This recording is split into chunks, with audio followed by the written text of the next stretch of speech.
The Final Descent by Rick Yancey, narrated by Stephen Boyer, and directed by John Sood. This book begins with the following editor's note. Of the 13 leather-bound notebooks discovered in 2007 after the death of the indigent calling himself William James Henry, these final 3 have been the most difficult to read, and, if I'm being completely honest, the hardest to put into cogent form. At certain points, the manuscript is nearly indecipherable, physically as well as contextually. There are passages where I can't make out the words, and other sections where the words make no sense. There are snatches of poetry, and page upon page of expletives strung together, and notes scrawled in margins, and even some doodles laced throughout the narrative, and I use that term loosely. It took months to tease out the coherent from the incoherent here. I have removed the most shocking language, and the interminable asides on a dizzyingly array of esoterica, from recipes for the perfect raspberry scone to mind-bogglingly intricate discourses on Greek philosophy and the history of organized crime. I added punctuation where absolutely necessary. The author drops all attempts at it midway through, though in some parts I've left the errors alone, granting the author some latitude when I thought he might have a reason for breaking the rules. As the careful reader will note, there are shifts in tense layered throughout that I have left intact. Sometimes grammatical imperatives must give way to dramatic necessity. I am also the one responsible for dividing the text into sections, which I call cantos, in honor of the many references to Dante's masterpiece. Wrestling with the demands of the physical text, however, were not my greatest challenge. I will be honest. When I finished the last folio, the only word that fit my reaction was loathing. The second thing I felt was betrayal. Will Henry had betrayed me. He had been playing me for a fool. Or had he? There had been signs and warnings, hints here and there. After living with the first 10 folios for so long, how could I not have seen where Will's journey was taking him, taking me? Deep inside, I think I knew early on what lay at the end of his long descent. He had written, "I understand you may wish to turn away, and you can, if you wish. That is your blessing." After I calmed down, I went back through all 13 notebooks, and I ran across this passage from the 9th folio. She hated him and loved him, longed for him and loathed him, and cursed herself for feeling anything at all. That's it, I thought. That sums it up nicely. And now, the final descent. Folio 11. Giudecca. From Dante's The Inferno. If he was once as beautiful as he is ugly now, and lifted up his brows against his Maker, well may all affliction come from him. Canto 1, Chapter 1. I reach for the end, though the end will not reach for me. It has already reached for him. He is gone, while I, locked in Giudecca's ice, go on and on. If I could name the nameless thing. My father burns, and living worms fall from his eyes. They spew from his sundered flesh. They pour from his open mouth. It burns, my father cries, it burns. His contagion, my inheritance. If I could face the faceless thing. From the fire's depths, I hear the discordant duet of their screams. I watch them dance in the final, fiery waltz. My mother and father, dancing in flames. If I could pull the two apart, if I could untangle the knot, find one errant strand to tug, and lay out the thing from end to end. But there is no beginning, nor ending, nor anything in between. Beginnings are endings, and all endings are the same. Time is a line, but we are circles. Chapter 2. After they died, I was taken to the constable's house.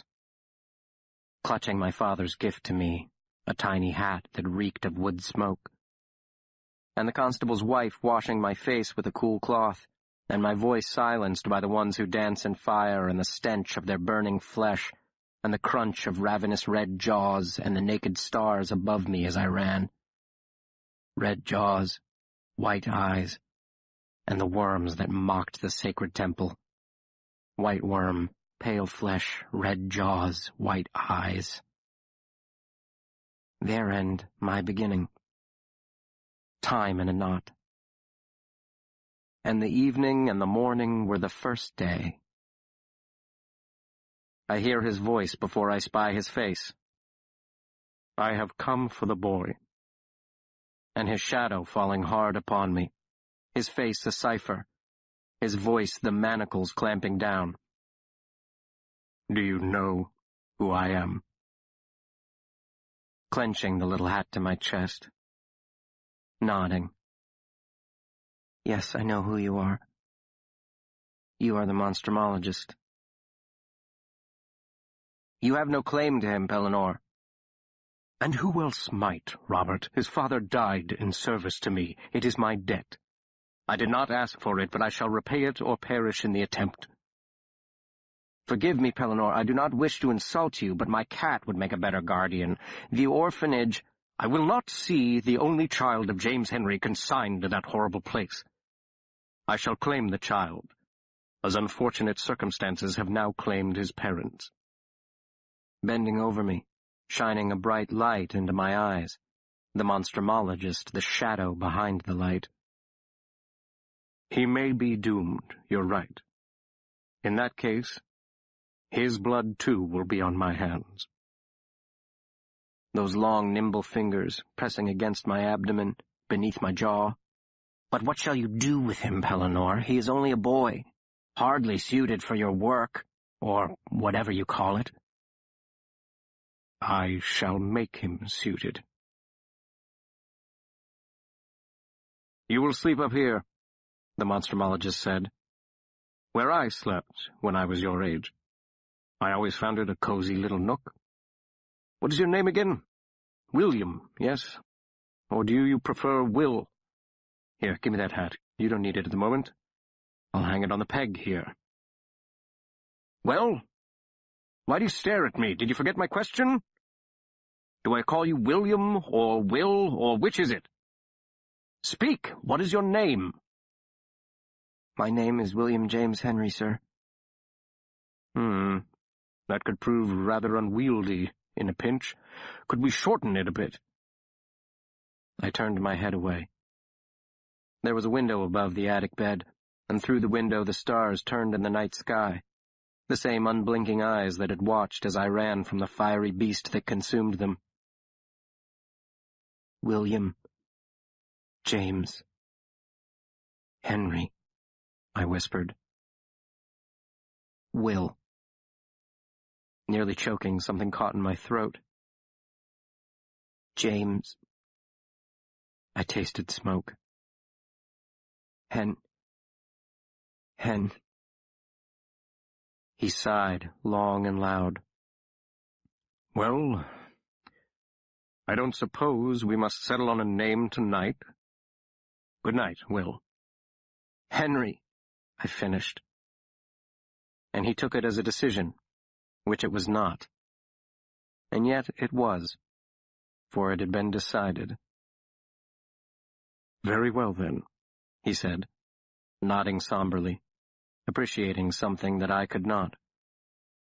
Good night, Will Henry.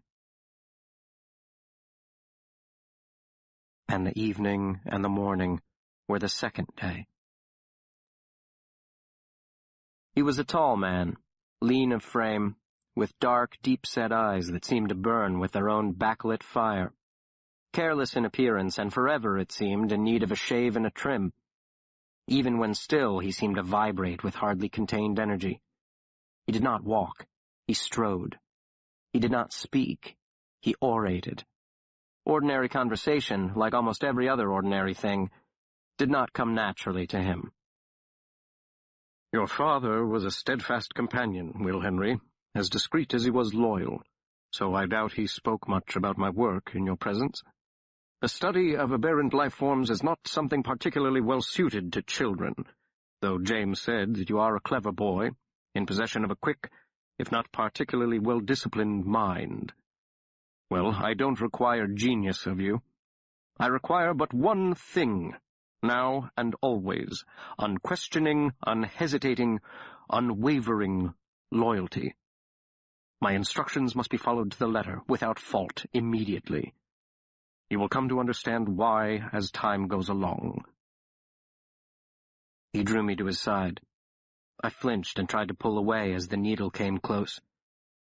Really? Afraid of needles? You shall have to overcome that fear, as well as nearly every other one, if you are to serve me. There are much greater things to fear in the divine creation than this little needle, Will Henry. The name of my contagion scrawled in his nearly illegible hand upon the file beside his elbow. My blood smeared upon the glass slide, and a soft, self-satisfied grunt as he squinted at the sample through the magnifying lens. Is it there? Do I have it too? Worms spilling from my father's bleeding eyes, boiling from his bleeding boils.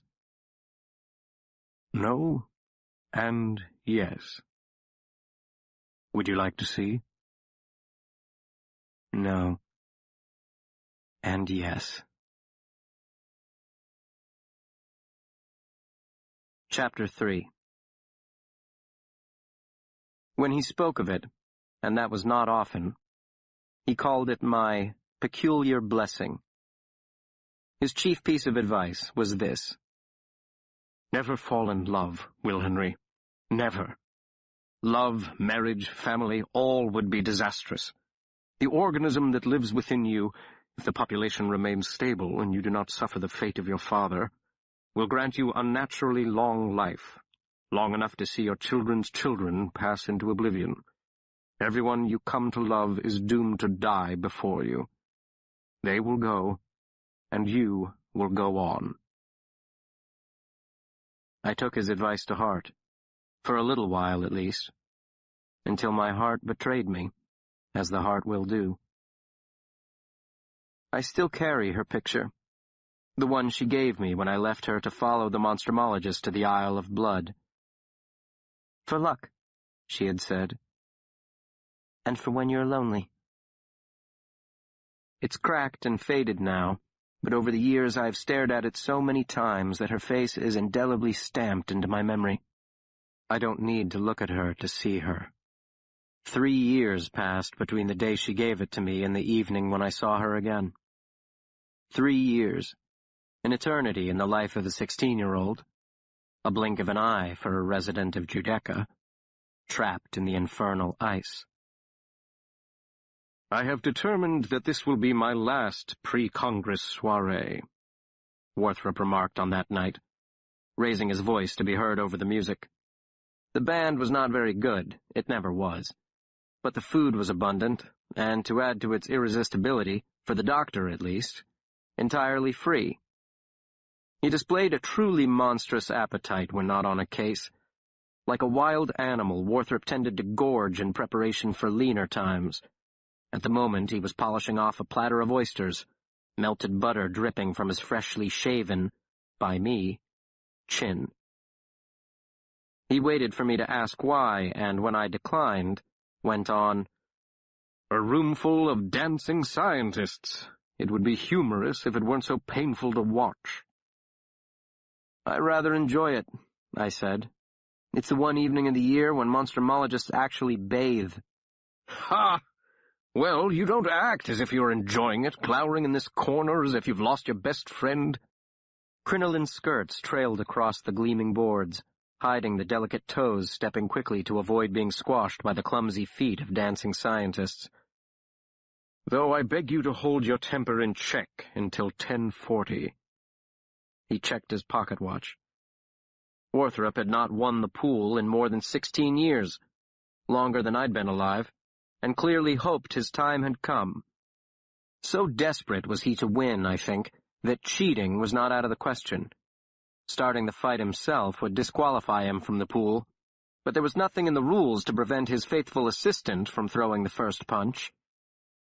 The lights sparkling in the chandelier, the clinking of silver against porcelain, the red curtains and florid necks above stiff white collars, and bare shoulders gleaming golden-skinned, and bouquets in crystal vases, and everywhere the scent of possibility, of unfulfilled promises, and the way a woman's hair falls against her back.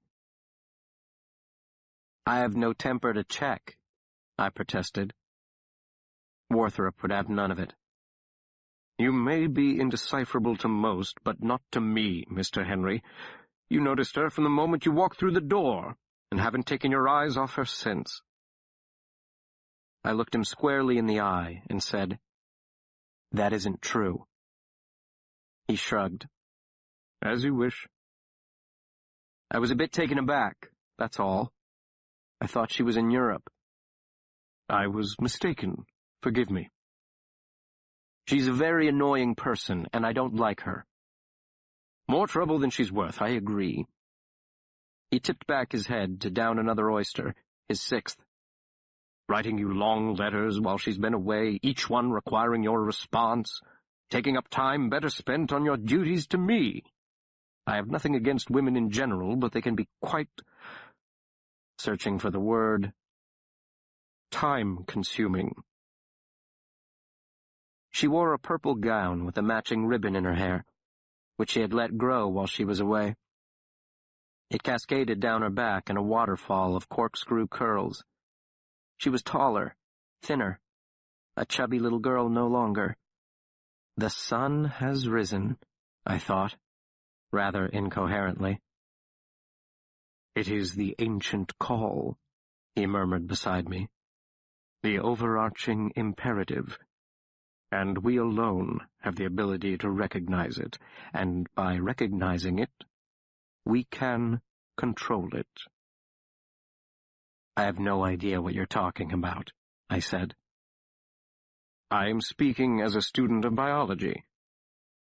"Do you ever speak as anything else?" I asked crossly.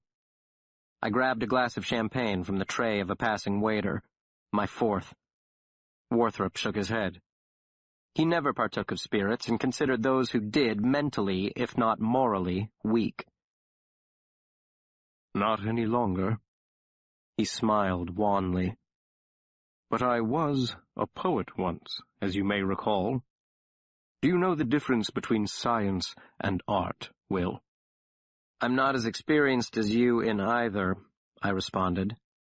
"But my sense is you cannot reduce love to a biological necessity. It cheapens the one and demeans the other." "Love, did you say?" He seemed astonished.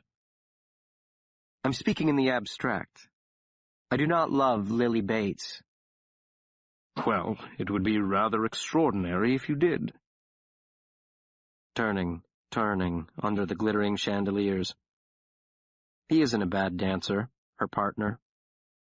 He doesn't watch his own feet. His eyes are upon her upturned face, and her face follows the turn of her bare shoulders as he spins her lightly over the floor." "Dear Will, I pray this finds you well." "Why?" I asked the Monstrumologist. "And what business is it of yours?" With dark eyes glittering, "As long as you are in my care, it is entirely my business. You must trust me in this. There is no light at the end of that particular tunnel, Will Henry." I stared back at him for a long moment, and then snorted, and the edge of the glass was cold against my bottom lip. "You would be the first to tell me not to take lessons from failure." He stiffened, and replied, "I did not fail in love. Love failed in me." What nonsense, I thought. Typical Worthropian gibberish posing as profundity. There were times when smashing my fist into his face was a temptation nearly impossible to resist. I set down my glass and straightened my cravat, and ran my palm over my splendidly gelled hair, while across the room one who danced far better than I spun her across the floor. Black jacket, purple dress. Loud music poorly played, the coerced laughter from boring men, and white linen stained with the drippings of slaughtered beasts. "Where are you going?" he asked. "I'm not going anywhere," I answered, and launched myself into the breach, getting knocked about like a bit of flotsam in the churning tide, then tapping him on his broad shoulder, and across the hall Warthrop checked his watch again. Her partner turned about, and his thin lips drew back from his crooked yellow teeth. "Next song, chum," he said in a slightly refined English accent. Lily said nothing, but her startling blue eyes danced more merrily than she. "Dearest Will, please forgive me for not writing more often." "You've hogged her enough, I think," I said, then a direct appeal to her. "Hello, Lily. Spare a single dance for an old friend? Don't you see she'd rather with someone who actually can? Why don't you crack open another oyster and leave the dancing to real gentlemen?" "Quite so," I smiled. And then I smashed my right forearm into his Adam's apple. He dropped straight down, clutching his throat. I finished the job with a quick downward jab to his temple. Hit a man hard enough in that spot and you can kill him. He crumpled into a ball at my feet. He might have been dead. I didn't know or care. I seized Lily's wrist as all around us the fists began to fly. "This way," I whispered in her ear. I shoved through the throng, dragging her behind me, toward the buffet tables, where I spied a red-faced Warthrop stamping his foot in frustration. It wasn't quite 10:15. He had lost again. A chair sailed across the room. A man bellowed, "Dear God, I think you've broken it!" over the din, and the music broke apart into a confusion of discordant shrieks, like a vase shattering, and then we were out the side door into the narrow alley, where a trash fire burned in a barrel. Gold light, black smoke, and the smell of lavender as she struck me across the cheek. "Idiot!" "I am your deliverer," I corrected her, trying out my most rakish grin. "From what?" "Mediocrity. Samuel happens to be a very good dancer." "Samuel? Even his name is banal." "Not like the extraordinarily exotic William." Her cheeks were flushed, her breath high in her chest. She tried to push past me. I didn't let her. "Where are you going?" I asked. "It's positively reckless going back in there. If you're not struck by a serving platter, the police will be here soon to clear the place out. You don't want to be arrested, do you? Let's go for a drive." I wrapped my fingers around her elbow. She pulled away easily. My mistake. I should have used my right hand. "Why did you hit him?" she demanded. "I was defending your honor." "Whose honor?" "All right, my honor, but he really should have yielded. It's bad form." In spite of herself, she laughed, and the sound was like coins tossed upon a silver tray, and that at least hadn't changed. I was urging her toward the mouth of the alley. The cobblestones were slick from an early afternoon rain, and the night had turned cold. Her arms were bare, so I shrugged out of my jacket and dropped it over her shoulders. "First you're a brute, then you're a gentleman," she said. "I'm the evolution of man in microcosm." I hailed a cab, gave the driver the address, and slid into the seat beside her. The black jacket went well with her purple gown, I thought. Her face flickered in and out of shadow as we rattled past the street lamps. "Have I been kidnapped?" she wondered aloud. "Rescued," I reminded her, "from the clutches of mediocrity." That word again. Nervously smoothing the folds in her gown. It is a lovely word for a terrible thing. Down with mediocrity.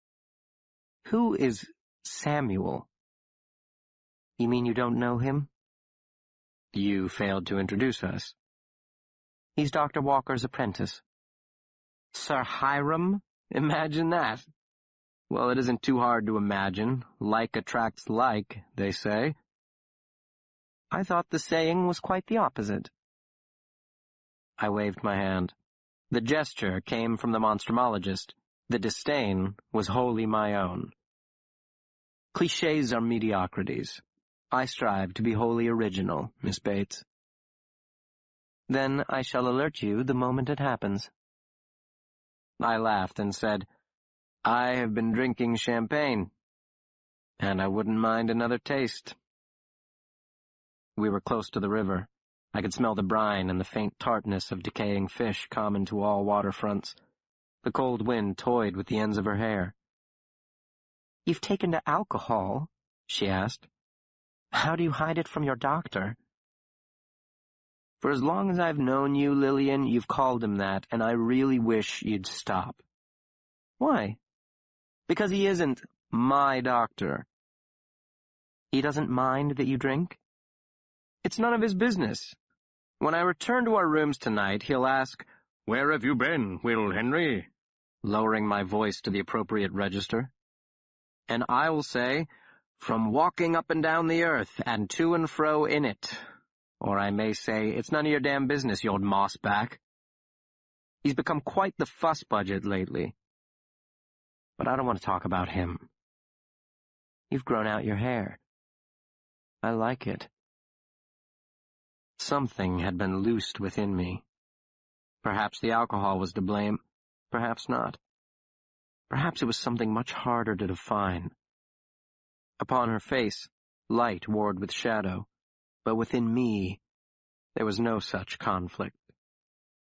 And you've grown up, she said, touching the ends of her hair. A bit. I didn't recognize you at first. I knew you right away, I replied, from the moment you walked in. Though I'd no idea you were back in the States. How long have you been home? Why'd you come home? I thought you weren't coming back for another year. She laughed. My, haven't you become the loquacious one? It is so un-Will Henry-like. What's gotten into you? She was teasing me, of course, but I didn't miss the hint of fear in her voice, the tiny quiver of uncertainty, the delicious thrill of confronting the unknown. We were kindred spirits in that. What repelled attracted, what terrified compelled. The ancient call, I said with a laugh. The overarching imperative. The cab jerked to a halt. I paid the driver, tipping him handsomely in a gesture of contempt for the doctor's parsimony, and helped her to the curb. Sound carries better in colder air, and I could hear the rustle of her skirts as she stepped down and the whisper of lace against bare skin. Why have you brought me here, Will? Lily asked, staring at the imposing edifice, the hunkered gargoyles snarling down at us from the cornices. I want to show you something. She gave me a wary look. I laughed. Don't worry, I said. It won't be like our last visit to the Monstrumarium. That wasn't my fault. You chose to pick the thing up. As I recall, you asked me to sex it, knowing very well the creature was hermaphroditic. And as I recall, you decided that handling a Mongolian deathworm was better than admitting your ignorance. Well, my point is, we're both perfectly safe tonight, as long as Adolphus doesn't catch us. We stepped inside the building. She laid a hand on my arm and said, Adolphus? Surely he's gone home for the evening. Sometimes he falls asleep at his desk. I pushed open the door beneath the sign that read, Absolutely no admittance to non-members. The stairs were dimly lit and quite narrow. A musty odor hung in the air, a hint of mold, a touch of decay. People forget he's down here, I whispered, leading the way. The stairs were too narrow to walk abreast. And the cleaning staff never ventures lower than the first floor, not for fear of anything in the catalog. They're terrified of Adolphus. Me too, she confessed. The last time I saw him, he threatened to bash my head in with his cane. Oh, Adolphus is all right. He's just spent too much time alone with monsters. Sorry, not supposed to call them that. Unscientific. Aberrant biological specimens. We reached the first landing.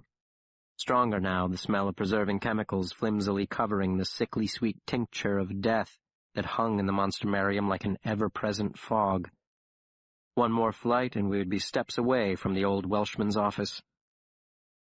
"This better not be some kind of trick, William James Henry," she whispered in my ear. "I'm not one for revenge," I murmured in return. "It isn't in my nature."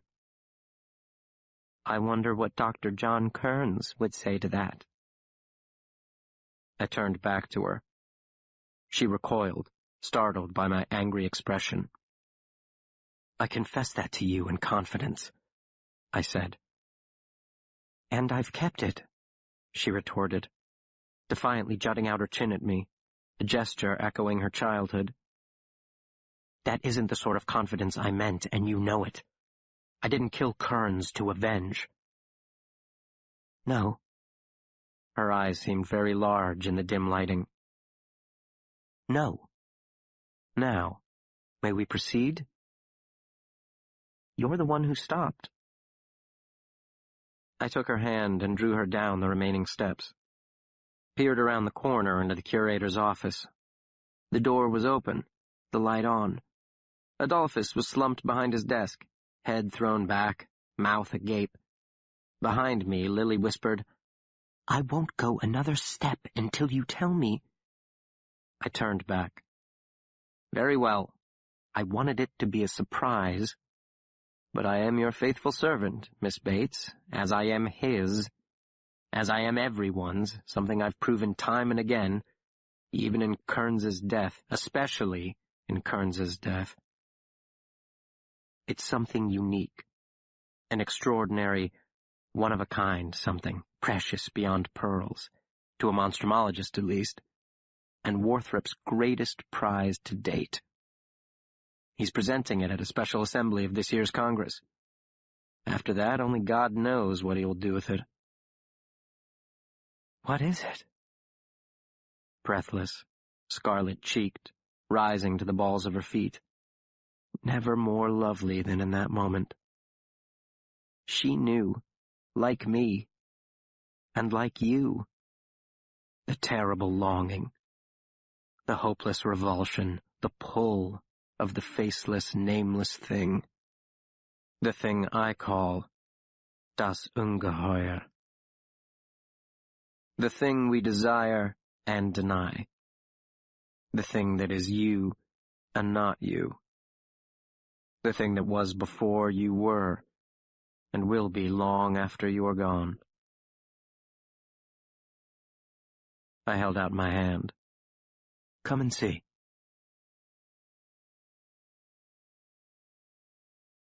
Canto 2, Chapter 1. Come and see. The boy with the tattered hat 2 sizes too small, and the tall man in the stained white coat, and the cold basement floor, and the jars filled with amber liquid stacked to the ceiling. The long metal table, and the instruments hanging from hooks or lined up like cutlery in shiny trays. This is where I conduct the majority of my studies, Will Henry. You must never come down here unless I am present, or give you my permission. The most important rule for you to remember is that if it moves, don't touch it.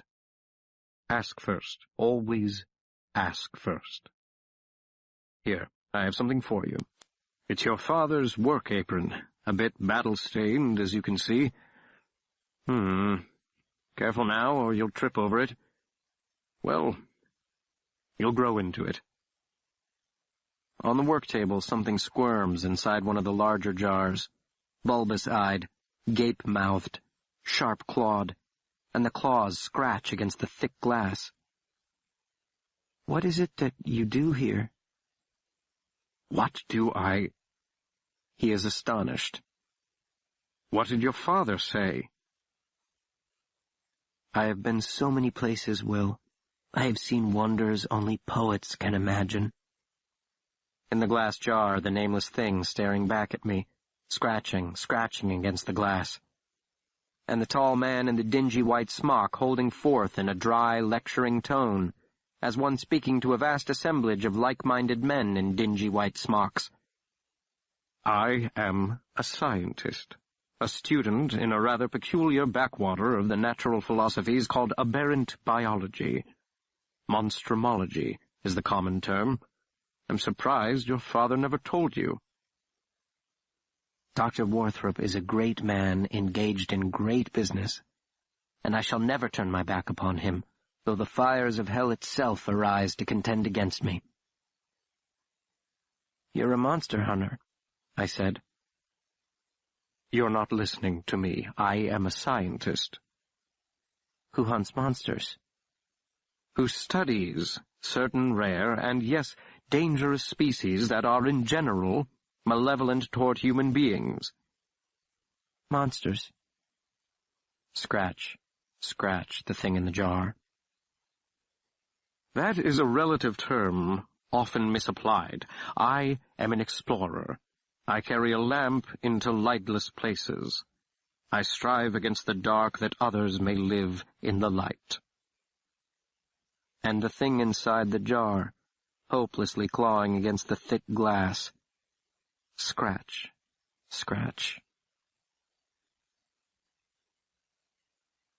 Chapter 2. There was no light in that tiny alcove into which he shoved me, like a box of useless curios inherited from some distant relation.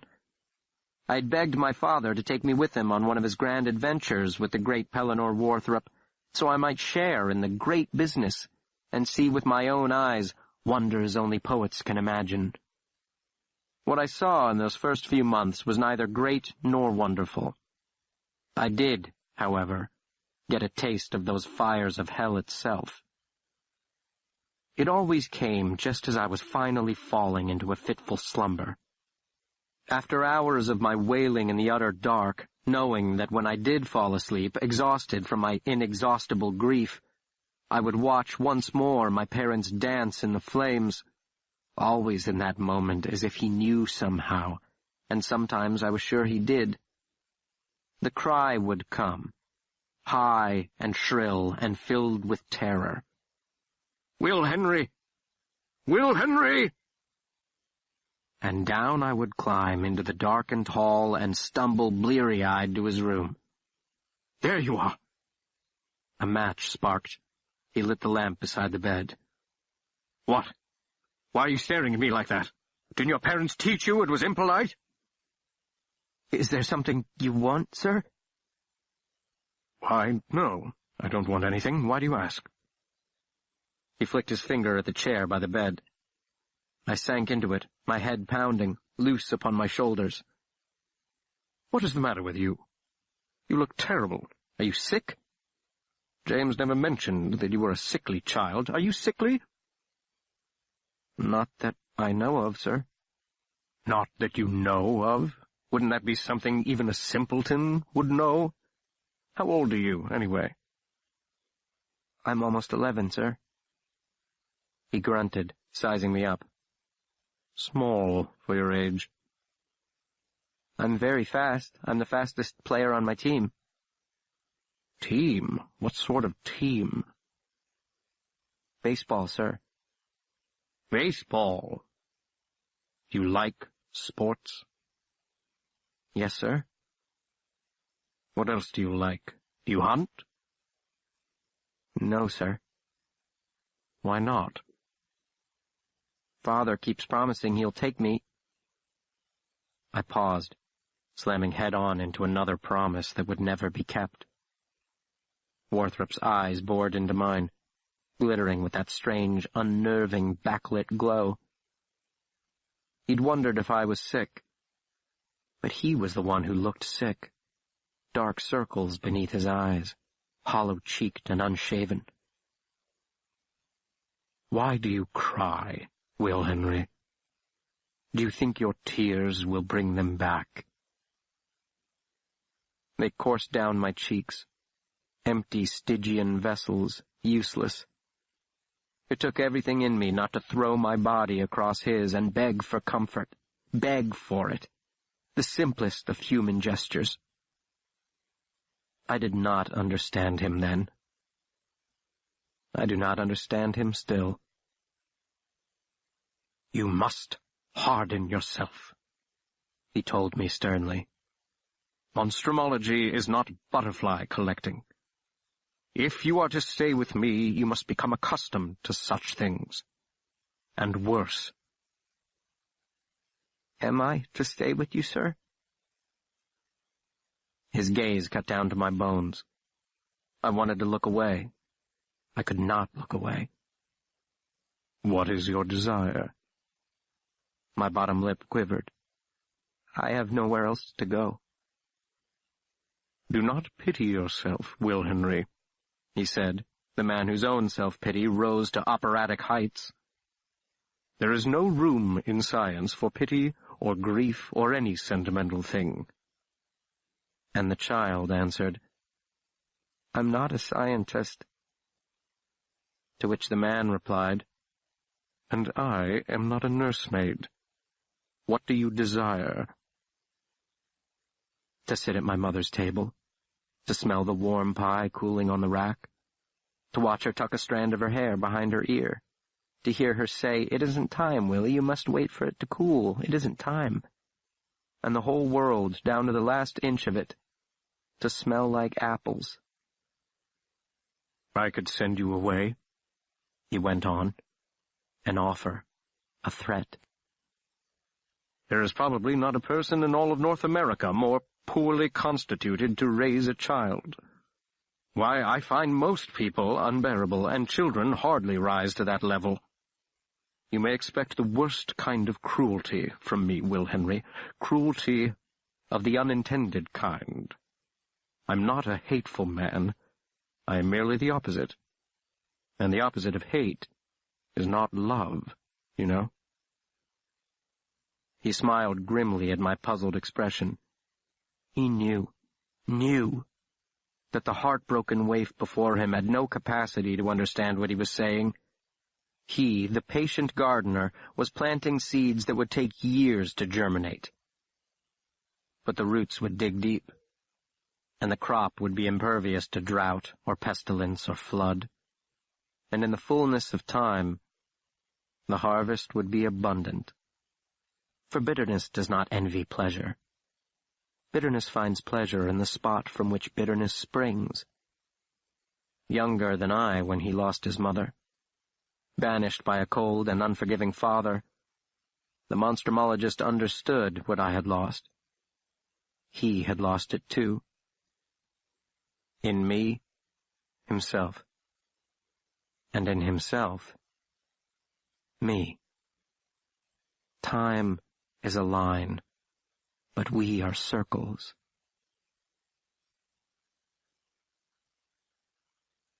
Chapter 3.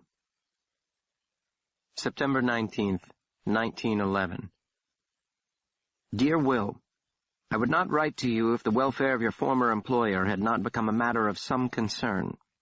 As you know, I have been dutifully checking on him since last you were here. I am afraid things have taken a turn for the worse. Bare bough, gray sky, dead leaf, and the old house glowering in the twilight gloom. I bang upon the door. Warthrop! Warthrop, it's me, William. And then, with an inward moan, Will Henry! I would not trouble you if I did not fear for his welfare. Cold wind and cobwebs and windows encrusted with grime and warped wood the color of ash. Is he holed up in the basement? Or collapsed in his room? I dug into my pockets for the key, then cursed. I must have left it in New York. Warthrop! Pounding on the door. Snap to and answer, damn you!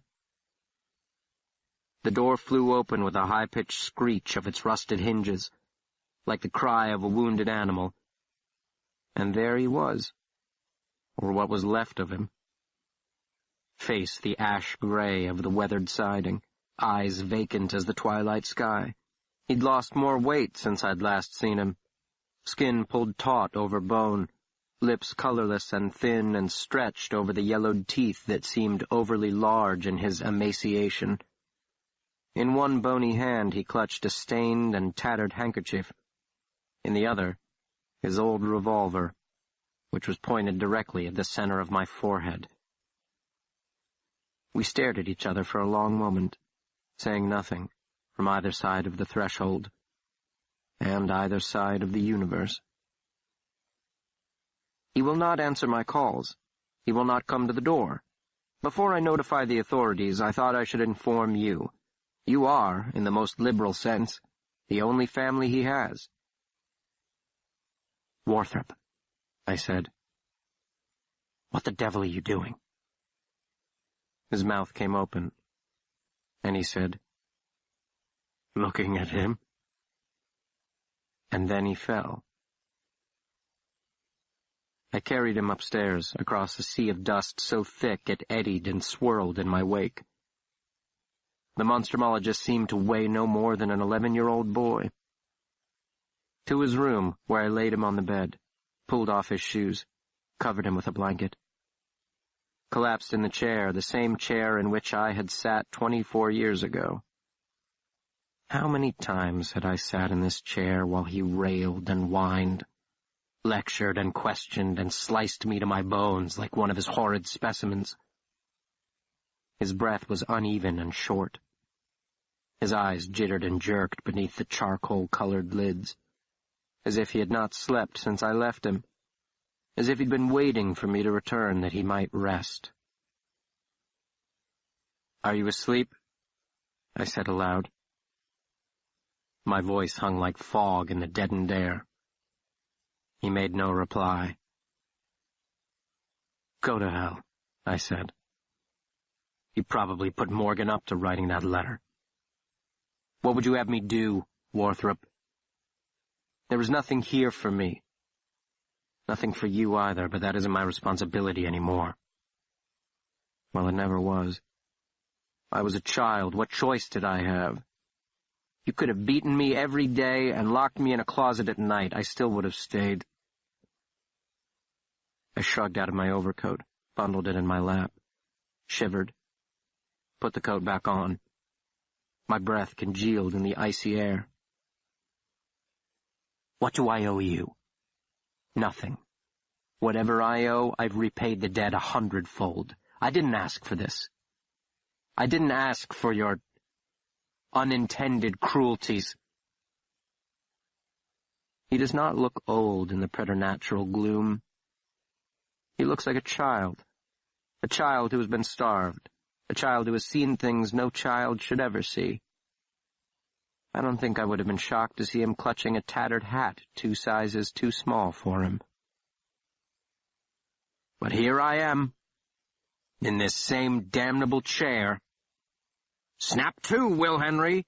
And here I am, indispensable as always. Yes, Dr. Warthrop, right away, Dr. Warthrop. God damn you anyway. I leave him. It's too cold, colder inside than out. He must have failed to pay the heating bill, or the furnace is broken again. I flipped a light switch in the hall to make sure the power hasn't been shut off. Then downstairs, pausing to scoop up the revolver from the floor. And into the kitchen, a disaster of spoiled food and dirty pots and plates, and half-filled cups of tea growing mold. I heard something scratching beneath the sink. Rats, probably.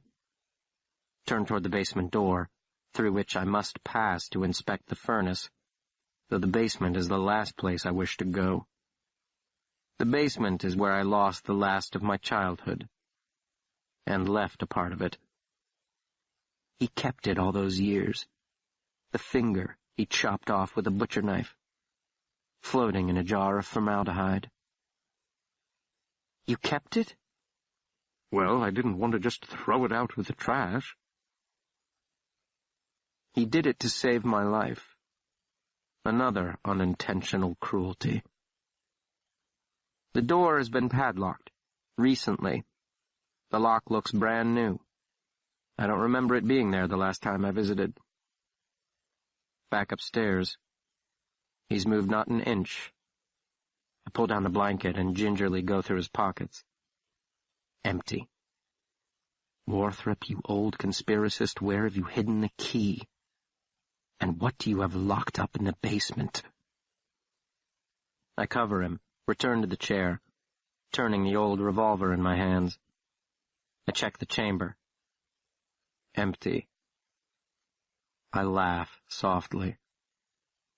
The irony is as thick as the dead leaves upon the stoop. I won't come here again, I tell him. This is the last time. You've made the bed, sleep in it. And before you judge me, consider that in all the history of the world, no maker has ever despised his own creation. What of Satan? A hair-thin whisper from the bed. So he is awake. I suspected as much. Satan was the destroyer, I answer. He created nothing. I am speaking of his Creator, the all-loving one who imprisoned him in ice in the lowermost circle of the pit. Satan was his too. If he was once as beautiful as he is ugly now... Oh, what is it this time, Warthrop? I moan. What are you dying from today? The thin lips draw back in a leering grin. My stomach turns at the sight. Oh, the usual thing, Will Henry. The usual thing.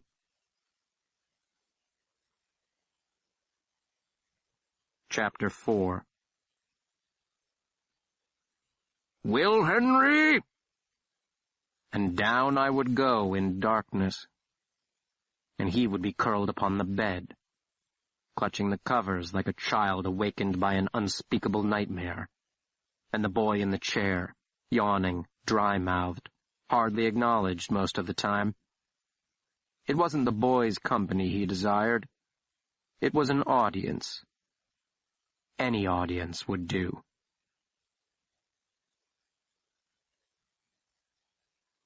Chapter 5. Why is it so cold in here? I asked him. Is it? I don't feel it. When was the last time you had something to eat? Or a bath? Or a change of clothes?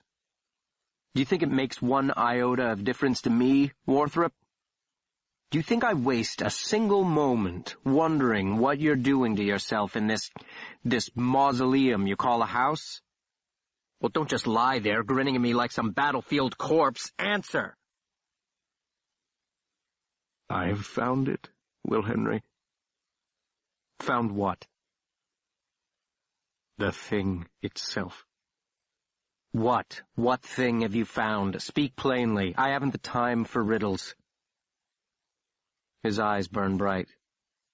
I know that look, and something deep in my chest aches, like a man in the desert who sees water in the distance, or one who turns a corner on a crowded city street and bumps into a long-lost friend. To go beyond humanity is not to be told in words. Well, I would agree with you there, I said. You certainly seemed to have gone beyond humanity. My life's work, Will Henry. Your work? There are no monsters left, Warthrop, or men to hunt them.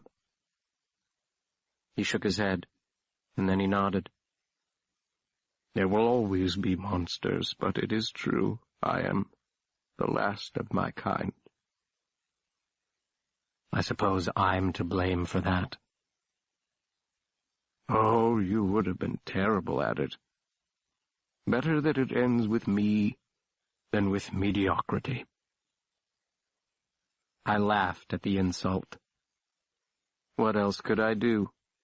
the gun had no bullets. "If I am a mediocrity, it isn't my fault," I said, returning to the theme of Maker and his creation. Could God not have made Satan beautiful through and through? He is God, after all. "And there is the difference," the old monstrumologist wheezed. "He is what he is, and I am not." "Which, not God or not you?" He snorted and flicked a skeletal finger at my face. "Both." "Well, you have looked better. What has happened to you?" Suddenly I was very cross. "What has happened here? I hired that girl to cook and clean for you. Can't think of her name now." "Beatrice," he said. I gave him a look. Is this a joke? But he wasn't smiling. "I sacked her." I nodded, inwardly seething. Something had come loose again. The dark, unwinding thing. "Of course you did. I have always wondered what would kill you first, Warthrop, your titanic ego or your colossal self-pity." "They are one and the same, Will Henry. They have always been." I watched his tears fall. How many times had I sat in this chair while he watched mine? "Why do you cry, Warthrop?" I asked in a harsh voice. "Do you think your tears will bring me back?"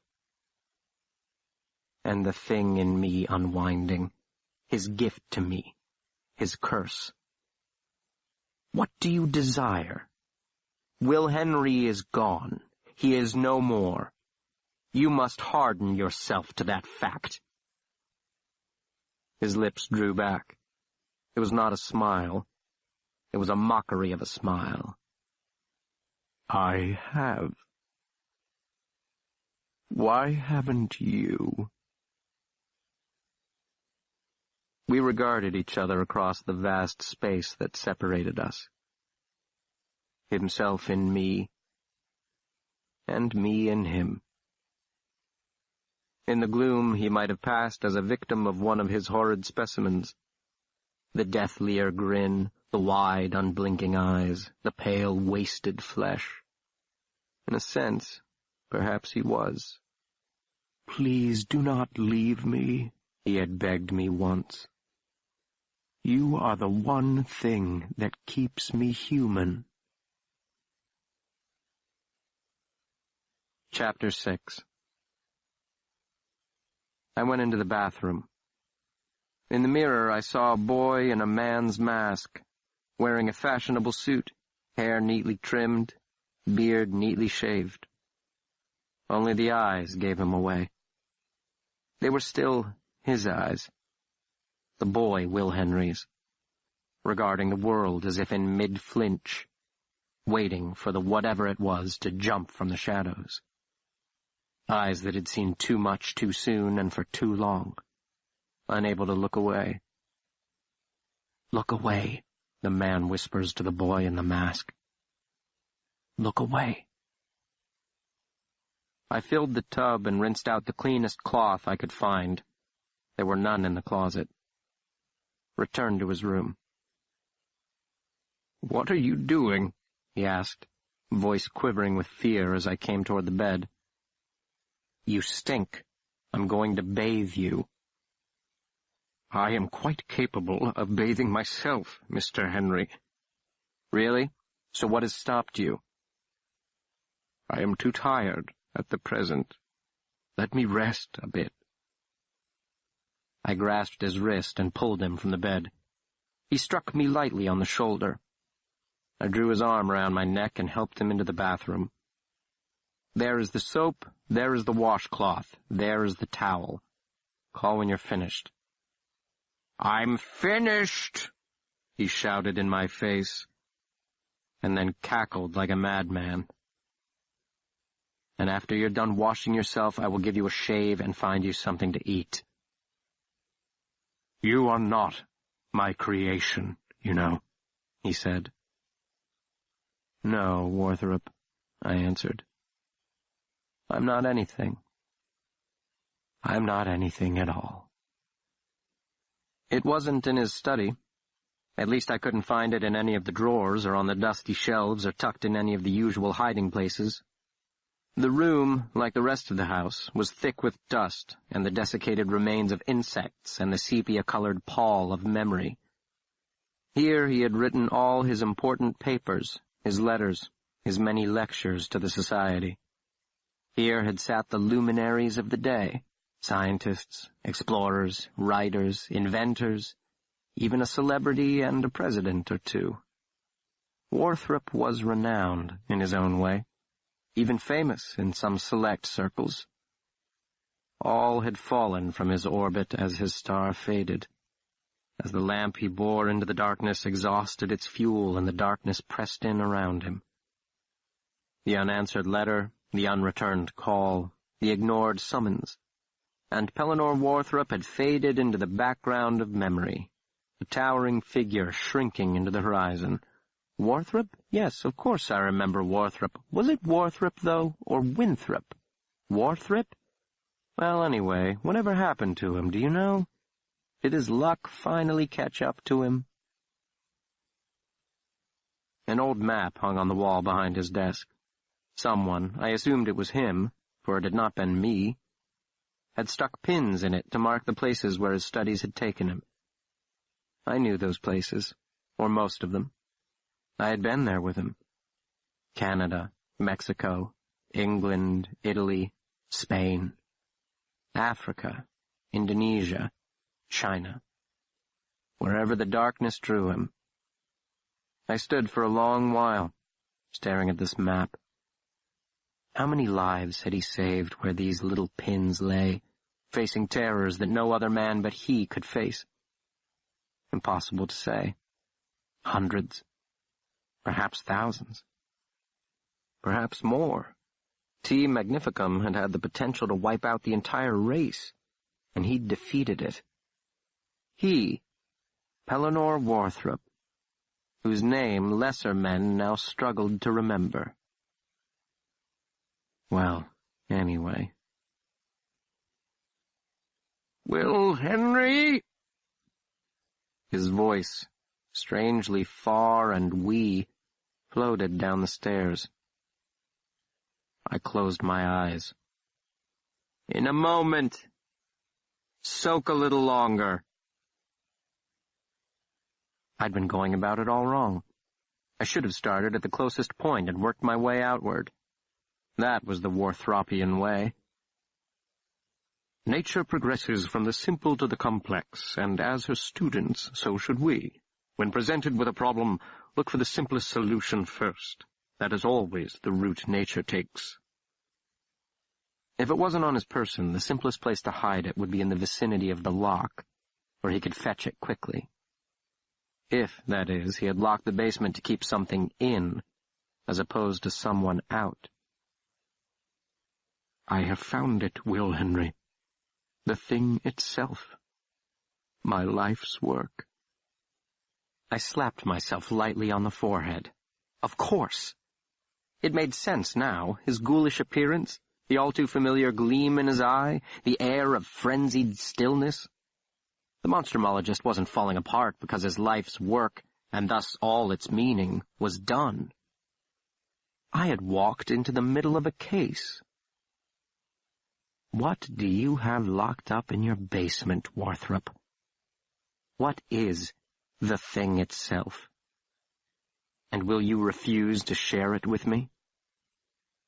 Or will you undo the bolt, throw wide the door, and say, "Come and see"?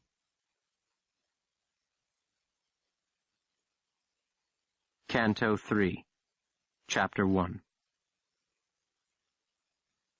I led Lily to a safe little nook well out of sight of the curator's office. "Stay here," I told her. "I have to fetch the key." She gasped, terrified and delighted. It's in the locked room? I told you, it was Worthrop's greatest prize. There's a bit of risk involved, not from it, don't worry, from Adolphus. The key's hanging from that hook directly over his querulous old head. I went back down the hall to his office. It was a treacherous journey through his inner sanctum to secure the key.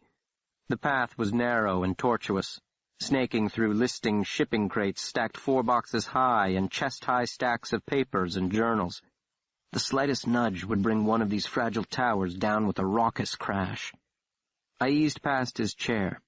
He kept the key on a hook in the wall directly behind his desk, beneath the Society's coat of arms, with its motto, Nil Temendum Est. I glanced down at his upturned face.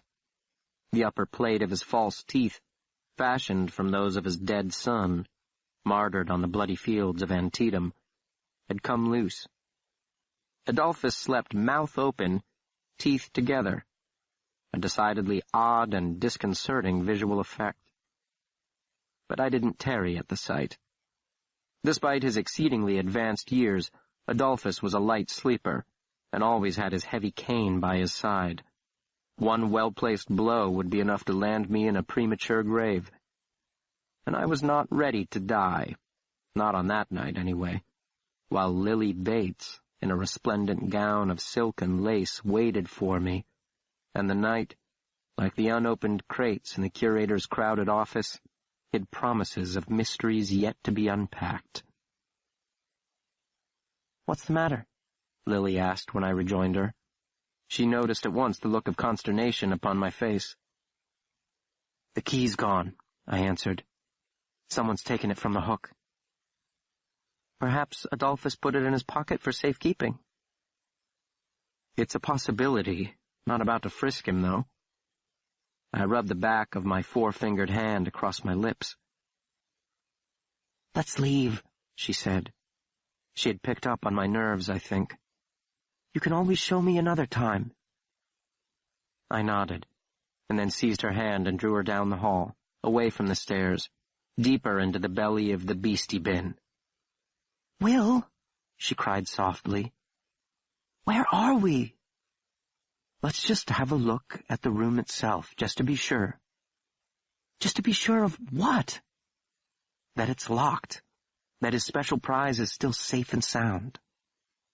"His special prize," she echoed. The floor sloped ever so slightly downward. As we descended, the air grew heavier. Our breath became shallow and our breathing a bit desperate. Black walls, slick floor, low ceiling.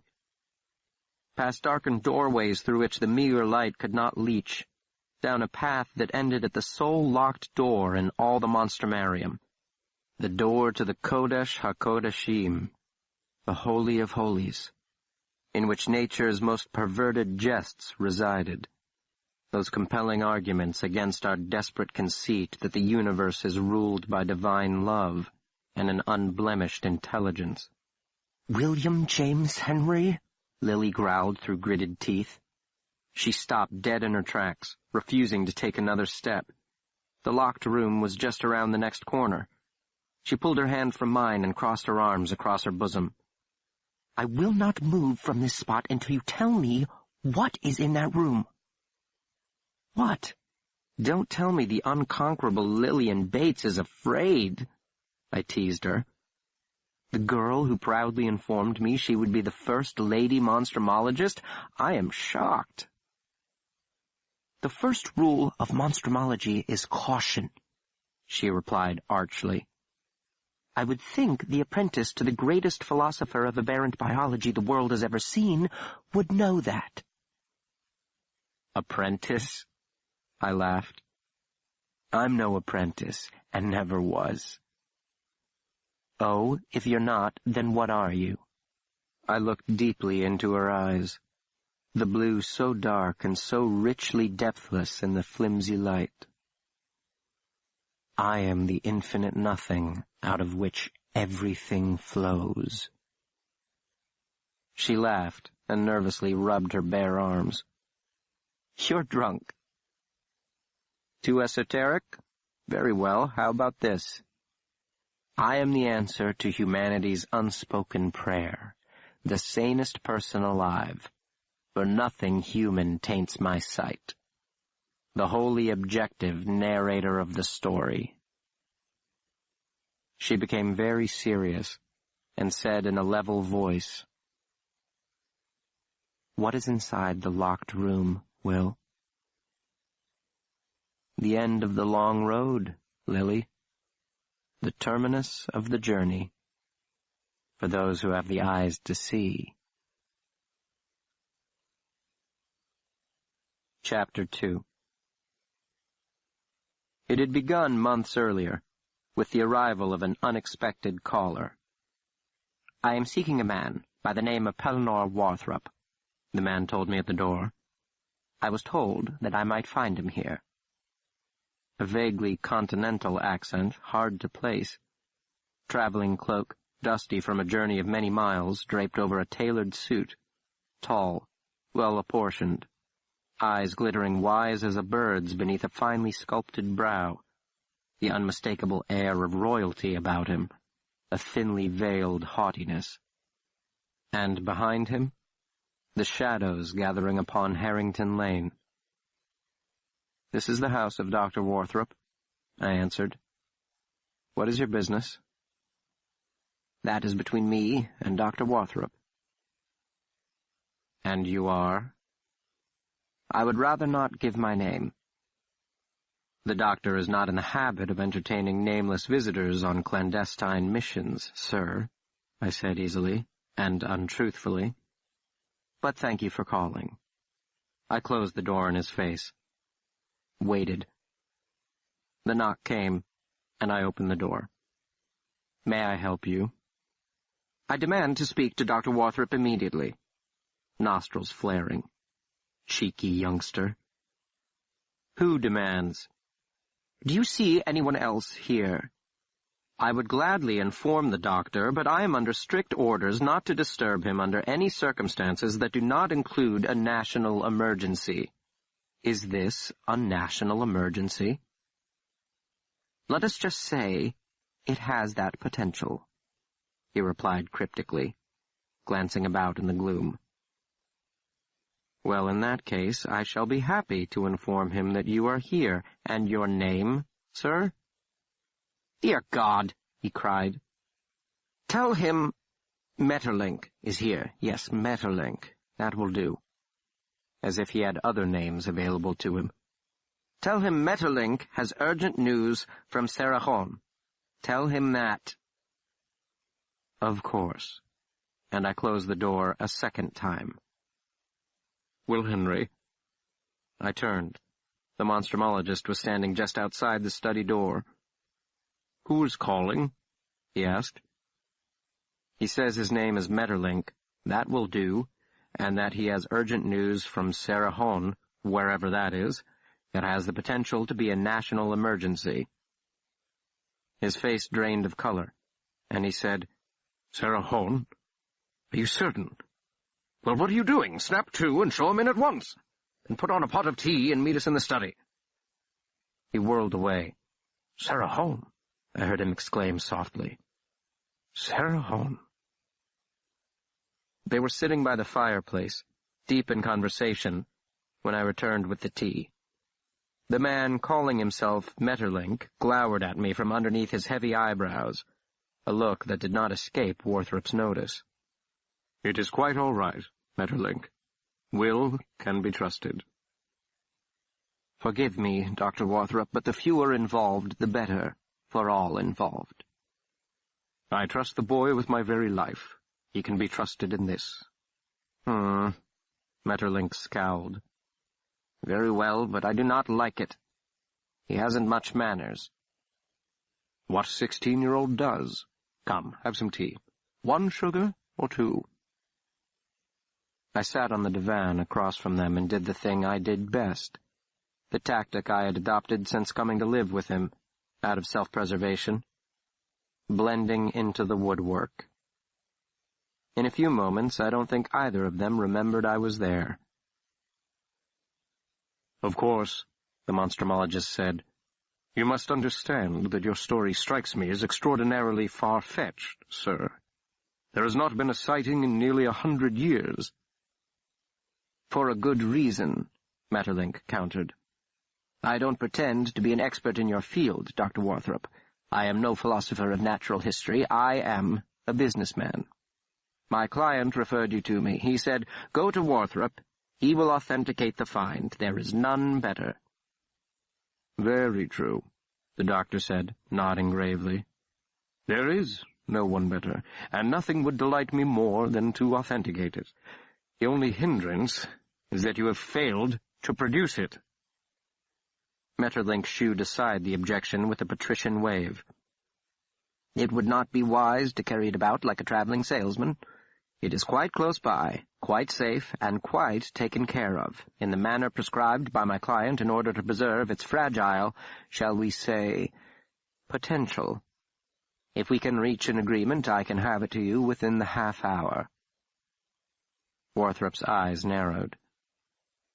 Don't you think, as a businessman, it makes better sense to have the goods on hand that you wish to sell? For even if I agree to a price, you won't see a penny until I see it. Then I shall ask you, Dr. Warthrop, are we agreed? Warthrop frowned. Agreed. You will take delivery upon our reaching a fair price. I will take delivery when, and only when, I'm assured you aren't a scoundrel trying to separate me from my money. Maeterlinck threw back his head and laughed heartily. My client warned me you were tight with $1, he said after catching his breath. Then he grew serious. You do understand, sir, that there are 12 men who would gladly fork over their weight in gold for it. Well, who would sell their own daughters for it, truth be told. Men who are the furthest thing from a natural philosopher as you can get. I could bring my offer to one of those men. Yes, you could, the monstrumologist said, becoming very still in his chair. He was furious, but his guest had no inkling of it. The more emotional Warthrop became, the less emotion he revealed. A living specimen would be worth twice the fattest person's weight in gold and then some. It would also bring upon this continent a scourge more devastating than the plagues of yore sent down to teach the Egyptians a lesson. And surely no one wants that. Warthrop rolled his eyes. He took a deep breath to steady himself, then said, For the sake of argument, I will assume that you have it in your possession, and this is not some elaborate hoax. What is your price? Not my price, Doctor. My client's price. As his broker, I will receive a modest commission, 5%. And that is? $50,000. Warthrop barked out a laugh. That is his price? No, Dr. Warthrop, that is my commission. Warthrop was better at math than I. He had the answer quickly. $1 million. Maeterlinck nodded. He actually licked his lips. He smiled as if he found Warthrop's stunned expression amusing. It's worth 3 times that to the men we've been talking about, Maeterlinck pointed out. Even at $2 million it would be a bargain, Doctor. $1 million is a steal. Warthrop was nodding. I agree it has all the characteristics of a theft. He rose from his chair. He towered over Maeterlinck, who seemed to shrink before my eyes, dwindling down to a nub of his regal self, like a bit of kindling thrown into a crackling fire. Out! Warthrop roared, his self-control slipping. Get out, get out, get out, and do it now, at once, with all alacrity, you despicable scoundrel, you perfidious, pretentious rascal, before I toss you out on your avaricious ass. Science is not some 2-penny whore for your buying and selling, nor are those who practice it patsies and fools. Well, not all of them, anyway, or at least not this one. I do not know who sent you, if anyone sent you, but you may tell your client that Warthrop will not take the bait. Not because the asking price is too high, which, by the way, it is, but because he does not bargain with self-important, half-witted swindlers who believe, unwisely, that a student of aberrant biology would be ignorant of aberrance of the human kind. He turned to me, eyes burning with righteous indignation. Will Henry show this salesman to the door? Good day to you, sir, and good riddance. He stormed from the room, into which a distinctly uncomfortable silence descended. Actually, I expected a counteroffer, Maeterlinck confessed quietly. I noticed his hands were shaking. It wasn't the asking price, I said. The doctor could easily afford it. It's an enormous sum to bandy about with no product to justify it. I thought we could negotiate as gentlemen. Oh, you'll find very few of those in monstrumology, I answered with a smile. Living ones, that is. I walked him to the door, helped him on with his cloak. Should I return with it? He wondered aloud, perhaps seeing the wisdom of my observation. If he saw it with his own eyes, I'm afraid he would refuse to even examine it. The bridge of trust has been burned. His shoulders slumped. A desperate look came into his eyes. I could sell it, and get a nice price, too, if they don't kill me instead. Who, if who doesn't kill you? He seemed shocked that I asked. Profiteers. Oh, yes, they are despicable. Profiteers. I opened the door, and he stepped outside. Night had fallen. I joined him on the stoop, closing the door behind us. I've made a tactical error, he acknowledged. I wonder if I might find some other philosopher to consider. That heartens me, I confessed. It renews my faith that you are willing to sell to science what you could sell to profiteers at 3 times the price. It speaks to your good character, Maeterlinck. I glanced around and lowered my voice, as if the doctor might be hunkered down in the bushes, spying on us. Don't rush off just yet. It so happens I manage the finances as well as every other aspect of the doctor's life. Are you staying in town? He eyed me warily, then nodded. First impressions, after all, can be deceiving. Perhaps he had misjudged me. At the public house. Excellent. Give me an hour or so. I will speak to the doctor. He spoke true when he confessed his trust in me. I may be able to convince him to at least have a look at it. Why not speak to him now? I will wait. Oh, not now. I'll have to let him cool down a bit. He's got his dander up. In his current mood, you couldn't convince him the sky was blue. I suppose... He rubbed his quivering hand over his lips. I suppose I could bring it here for him to have a look, but what assurance is... Oh, no. Your instincts were quite right not to bring it here, if it is as valuable as you say. This place is watched, you know, by all sorts of rough characters. The House of Warthrop is known to attract unsavory business. Not that your business is unsavory, that's not what I meant. His eyes were wide. I must tell you, I didn't even know what monstrumology was a fortnight ago. Maeterlinck, I smiled. I've been up to my eyeballs in it for more than 5 years, and I still am not entirely certain. In an hour, then, at the public. I shall meet you in the drawing room. Best if we meet privately, he whispered, now my co-conspirator. Room 13. Ah, lucky 13. If we aren't there in an hour, you may assume we are not coming. And then you must do what your conscience and your business interests dictate. They are not mutually exclusive. he said with great pride. "I am no swindler, Mr. Henry." And I am no fool, I thought.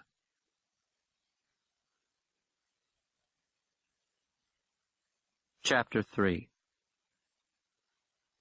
While Worthrup fumed and pouted in the library, nursing his wounded pride and wrestling with the one adversary that ever threatened to undo him, self-doubt, I gathered my supplies for the expedition, loading them into my jacket pocket, where they fit nicely with no untoward bulges. Then I brewed another pot of tea and carried it into the library, setting the tea before him on the large table, over which he slouched, paging through the latest edition of the Encyclopedia Bestia, the authoritative compendium of all creatures mean and nasty, muttering under his breath, running restless fingers through his thick hair until it framed his lean face like a halo of a Byzantine icon. He flinched when I set the tray down and said, "What is this?" "I thought you might like another cup." "Cup?"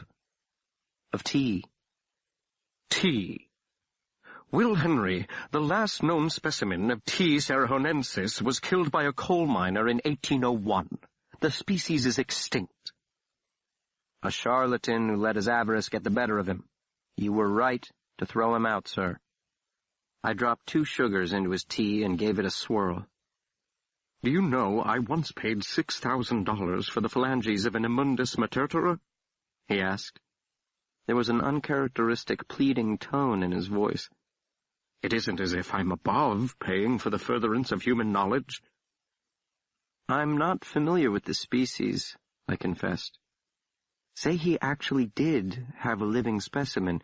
Would it be worth his asking price?" How can one put a price on something like that? It would be beyond price. In the furtherance of human knowledge sense, or... In nearly every sense. He sighed.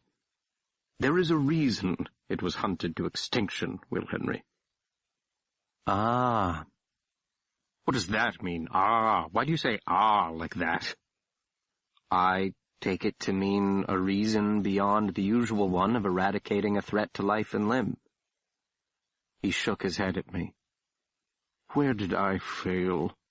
Maeterlinck, if that's his real name, which I doubt, spoke true about one thing. An actual living specimen of T. cerahonensis would have the potential to make its captor richer than all the robber barons combined. Really? Then $1 million is not so outlandish an asking price. He stiffened. It would be, in all likelihood, the last of its kind. I see. Clearly you do not. You know next to nothing about the matter, and I would appreciate it if you dropped it and never brought it up again. But if there is even a possibility that... What have I said that you failed to understand? You ask questions when you should be quiet, and hold your tongue when you should ask. He slammed the hefty book closed. The attending wallop was loud as a thunderclap. I wish my father were alive. If my father were alive, I would apologize to him for failing to understand the Solomon-like wisdom of shipping off a teenager until he's fully grown. Don't you have anything better to do? Yes, I replied calmly. I must go to the market before it closes. The larder is completely bare. I'm not hungry, he snapped with a dismissive wave. Perhaps not. I, however, am famished. Chapter 4. The public house was the finest establishment of its kind in town. With its well-appointed rooms and attentive staff, the inn was a favorite gathering place and stopover point for wealthy travelers on their way east along the Boston Post Road. John Adams had slept there, or so the proprietor claimed. Number 13 was located at the end of the first-floor hall, the last room on the left. Maeterlinck's practiced but entirely genuine smile quickly faded when he realized I had come alone. "But where is Dr. Worthrup?" "Indisposed," I replied curtly, stepping past him and into the room. A nice little fire spat and popped in the hearth. A snifter of brandy and a pot of steaming tea rested on the small table opposite the bed. The window overlooked the spacious grounds, though the view was hidden by night's dark curtain. I shrugged out of my overcoat, draped it over the chair between the table and the fire, decided a drink would warm me up and steady my nerves, and poured myself a glass from the snifter. "The doctor has given me discretionary authority over the matter," I said to him.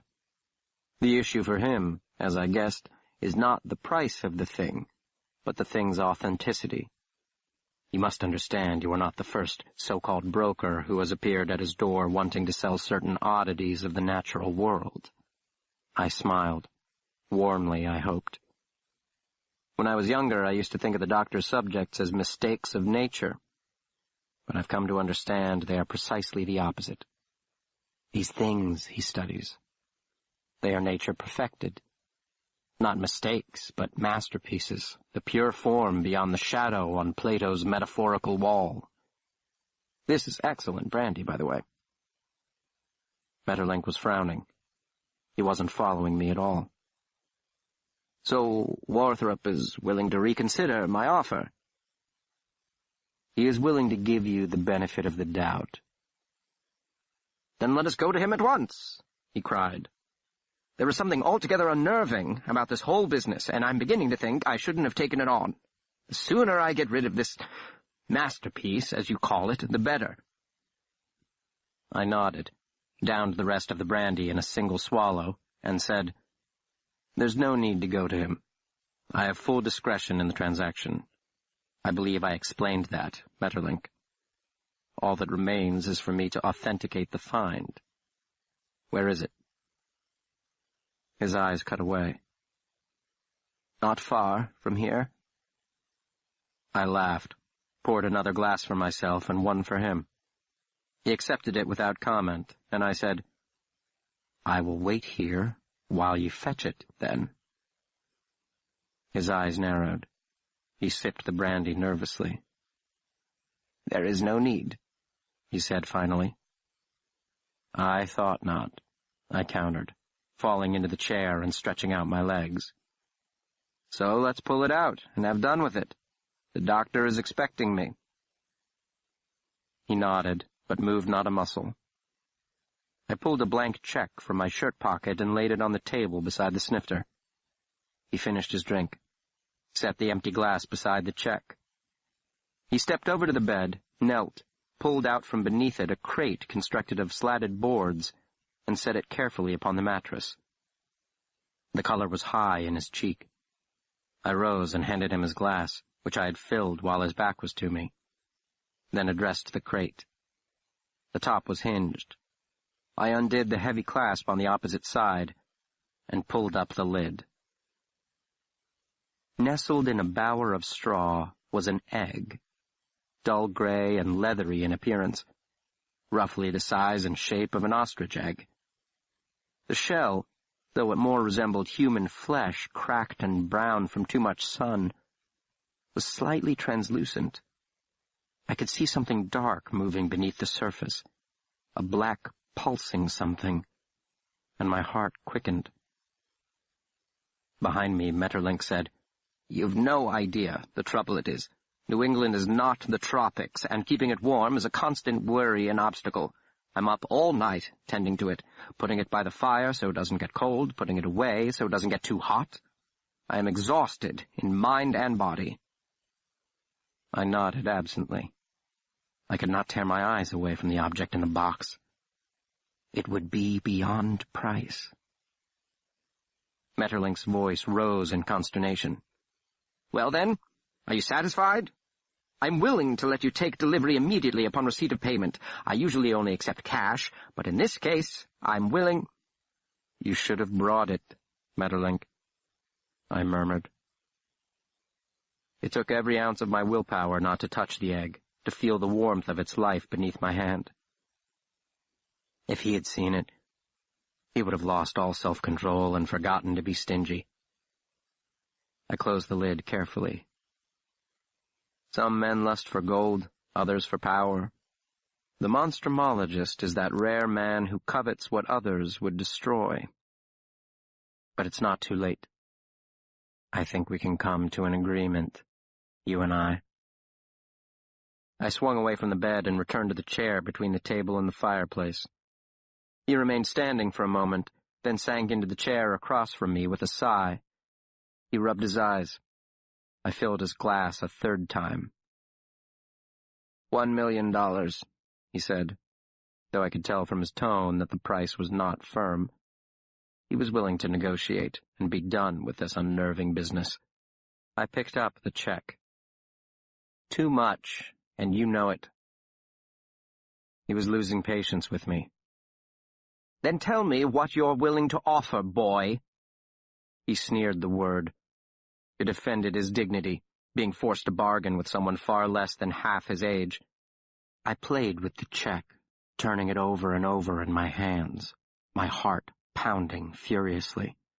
Part of me had the strange sense of having been here before, as if he and I were acting out a scene 100 times rehearsed. The other part, that I was a mere spectator to the melodrama, restless, a bit bored, wondering how long till intermission. Nothing, said I, the actor, the onlooker. He watched, speechless, while I tore the check in two and slipped the pieces into my pocket. Get out, he said when he found his voice. But you haven't heard my counteroffer. I am prepared to tender something far more valuable than money, Metterlink. This find is priceless, and I will pay you in kind. I don't need to spell it all out for you, do I? Everyone knows the one thing that is beyond price. He jumped to his feet. His chair fell back, clattered to the floor. He fumbled in his pocket, and his hand came out gripping a Derringer pistol. It's too late for that, I said levelly. No, you supercilious young pup, it is too late for you. Get out! He swayed. He tried to steady himself with his free hand upon the tabletop, but the room was spinning around him. The center would not hold, and the gun slipped from his fingers and fell to the floor. His eyes were wide, the pupils grossly dilated, the lids fluttering frantically like a butterfly's wings. What have you done? He whispered hoarsely. What in heaven's name have you done? Nothing at all, in heaven's name, I replied. And then I watched him fall. Chapter 5. I set the box on the floor, laid Metterlink upon the bed, removed the syringe from my pocket and placed it on the bedside table. Then I rolled up his shirt sleeve. I picked up the Derringer and placed it on the table beside the syringe. The sleeping draft would wear off in less than 20 minutes. I checked my watch and waited. Where did I fail? You didn't fail me, sir. You succeeded past all expectations. The wisest teacher desires to be surpassed by his student, and I have surpassed you. My lamp burns brighter than yours. It allows not the remotest corner a smidgen of dark. I see clear to the bottom of the well. And what I see is all there is and nothing more. There is no room in science for any sentimental thing. I had considered the alternative. An overdose of the anesthetic, or a pillow over his face while he slept. But disposing of the body posed a problem. How to remove it from the room without being seen. And even if I could accomplish that feat, there would be inquiries. I knew nothing about this man, where he was from, who had hired him, if anyone had, and who, if anyone, knew his business here. There were simply too many unknowns, too many places where the brightest of lights could not reach. I had another drink. The room was overly warm now. I unbuttoned my vest, rolled up my sleeves. From a great distance, I watched myself return to the bed. I had been here before. I had never been here. Do you know what this is, Kendall? Metterlink's eyes roamed beneath the jittery lids. I picked up the syringe filled with amber-colored liquid and rolled it between my hands. 5 fingers on one, 4 on the other. The missing finger floated in a jar of preserving solution in the doctor's basement. He'd chopped it off that I might live. I was indispensable to him, you see. I was the one thing that kept him human. The man's eyes opened. A few seconds before the world came into focus, but before his senses fully returned, I clamped my left hand upon his wrist and with my right jammed the needle home. His body stiffened as his head whipped toward my face, which was hovering a few inches over his, like a lover about to give him a kiss. I tossed the syringe aside and pressed my free hand upon his moving mouth hard. "You must remain very still and listen very carefully," I whispered. "It can't be undone, Maeterlinck, and if you wish to live, you must do exactly what I say. The slightest deviation would have devastating consequences. Do you understand?" He nodded beneath my hand. His brain was still a bit foggy from the drug, but he gathered the gist of my meaning. "You have been injected with a 10% solution of tipota," I informed him, keeping my hand upon his mouth, the other on his wrist. "A slow-acting poison derived from the sap of the pyrite tree, indigenous to a small island near the Galapagos archipelago, called the Isle of Demons. Tipota, from the Greek. Do you know Greek, Maeterlinck? No? It doesn't matter." I reviewed for him a brief history of the toxin, how it had been discovered by the ancient Phoenicians and brought to Egypt, why it was preferred by assassins and certain government secret police, extremely slow-acting in the proper dosages, giving the perpetrators days to effect their getaway, what he might expect in the coming hours: headaches, heart palpitations, shortness of breath, dizziness, nausea, insomnia. The lecture delivered in a dry monotone, like that of a white-coated man to a hall filled with other white-coated men. And Maeterlinck quivering beneath my grip, nodding with wide-eyed enthusiasm. It was, after all, the most important lecture he would ever hear. "You have about a week," I told him. "1 week, until your heart muscle blows apart and your lungs shred to pieces. Your only hope for survival is receiving the antidote before that happens. Here." I stuffed a piece of paper into his shirt pocket. His name and address. Dr. John Kearns, Royal London Hospital, Whitechapel. "If you leave tonight, you might have just enough time," I went on. "He is a close friend of the doctor's, a doctor himself, as a matter of fact, Warthrop's spiritual twin and polar opposite, a man who has seen to the bottom of the well, if you follow my meaning. He will give you the antidote if you give him the name, tipota. Do not forget." I stepped back, scooping up the Derringer from the nightstand. And his mouth came open, and he said, "You're mad." "To the contrary," I answered. "I am the sanest person alive." I gestured toward the door with the gun. "I suggest you hurry, Maeterlinck. Every second is precious now." He eyed me for a moment, his wet lips twisting into a grimace of fear and rage. He scooted to the edge of the bed, swung his legs over the side, pushed himself off, and then crumpled into a heap with a startled cry. It was the remnant of the sleeping draught that dropped him, of course, not the tinted saline I had shot into his veins. He reached for me without thinking, the natural instinct, the human affliction. I stared down at him from the upper atmosphere. Maeterlinck a minuscule speck writhing at my feet, so far beneath me that no feature was distinct.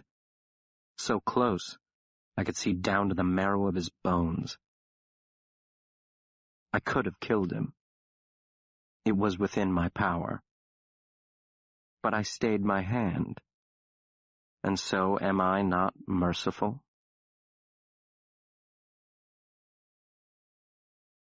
Chapter 6. I found the Monstrumologist in the library where I had left him, slouched in a chair, a volume of Blake open upon his lap. But he was not reading it. He was staring off into space with a melancholy expression. He didn't react when I entered the room, didn't rise to greet me or demand to know where I had been or why I had been gone so long. He closed his eyes and laced his fingers together over the book, leaned back his head, and said, "I have been thinking I acted rashly in dismissing this Maeterlinck fellow without demanding proof of his claim. It would be an extraordinary find, and would seal my place as the foremost practitioner of my craft in the world." "You've already secured that place, many times over," I assured him. "Ah," rolling his head back and forth. "Fame is fleeting, Will. It is not fame I crave. It is immortality." "Perhaps you should seek out a priest." He chuckled. His right eye came open to consider me, closed again. "Too easy," he murmured. "What?" He cleared his throat. "I've always thought, if heaven is such a wonderful place, why is entering it so absurdly easy? Confess your sins, ask forgiveness, and that is all? No matter what your crimes?" "I haven't been to church since my parents died," I answered. "But if memory serves, there are 1 or 2 crimes for which there is no forgiveness." "Again, then what sort of God is this? His love is either infinite or it is not. If it is, there can be no crime beyond forgiveness. If not, we should pick a more honest God." He placed the book on the table beside him and stood up. He stretched his long arms over his head. "But I have little patience for mysteries of the unsolvable variety. Tell me, where have you put it?" I didn't play dumb. What would be the point? "In the basement." He nodded. "I must have a look at it." "It's alive," I said. "Well, of course it is. You wouldn't have come looking for me if it weren't." He stopped before me, placing his hands upon my shoulders and drilling into my bones with his dark, backlit eyes. "I hope you didn't pay too much for it." Maeterlinck received what was coming to him, I said. "You're now resisting the urge to brag." "No." An honest answer. "Or chide me for losing my temper?" You're the most even-tempered man I have ever met. It's as you've always told me, sir. A man must control his passions, lest they control him. Or in the alternative, he might choose to have none at all, and thereby escape the struggle entirely. He laughed out loud and clapped me on the shoulder. "Let's snap to it, then. It might be alive, as you say, but still could be a case of mistaken identity." He did not ask me for any particulars of the transaction, that night or ever. Did not ask the price or how it was arrived at or why I decided to seek out Maeterlinck myself without telling him. For all his flaws, Warthrop was not one to look a gift horse in the mouth. The path to immortality did not lie in that direction. He was proud of me, in his way, for taking initiative in the battle, as a good foot soldier in service to the cause. And as for Maeterlinck, I never heard from him again. I can only assume he fled to London seeking a dead man who'd been left for carrion on an island 6,000 miles away. Finding neither the man nor the antidote, since neither existed, he must have thought himself doomed, until the dire moment he thought must be coming never materialized. From time to time, I wonder if his heart was filled with rage or joy.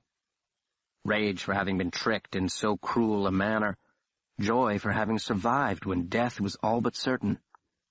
Perhaps neither, perhaps both. What did it matter? It certainly didn't matter to me. He received the priceless gift, and I, the prize beyond price. Canto 4, Chapter 1.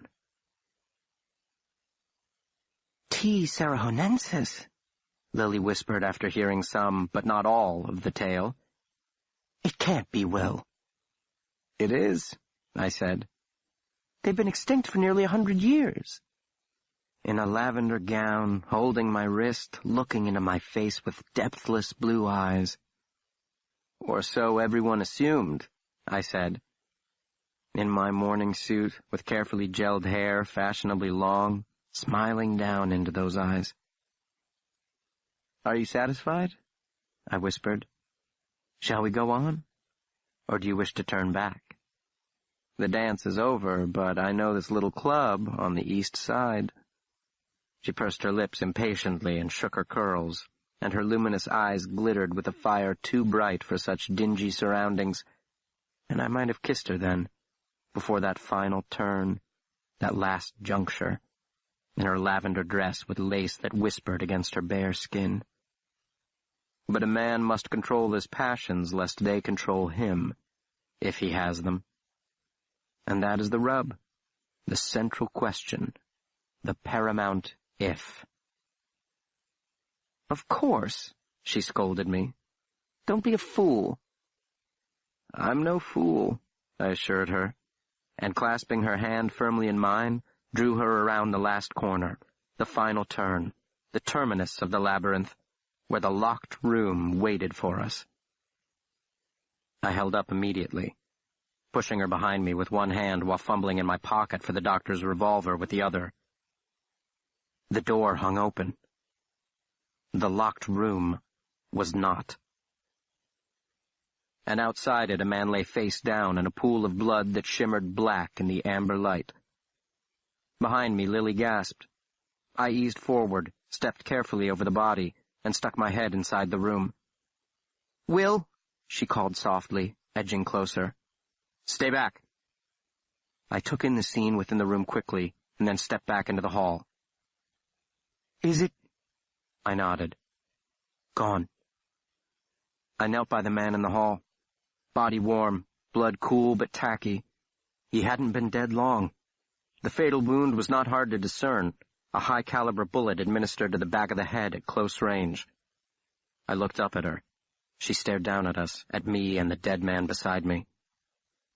"The key is still in the lock," I said. And she replied, "Adolphus." I sprang forward, seizing her hand as I went, and together we raced back to the offices of the old man, the one who had told me, not so very long ago, that he would never join the monstrumological ranks because, in his words, they die. They die like turkeys on Thanksgiving Day. His body was not quite as warm as the one lying in the hall. I flung him to the floor and pounded upon his chest and breathed into his open mouth, after flinging aside the upper dentures, and cried his name into his sightless eyes. I pulled open his jacket. His entire shirt front was soaked in blood. I looked up at Lily and shook my head. She covered her mouth and turned away, stumbled through the dusty detritus toward the door. I was upon her in 2 strides. "Lily!" I grabbed her arm and whirled her around. "Listen to me, Warthrop. You must find him. He'll be back at our rooms at the plaza." "The police?" I shook my head. "This is no matter for the police." Pushing her toward the stairway. "You aren't coming?" "I'll wait for him here. We didn't miss it by much, Lily. He may still be down here. It, too." We had reached the foot of the stairs. "Who may still be down here?" "Whoever shot that man by the locked room." But it wasn't his killer I was most concerned about. It was Warthrop's prize. Should it somehow escape? "Then you cannot stay," pulling on my arm. "I can handle myself."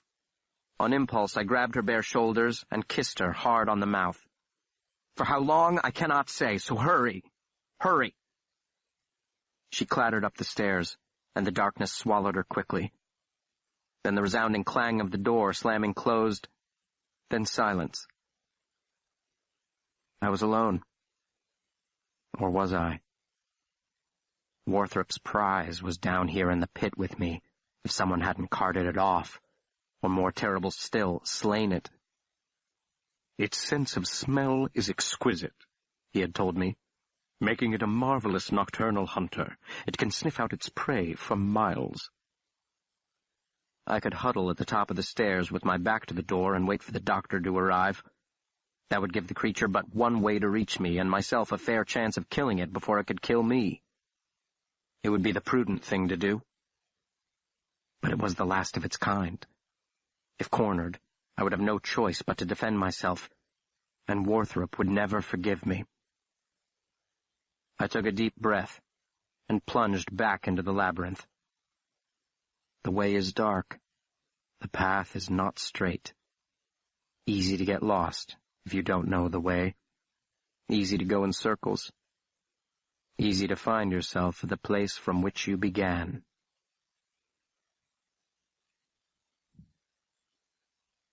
Chapter 2. Hold out your hands. Steady now. Don't drop it.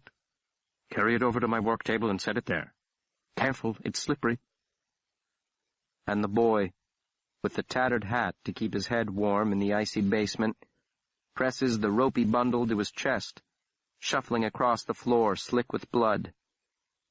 The slithering and slipping of the cargo in his arms, the offal smearing his shirt front, and the smell that assaults him, and the antiseptic clink and clatter of sharp instruments, and the man in the white coat with its copper-colored stains leaning over the metal necropsy table, and the boy's numb fingers wet with effluvia, and the tears of protest that run down his cheeks, and the hunger in his belly, and the lightheadedness of finding himself in this place where no pies cool on racks and no woman sings over a warm fire, just the man and his gore-encrusted nails and the peculiar crunch of the shears snapping through cartilage and bone, and the strangely hypnotic beauty of a corpse flayed wide, its organs like exotic creatures of the lightless deep, the surreal humming of the man as he works, fingers digging deep, black eyes burning, forearms bulging, the taut muscles of his neck and the clenched jaw, and the eyes burning. Nothing human yet. We'll take a look at those intestines in a moment. What are you doing over there? Set it down on the table. I need you here, Will Henry. Here, by his side. Here, in this cold place where not a molecule of air moves. Here, the boy in the tattered hat smelling of smoke, and the blood sticky on his bare hands, and the thing opened up before him like a spring flower straining toward the sun. The monstrumologist's hands were sure and quick then, like all else about him. He was in his prime. None could match him in dexterity of mind, none shared in the purity of his animus. What heights might he have risen to if he had chosen a different path, if true passion could be chosen, like the ripest apple in the basket? Statecraft or poetry? Another Lincoln, perhaps, or a Longfellow. If a soldier, then a Grant or a Sherman, or to reach further back, an Alexander or a Caesar. It seemed nothing could contain him in those days. No light shone brighter than his lamp. It was overwhelming for the boy in the tattered hat. He had never been in the presence of genius. He didn't know how to behave or think or speak or any human thing, and so he was forced to look to the man in the stained white coat to guide him, to tell him how to behave and think and speak. He was the bloody corpse beneath the bright lamp splayed open, straining toward the sun. Why are you staring like that? Are you going to be sick? Do you find it hideous? I find it beautiful, more splendid than a meadow in springtime. Hand me the chisel there. I was younger than you when I assisted my father in the laboratory. I was so small I had to stand on a stepping stool to help him. I held a scalpel before I could hold a spoon. Good. Now the forceps. Let's have a look at this fellow's incisors. No, the large forceps. Oh, never mind. Hand me the pliers there. That's a good boy. Later at the work table, standing on my tiptoes to watch him dissect the intestines of the beast, discovering at last evidence of its human victim, and the joy upon his face in counterpoint to my horror as he pulled it free with a soft squish. We have found him, Will Henry. Or a bit of him, anyway. Step lively. Hand me that jar over there. Snap to, quickly. It's falling apart on me. Very difficult to tell the age by this, but it could be him. It could be. They said he was a boy around your age. What do you think? Rolling the molar around in his palm like a dice player. A boy around your age, or so I'm told. What do you think? A boy around my age? And that's all that's left of him? Where's the rest? Well, where do you think it is? What isn't used is discarded. Defecated, to be technical about it. Like all living things do, what it didn't convert to energy, it shat out. Waste, Will Henry. Waste. A human being. He is speaking of a human being. A boy around my age, was the report. And all that is left is a tooth. The rest now part of the beast, or in a pile of its shit. Waste. Waste. And the boy in the tattered hat, in the tattered hat, in the tattered hat. Chapter 3.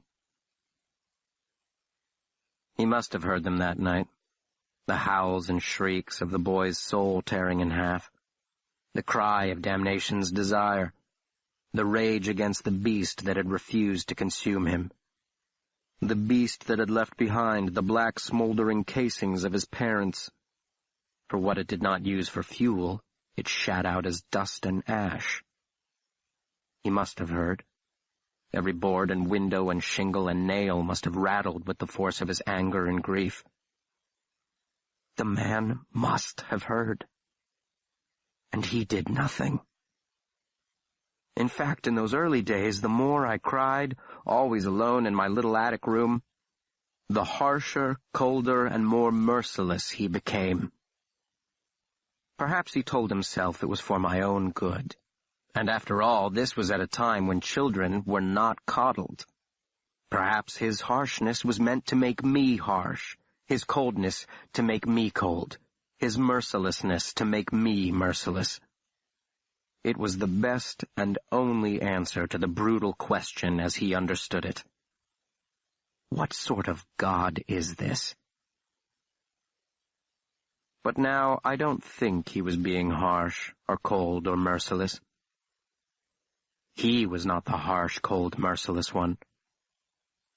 Now I think he heard my screams and remembered another boy, a boy from long ago, consigned to that same attic space away from the beating heart of the house, the lonely boy whose mother had died and whose father blamed him for it. The terrified boy who watched his father fade from him while remaining all the while in his sight. A majestic ship disappearing over the endless horizon. The boy alone and sick in his loneliness.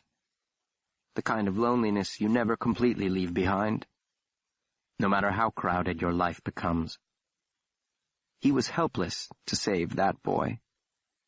He was helpless to save me. The distance was too great. There were not enough years in a lifetime to climb that 8-foot ladder and say to the boy, "Be still, be still. I know your pain." These are the secrets I have kept. This is the trust I never betrayed.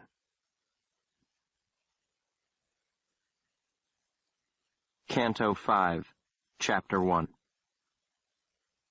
I knelt beside the dead man in the monstrumarium, beside the open door to the locked room. The back of his skull had been blasted open, a single shot at close range. Grimacing with the effort, he was not a small man. I rolled him onto his back. The bullet had passed through.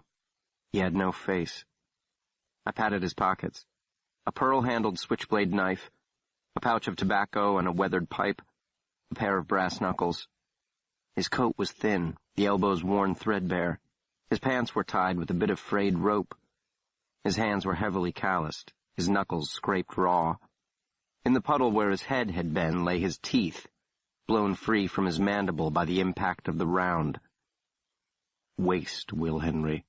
Waste. I dropped the brass knuckles and knife into my pocket and crouched close to the floor, and the light from the gas jets flung my shadow over the body. When presented with a problem, look for the simplest solution first. That is always the route nature takes.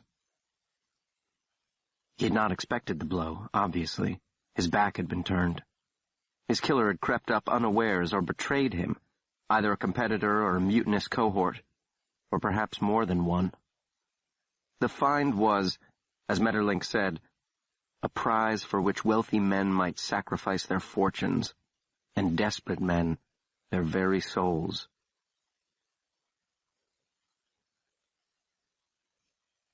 Chapter 2.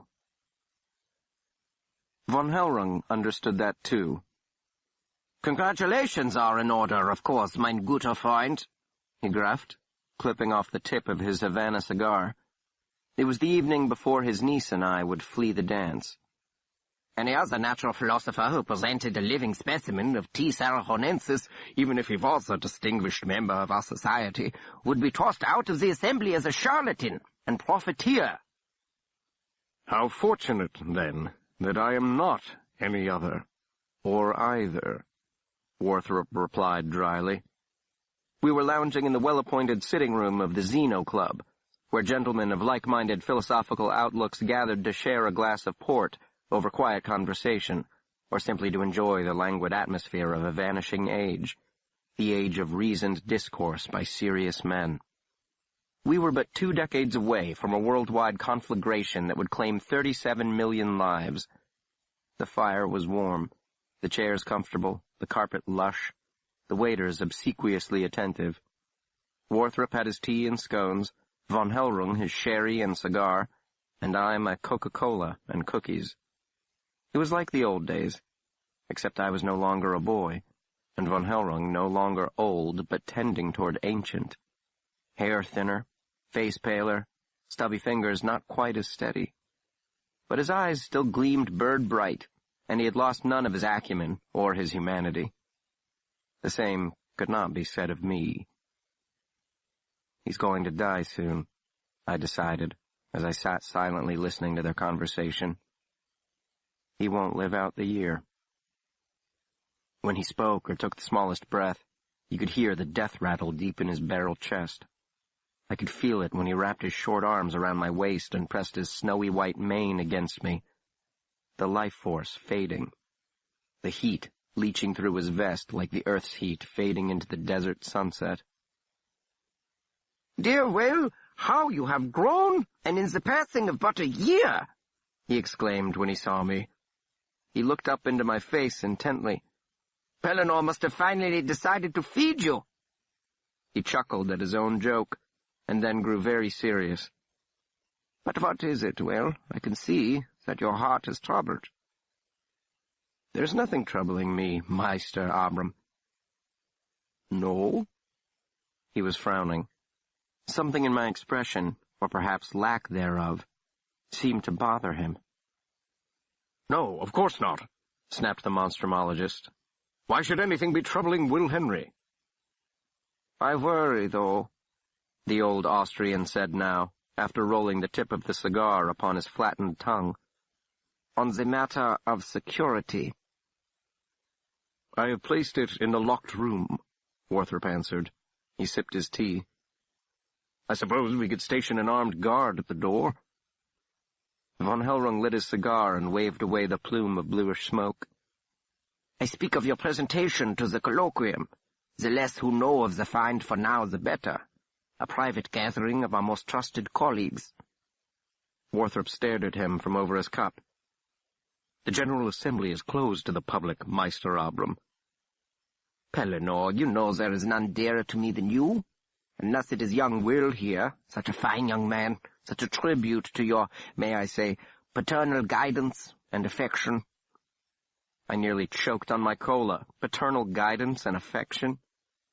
"So there is no one who understands better your desire to place your name in the firmament of scientific achievement." "I do not labor, nor have I suffered, to advance my reputation above the advancement of human knowledge, Von Hellrung," the doctor said with a perfectly straight face. "But I do understand your concern. If news of a living T. Sarahonensis reaches certain quarters, we might expect a bit of trouble." Von Hellrung nodded. He seemed relieved that my master understood the central dilemma. The most astounding discovery in a generation, one that held theory-altering implications not just for aberrant biology, but for all the natural sciences, including key tenets of evolution, and it must be kept secret. "Ach, if only this broker who brought it to you had revealed the name of his client!" cried Von Hellrung.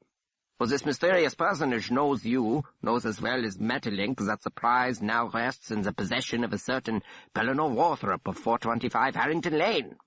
But do not exaggerate, mein Freund. You have been in no greater peril in all your dangerous career. This, your greatest prize, may also be your undoing. Warthrop stiffened. My undoing, as you call it, must come sometime, Von Hellrung. Better that it comes at the height of my career than in the last bitter dregs of it. Von Hellrung puffed on his cigar and watched his former pupil down the final drops of his tea. "It may yet," he murmured. "It may yet." Chapter 3. The last bitter dregs of it. 19 years after uttering those words, he was sitting at the foot of his bed, wrapped in a towel. I could count every rib in his bony chest, and with his wet hair and haggard features, he reminded me, for some reason, of one of Macbeth's witches. Fair is foul, and foul is fair. "Did you make tea?" he asked. "No." I stepped around to his dresser in search of some clean underwear. "Really? I thought surely you must be, by all the banging and clattering down there. Dear Will is making me a nice pot of tea, I thought." Well, I wasn't. I was looking to see if you had a crumb of food in the place, which you don't. What are you living on, Warthrop? Old carcasses from your collection? I tossed a clean pair of underwear. The drawer was full of them. He probably hadn't changed his shorts in a month. At him. They landed on his head, and he giggled like a child. "You know I have no appetite when I'm working," he said. "Now, a good strong cup of some Darjeeling, that is something altogether different. I never could replicate your cup, Will, try as I might. Never tasted the same after you left." I went to the closet, tossed a pair of trousers, a shirt, and the cleanest vest I could find onto the bed. "I'll make you a pot when I get back." "Get back? But you only just got here." "From the market, Warthrop. It'll be closing soon." He nodded. He was absently turning the underwear in his hands. "I don't suppose you'd mind picking up a scone or two?" "I will get you some scones." I sat in the chair. For some reason, I was out of breath. "They never tasted the same either," he said. "One wonders how that could be." "Stop that," I said sharply. "Don't be childish." I looked away. The sight of him wrapped in the towel, thin hair dripping wet, the hunched shoulders, the hollow chest, the rail-thin arms and spidery hands, it sickened me. It made me want to hit him. "Are you going to tell me?" I asked. "Tell you what?"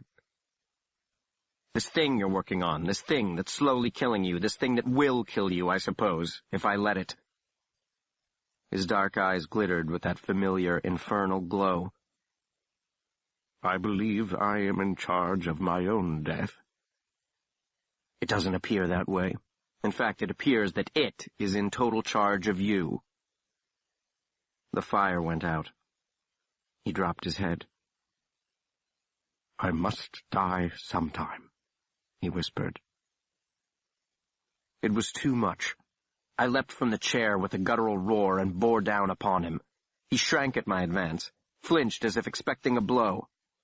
"God damn you anyway, Eleanor Warthrop! The days of your puerile attempts to manipulate and control me are over. So save the melodramatic sniveling for someone else." His shoulders heaved. "There is no one else." "That is your choice, not mine." "You chose to leave me!" he shouted up into my face. "You gave me no choice!" I turned away. "You disgust me. Always tell the truth, Will Henry. All the truth in all things at all times. From you, the most intellectually dishonest man I have ever known." I spun on my heel, turned round again. "We are circles. Our lives are not straight." "You've been nothing but a burden to me, an albatross around my neck," I shouted. Everything about you is repulsive. You're living like some feral creature, wallowing in your own filth, and for what?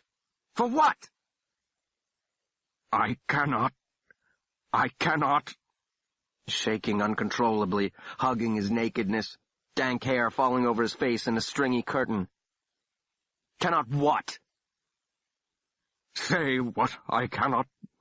Do what I cannot. Think what I cannot. I shook my head. You've gone mad.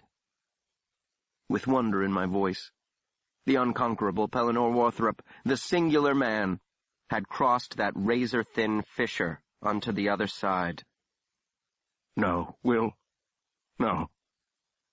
He lifted his head to look at me, and I thought, those are pearls that were his eyes.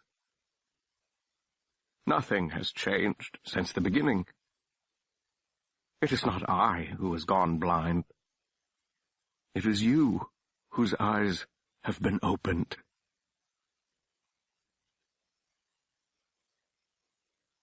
Chapter 4. With my eyes wide open and 3 inches from the floor, I crawled in an ever-widening circle around the corpse and the monstrumarium. Every second was precious, but I forced myself to go slowly, gathering in what the eye could harvest in the meager light. Here the outline of a bloody shoe print, 6 inches from where he fell. Another as the second man stumbled backward toward the wall. Here, against the wall, a stack of empty crates toppled over and broken apart. A terrific struggle had happened here. With a third man? Or with Warthrop's prize? Had the victim's betrayer or competitor been overcome inside the locked room as he attempted to transfer the prize to another container more suitable for transport? Finding nothing else useful against the wall, I crossed into the room. In my brief inspection earlier, I hadn't seen it. Someone, or something, had flung a large burlap sack into the far corner. I tapped on it with my foot. Empty. That was it, then. He tried to lift it out of the cage, and it struck, drove him out. And as he stumbled backward, he stepped into the puddle of blood, leaving the imprint of his shoe on the floor. Or he could have lost his grip, not been in its grip, panicked, and backed out in terror, slamming against the far wall and knocking over the crates before fleeing the monstrumarium, the motive for his crime abandoned. The second scenario didn't seem satisfactory to me. If he had dropped the prize, it would have pursued him, and left some evidence of itself through the same puddle into which the shoe had dipped. Back in the corridor, I ran my fingertips over the damp wall above the pile of shattered wood and bent nails, squinting in the flickering light of the jets, kicking myself for not having fetched a torch from Adolphus's office. My fingers brushed something sticky. I sniffed. Blood. The wall was speckled with dime-sized drops of it around the level of my eyes. Had he smacked his head against the hard stone? Or had he already been punctured several times over? The drops extended for 3 feet in either direction from the center of the broken crates. From whipping his head back and forth? Or from something whipping him? "Where are you?" I whispered. "It isn't big enough, not yet, to take you anywhere, so wherever you are, you went there of your own accord. Did you run from it or with it, embracing you?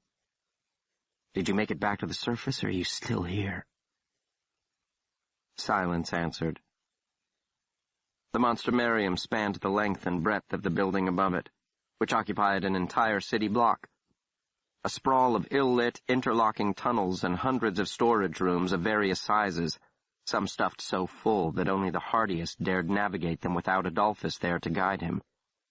More than once I'd gotten lost down here, wandering for a quarter hour or more, until, unnerved and disoriented, I gave in to my panic and called for him to find me and lead me out. "Adolphus! Adolphus, I'm lost again!"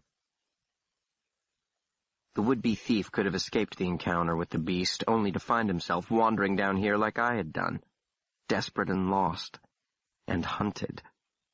He could have made it back to the street, his pursuer safely sealed below like the Minotaur of the story. Or he could have been overcome, not here but somewhere else within the labyrinth, and even now, as I considered the possibilities, he was being consumed. I went over the scene one last time. How long since Lily had left to fetch the doctor? My sense of time was skewed. It seemed more than a month since I'd pushed her up the stairs with that farewell kiss. I trotted back toward the curator's office, holding the gun in my right hand while keeping the left before me, the knife and brass knuckles within my trouser pocket knocking against my leg, pausing at each turn and scanning the next tunnel before proceeding on. I had the sense of time slithering down a black hole, carrying me with it. Though the floor rose as I neared the entrance, I felt as if I were skittering down a steep slope, at the bottom of which opened the mouth of a lightless abyss, the entryway to the lowermost circle, Judeca, the frozen heart of hell. In the last tunnel before the final turn, midway down, a shadow leapt from the murky recesses of a storage room and slammed into me, forcing me sideways into the wall. The impact knocked the gun from my hand. I smelled whiskey and blood as he clamped his fingers around my throat, pinning my back against the wall with his body, and his breath was hot in my ear. I brought up my fists and boxed him hard against the ears, which loosened his grip a bit, but he was maddened by fear and pain and did not let go. His face shone with fresh blood, and was crisscrossed with deep crimson fissures where the fangs must have ripped. His teeth were bared, his eyes red-rimmed and wild with terror. I brought my knee up and into his crotch. His hold slipped as he doubled over, and I shoved him away. No time for the gun. I pulled the knife from my pocket and flicked it open. The blade sprang free, glinted coldly in the gaslight. He stumbled backwards, bending over, clutching at his privates, and then he vomited up a stew of bile and blood and black, curdled globs of his own gut. The monster's poison had already necrotized a part of his stomach. His other organs, I knew, were dying as well. That is how the poison kills you. You die from the inside out. Depending on the amount of toxin, the process can take anywhere from minutes to several days. My turn. I grabbed him by the throat, pulled him up, pressed the tip of the knife under his jaw. His rancid breath, stinking of his inner rot, washed over my face, and I gagged. "Where is it?" I choked out. "Where is it?" "Inside." "Inside? Here? In the Monstrumarium? Bring me to it." He laughed. Then he belched, and a viscous mixture of blood and mucus bubbled over his bluish lips. I saw it then. I had seen the same thing many times before in my service to the Monstrumologist. The light was fading from his eyes. "I already have."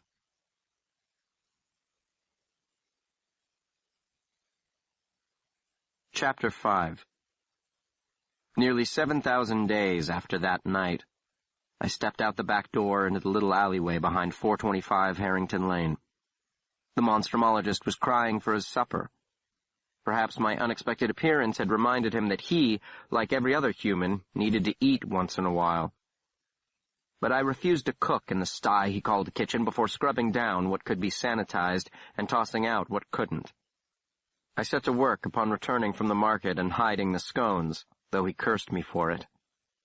"They are still mine until I give them to you," I scolded him. He slunk away like a chastened child. There was always, even in his prime, a childishness about the Monstrumologist, as if part of him were frozen in that time prior to his mother's death.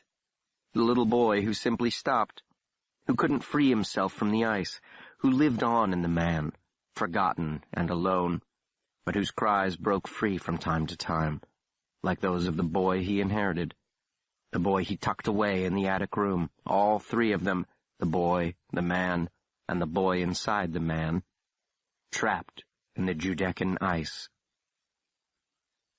I dumped the first load of garbage into the nearest ash barrel. The one next to it was stuffed to overflowing, not by the Monstrumologist, surely, but by the girl I had hired to keep him alive. Beatrice, was that really her name?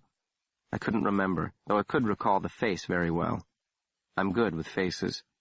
Apple-cheeked, fair-skinned, a little on the heavy side, a quick, pleasant smile. I had chosen her carefully from a list of applicants, an old maid with no family in town, used to caring for the sick and infirm. She administered to her parents until both died.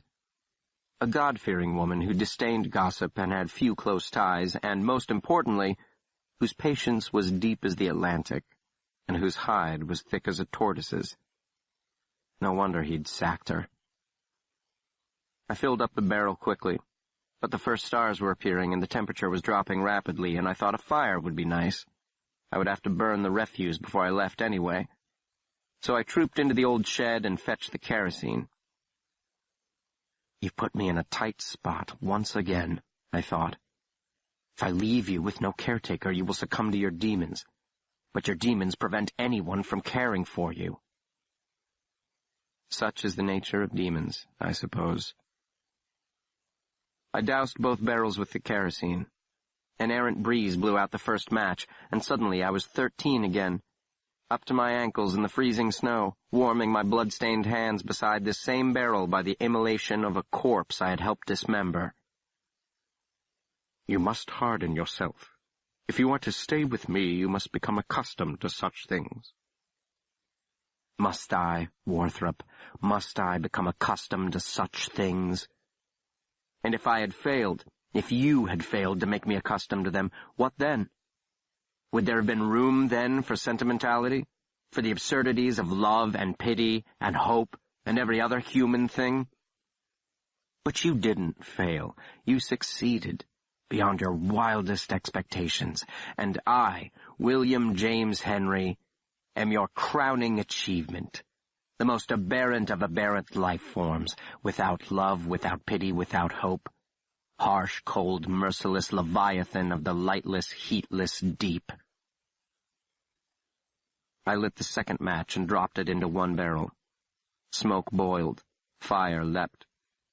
Then the third match into the other barrel, and the heat like a barber's warm rag upon my face, and the smoke a speckled curtain of gray and black, and the stench of organic burning things, rotten food and moldy bread, and underlying it the foul muck of marrow sizzling within bone, and the acrid tincture of hair smoldering.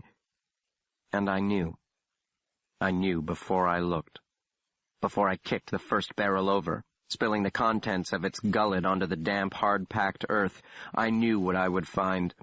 Knew to the core of my harsh, cold, merciless self what he had done, and to whom he had done it. Apple-cheeked, fair-skinned, ready smile, and you bastard, what have you done? What have you done? There was her apron, torn and bloody, and a piece of her calico dress, and the remnants of the ribbon that held back her hair. Long, tangled strands of it clung stubbornly to the skull, a light brown giving to gray, and she the Medusa. I am turned to stone. She grinned up at me, and the empty sockets looked into my face, and both were devoid of expression, her skull, my face. No sorrow, no pity, no horror, no fear. Hollow socket and hollow man, hollowed out by his hand. Folio 12. Arcadia. From Dante's Purgatorio. Not a dram of blood remains in me that does not tremble. I know the traces of the ancient flame.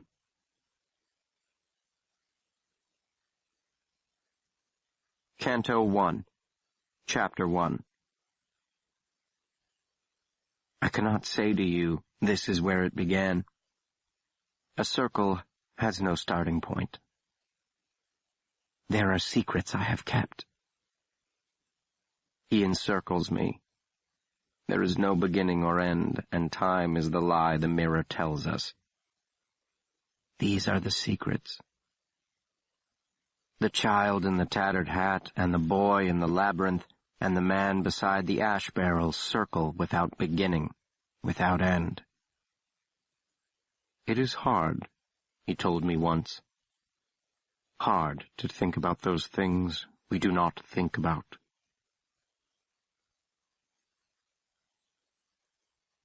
Chapter 2. Deep in the bowels of the beastie bin, the man stiffened in my arms. His back arched, his head fell back.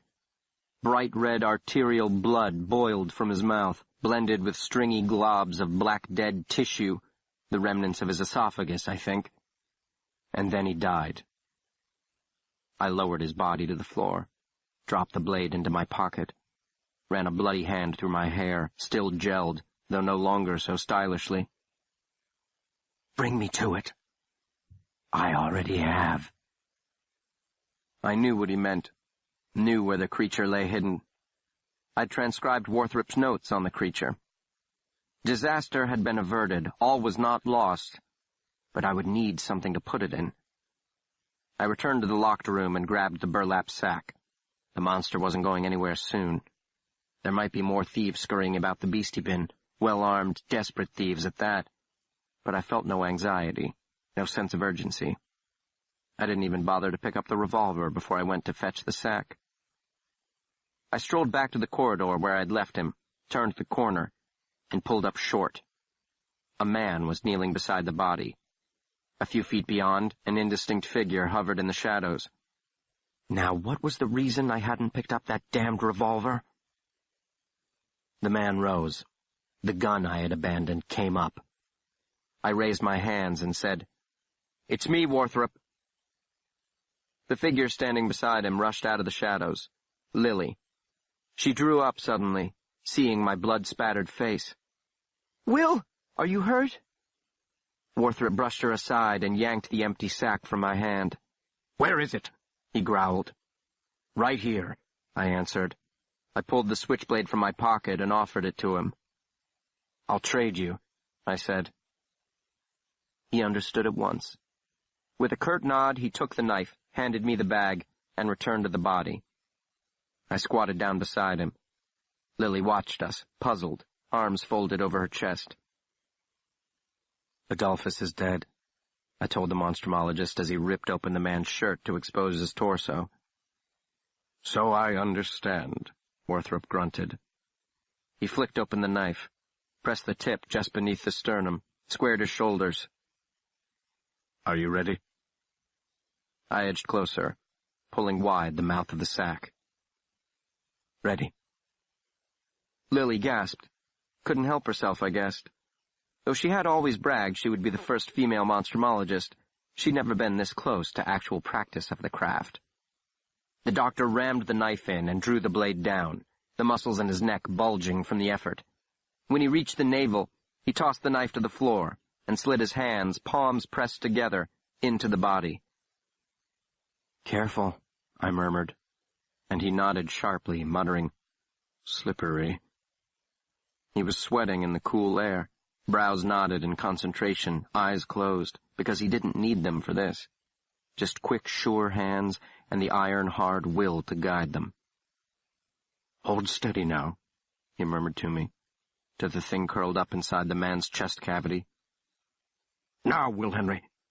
He opened his eyes and rose up on his knees, and his hands came out of the man's middle with a soft plop, and the thing in his grip twisted and coiled sensuously around his arms, dripping with gore and oddly beautiful in the smoky yellow light, shimmering like the midnight surface of a river. With one smooth motion, the monstrumologist swung the prize into the sack. "Now the truly tricky part," he muttered. He did not rush. He forced himself to go slowly, first one hand, then the hand that held the base of its head, the critical moment in which he was at the greatest danger of being bitten. Then he was free, and I twisted the mouth of the bag closed. We were a bit out of breath. "Well, Will Henry," he panted, "I suppose we should have posted a watch after all."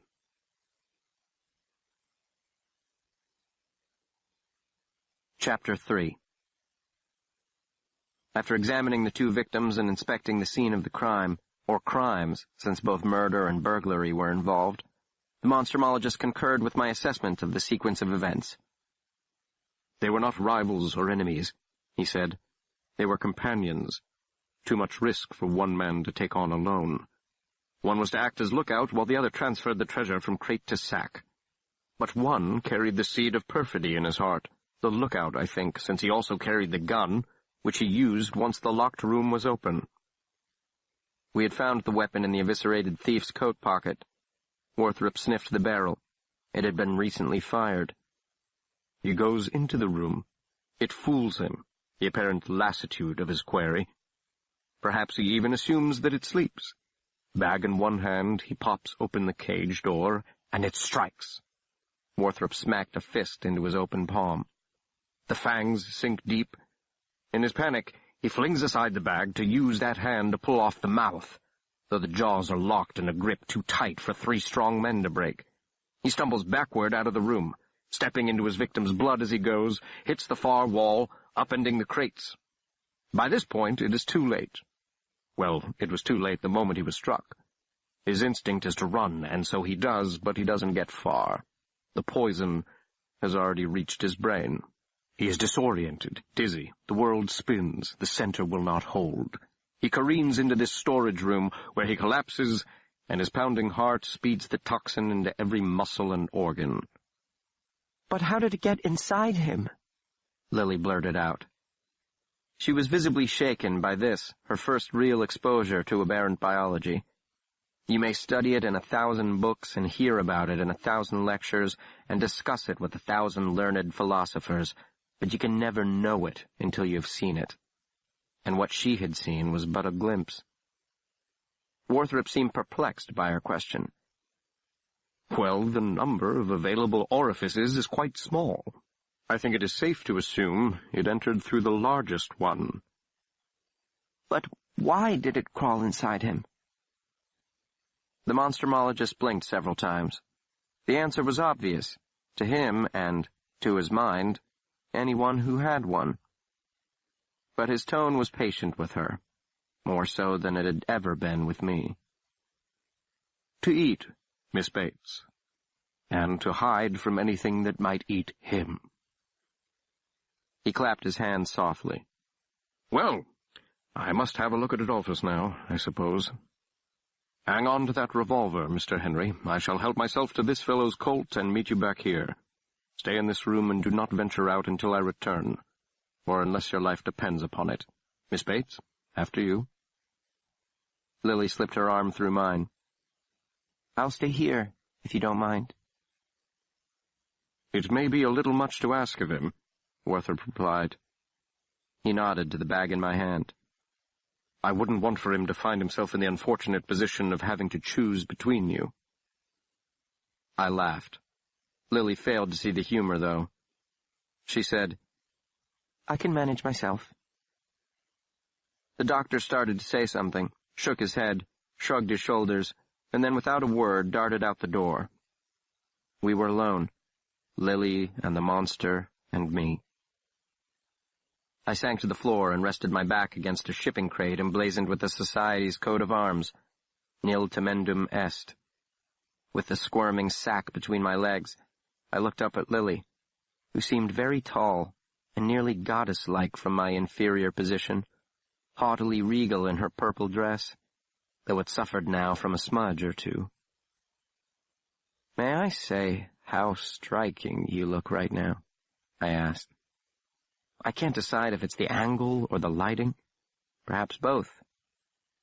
I'm very tired. I think the alcohol is worn off. You used to be so serious, she observed after a studied silence. Even when you were trying to joke, you were serious. The work gives one perspective. What kind of perspective would that be? I pursed my lips, thinking about it.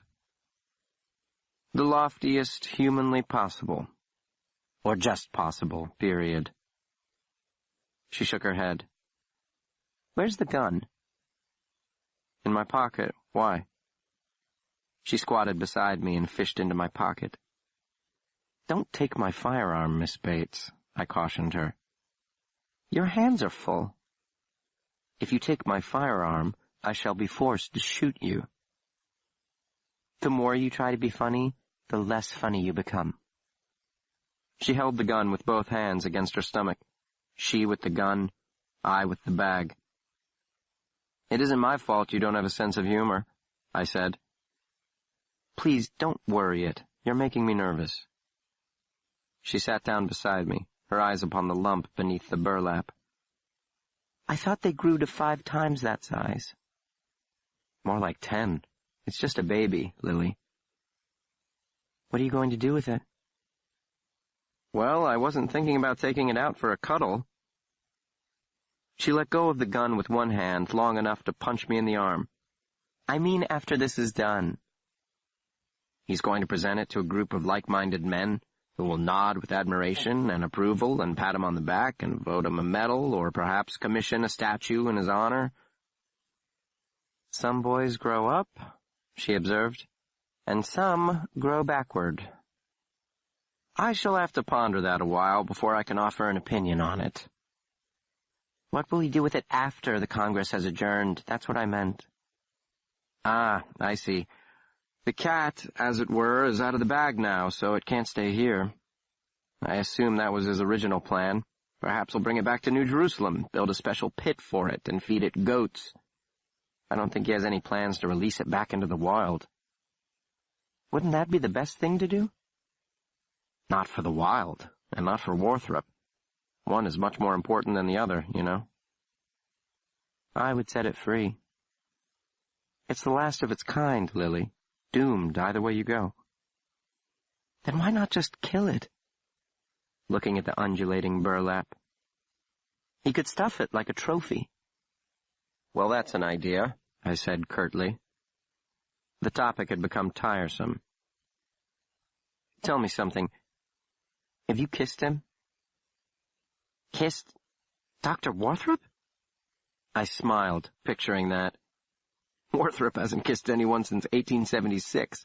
I was referring to the mediocrity. Samuel? She lowered her eyes. She wouldn't look at me. Is that any business of yours? I suppose not. I know not. Really? Then he must be mediocre for you not to know. She laughed in spite of herself. You aren't half as clever as you think you are, you know. I nodded. More like a third. Did you meet him in England? Aren't you lonely there, Lily? Don't you miss New York? What sort of person would want to apprentice for Sir Hiram Walker? No one who's a third as clever as he thinks he is, so he must be a mediocrity.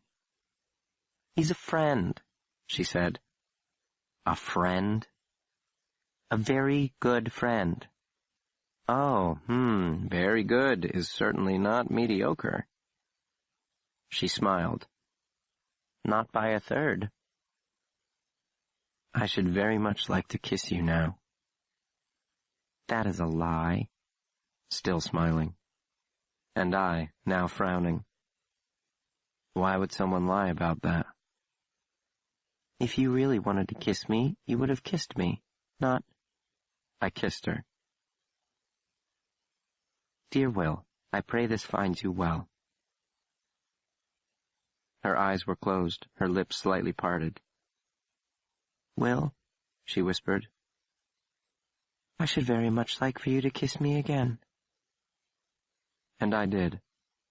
And the thing turned upon itself inside the burlap, and scratch against the heavy glass, and you must harden yourself to such things, and there was no room for love or pity or any other silly human thing, and never fall in love. Never. And the snarl of winding passageways and dusty rooms and shelves overflowing with dead nightmarish things, and I find it beautiful, more splendid than a meadow in springtime. There is one last thing I must say before I go. In the twisting, scratching, dusty, overflowing, dead, nightmarish chamber of the lightless, heatless deep, one last thing I must say. Lips slightly parted. These are the secrets, these are the secrets, these are the secrets. Chapter 4.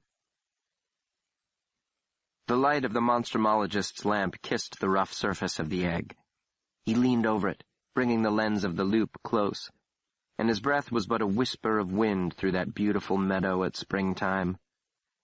He'd taken measurements, mass, circumference, temperature, and listened to it through his stethoscope. He worked quickly. He didn't want to expose the egg too long to the basement air. As Maeterlinck had observed, New England was anything but tropical. Well, it certainly matches the descriptions in the literature, he told me. Scant and imprecise as those may be, it could be the ovum of a T. cerahonensis. Certainly not a crocodile or turtle egg, much too big for one of those. Definitely reptilian. Perhaps a distant cousin, the giant anaconda or boa, but again, the size rules them out. Well, in this instance, we must rely upon the old adage that time will tell. He straightened and pushed the loop onto the top of his head. His cheeks were flushed. He did not know for certain what he had, but at the same time, he knew. We shall nurture it, keep it warm and well-insulated, and see what emerges in a few weeks' time. Just in time for the annual Congress, I pointed out. It obliges you, Doctor. He stiffened slightly. I am not sure what you mean by that. The last of its kind, I said, as if your cap didn't already have enough feathers. Do you know, Will Henry, for about a year now, whenever you make a remark like that, I cannot decide if you are praising me, or mocking me, or both. I'm acknowledging the obvious, sir, I said. Usually the purview of politicians and novelists. I would suggest you avoid it. He returned the egg to its bower of straw, and for the next 30 minutes fussed with the small heat lamp, using a thermometer to measure the ambient temperature near the surface of the egg. We must keep close watch, Warthrop said. Check it upon the hour until it's ready to hatch, and then we cannot leave it unattended, for our protection as well as its own. At least 2 others know of its existence and location, perhaps more. Should intelligence of our find fall upon the wrong ears, could pose a greater danger than the thing itself. He was speaking to me, but looking at the thing itself.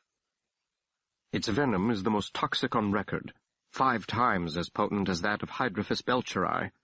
A drop that would fit upon the head of a pin is enough to kill a grown man. I whistled. No wonder it's so valuable. You could wipe out an entire army with a cupful. He shook his head and chuckled ruefully. And thus our own natures determine our conclusions. What do you mean? It is valuable not for what it takes away, Will Henry. It is valuable for what it gives. That was my point, Doctor. Death as something one gives?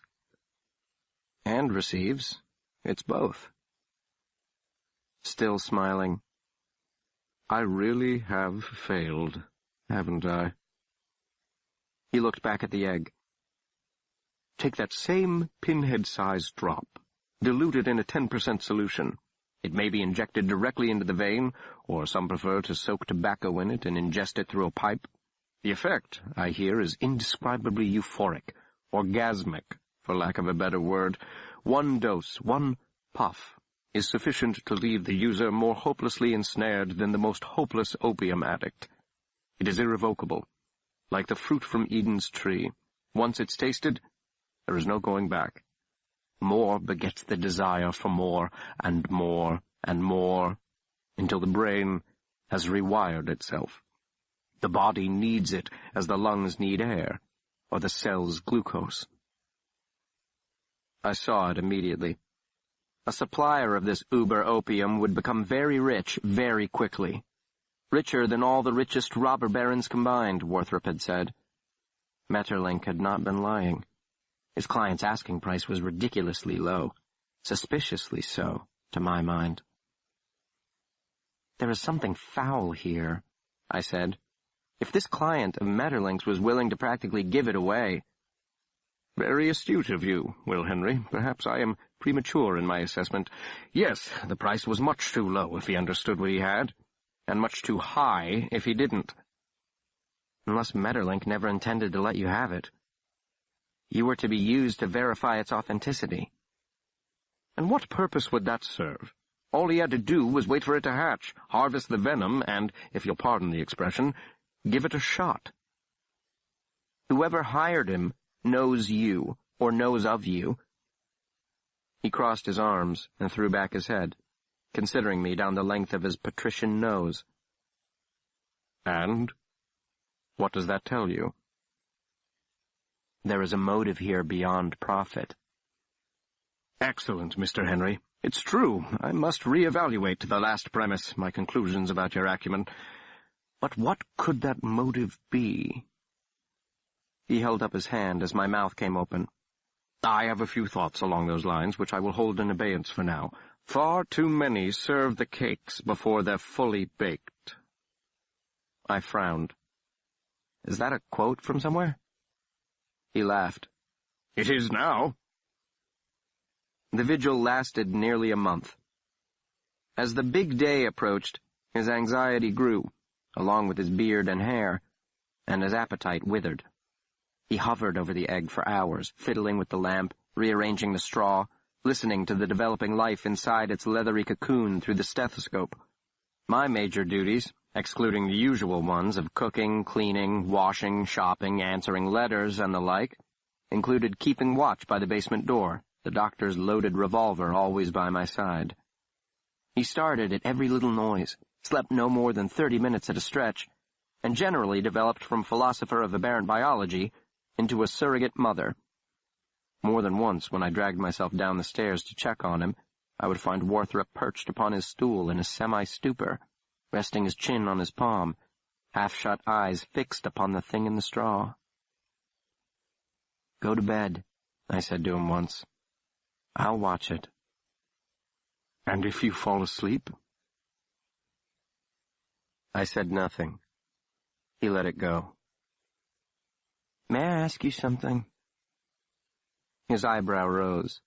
The eye beneath remained lidded. It didn't drop out of the sky, and it wasn't preserved in a frozen tundra for 100 years, or, I'm guessing, laid a century before it'll hatch. How can it be the last of its kind? Where is its mother? He cleared his throat. His voice sounded like a shoe scraping over broken glass. Dead, according to Metterlink. Killed by the same coal miner who discovered the nest. But wouldn't it be reasonable to assume her mate had been killed the week before?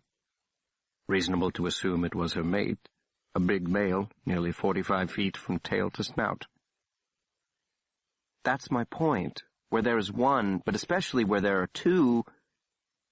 Oh, I suppose anything is possible. It is possible that a tribe of Neanderthals survives in the inaccessible regions of the Himalayas. It is possible that leprechauns emerge from the Irish woods and dance in the highlands when the moon is full. It is equally possible that you were born of two monkeys mating and switched upon your birth.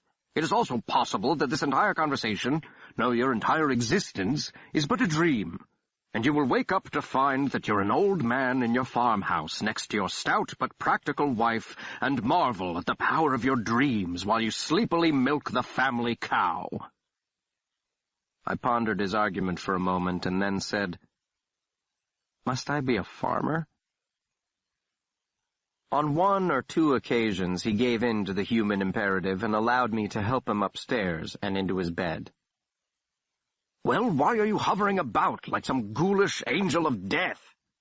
Snapping his fingers at me. "Back to the basement, Will Henry, and snap to." Oh, if I hear that loathsome phrase attached to my name one more time. I set the gun beside the nest and contemplated the gestating T. Cerahonensis. It glowed in the orange light of the heat lamp. The basement was cold. The place in which it rested was warm. 3 days before, it had begun to quiver, ever so slightly, nearly imperceptibly. When you listened through the stethoscope, you could hear it, a wet, squishy sound, as the organism writhed and twisted within the amniotic sac. Hearing it gave you a certain thrill. This was life, fragile and elemental, tender and implacable. Entropy and chaos reigns o'er all of creation. Destruction defines the universe. But life endures. And isn't that the essence of beauty? It occurred to me, while I watched the thing shiver with the ancient force, that aberrance is a wholly human construct. There were no such things as monsters outside the human mind. We are vain and arrogant, evolution's highest achievement and most dismal failure, prisoners of our self-awareness and the illusion that we stand in the center, that there is us, and then there is everything else but us. But we don't stand apart from, or above, or in the middle of anything. There is nothing apart, nothing above, and the middle is everywhere and nowhere. We are no more beautiful or essential or magnificent than the earthworm. In fact, and dare we go there, you and I? You could say the worm is more beautiful, because it's innocent, and we are not. The worm has no motive but to survive long enough to make baby worms. There is no betrayal, no cruelty, no envy, no lust, and no hatred in the worm's heart. And so who are the monsters, and which species shall we call aberrant? Sitting in the cold basement before the warm egg, my eyes filled with tears. For true beauty, beauty as it were with a capital B, is terrifying. It puts us in our place. It reflects back to us our own ugliness. It is the prize beyond price. I reached out my hand and laid it gently upon the pulsing skin. Forgive, forgive, for you are greater than I.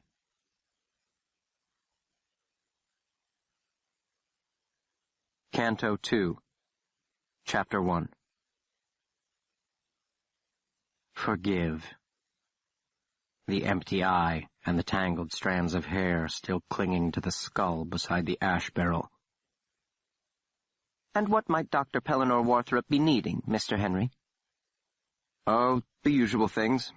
He isn't an invalid, but he is a careless housekeeper and never cooks for himself. He needs someone for the laundry and the shopping, cooking, cleaning, someone to answer the door, but I don't anticipate much of that. The doctor receives hardly any callers these days. Yes, sir. Bit of a recluse, is he? Somewhere between that and a hermit.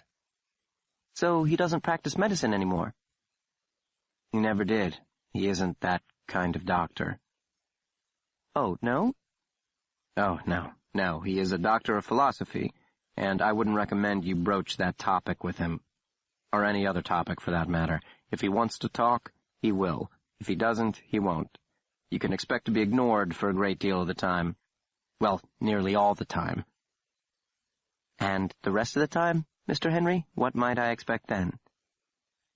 Well, yes, he has quite the well, let's just say he's a bit hot-headed for a philosopher. A hot-headed philosopher? Oh, Mr. Henry, that's funny. More humorous in the abstract, I'm afraid. The best strategy is to agree with everything he says. For example, if he either implies or explicitly states that a worm's intelligence exceeds your own, a good answer would be, I have often thought so myself, Dr. Warthrop. At other times, he may say something that makes no sense. It doesn't mean he's off his rocker, he's just being Warthrop. He speaks out of context. I mean, the context is hidden. Hidden, Mr. Henry. Hidden where? Inside his own mind. He hides things in his mind. Well, don't we all, Beatrice? I tapped the skull on its face with the edge of my shoe. I knew I should fetch the constable, have him arrested. It would be a fitting end for a doctor of monstrumology, whose business irrevocably leads to murder. We were both up to our elbows in blood, Warthrop and I. But I did not fetch the constable. We are creatures of habit, and I had been his indispensable companion for too long. I righted the overturned barrel and returned its macabre contents, her skull last, and I let the moment pass. I did not pause to contemplate the empty eye like some wavering Dane to whom human life held a measure of value. I tossed the skull into the barrel with the rest of the garbage. It clanged against the metal side, loud in the cold air. More kerosene, another match, and a blast of delicious heat against my face. There is no one on earth who doesn't enjoy a good fire. The memory is embedded in our genes. Fire has been our friend for millennia. It made us who we are. No wonder the gods punished Prometheus. Master fire, and in a few thousand years you will walk on the moon. I crossed the yard to the old livery stable. I needed a shovel. Some bones would survive the fire and would have to be buried. All but one stall had been removed in 1909 to make room for the Lozier touring car, the most expensive on the market in those days, a gift from the company president to Warthrop for his help in the initial design. As I stepped into the dusky interior, I heard a soft bleating coming from the remaining stall at the far end. I peeked over the door. 3 lambs were crowded together in the straw. They started when they saw me, and rushed as one into the far corner, black eyes against white faces, startled mewling from dark lips, stamping anxiously the straw that crackled in the dry air. "It won't bother me, Mr. Henry. A bad temper shows a strong heart. That's what my ma always said." And black eyes and white faces and mewling lips, and straw that crackles like dry bones in an ossuary.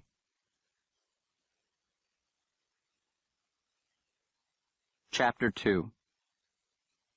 Scratch, scratch. The thing behind the thick glass. The thing in the burlap sack. Scratch, scratch. Form casts shadow, and all shadows are the same. There is no difference between the thing behind the glass and the thing in the sack. Their essence, toti esti, is the same. All life is beautiful. All is monstrous. And Lily with eyes like a mountain lake, pure all the way down, lips slightly parted. "You're the first and only girl I've ever kissed," I told her that night. "You're lying, William Henry," she said. "You kiss much too well for that to be true." "Lying is the worst kind of buffoonery," I said, quoting Warthrop. "You don't meet many girls in a monstrumologist's laboratory." "Not living ones, anyway." I laughed. "Am I better than Samuel?" "I refuse to answer that." Her breath warm on my face. "For his sake or your own?" She stood up so suddenly I flinched. Warthrop was standing in the doorway.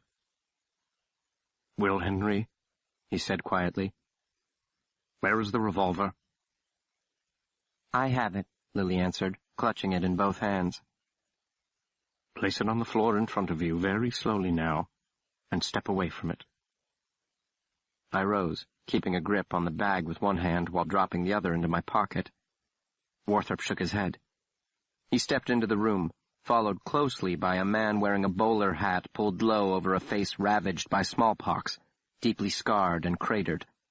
He gestured toward me with the empty hand, the hand that wasn't holding a gun against the doctor's head. "Let's have it, boy," he said in a thick Irish brogue. "Do as he says, Will Henry," Warthrop ordered in a sharp voice. "Let the man have it." I held out the bag. He reached around the doctor and snatched it from my hand. Behind me, Lily hissed between her teeth. Warthrop's eyes burned with fury.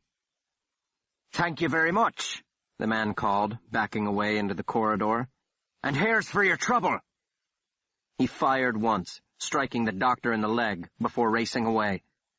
I whirled toward Lily, who'd already picked up the revolver. She tossed it at me, and I leapt over Warthrop, writhing on the floor, paying no attention to his cry for me to stop. I fired as the bowler-hatted man turned the corner toward the curator's office. The bullet chewed off a chunk of monstrumarium wall. I reached the foot of the stairs. A bullet whistled past my ear, embedded itself in a crate. Then the loud clang of the upper door slamming shut. Then I raced up the winding stairs to the first floor, down the hall to the exit, and that door was swinging shut, and I caught a glimpse of the brown burlap. And then I was through the door and on the street, and he swinging onto a horse behind another man also wearing a bowler hat, and I fired again as the horse bolts, hooves clattering on the granite, beneath the smoky arc lights and the naked branches of the trees etched against the winter sky. Chapter 3. I hurried back to the monstrumarium. In retrospect, I should have taken my time. He was sitting against the same crate I had sat against, while Lily tied a tourniquet above the wound in his calf. It was the purple bow from her hair. Worthrop's face, shining with sweat, darkened as I stepped through the doorway. "Well?" he barked. "Where is it?" "He got away," I gasped. I feared for an irrational moment that he was going to level the revolver at my forehead and pull the trigger. You could see the thought flicker through his mind like a swift-moving thunderhead. Instead, he heaved himself to his feet. "What?" I asked, reflexively taking a step back. "You told me to give it to him." "No," he replied, his voice tight as a constrictor knot. "I told you to let him have it, which is something altogether different. In fact, altogether the opposite." He was deathly pale, swaying on his feet. Lily stepped to his side to offer herself as ballast, but he shrugged her off. "This is a calamity of the highest order, and you are our age's Pandora, Mr. Henry."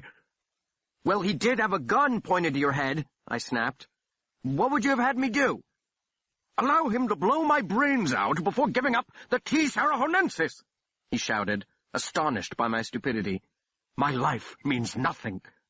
I was nodding. I was in complete agreement. Regardless, I suggested we proceed to Bellevue Hospital post-haste. "Why?" he demanded, pale, swaying. His shoe was dark with his blood. "To effect the removal of the bullet from your leg." "No, I must go to von Hellrung's at once, and you to gather the others. We haven't a moment to lose." He staggered toward me, or rather toward the exit, which I was blocking. I did not move. He stopped. He had perhaps an inch on me back then, and his dark eyes bored down hard. But I did not move. "Stand aside," he said. "I shall not," I said. "You will, or I will shoot you. By God, I will."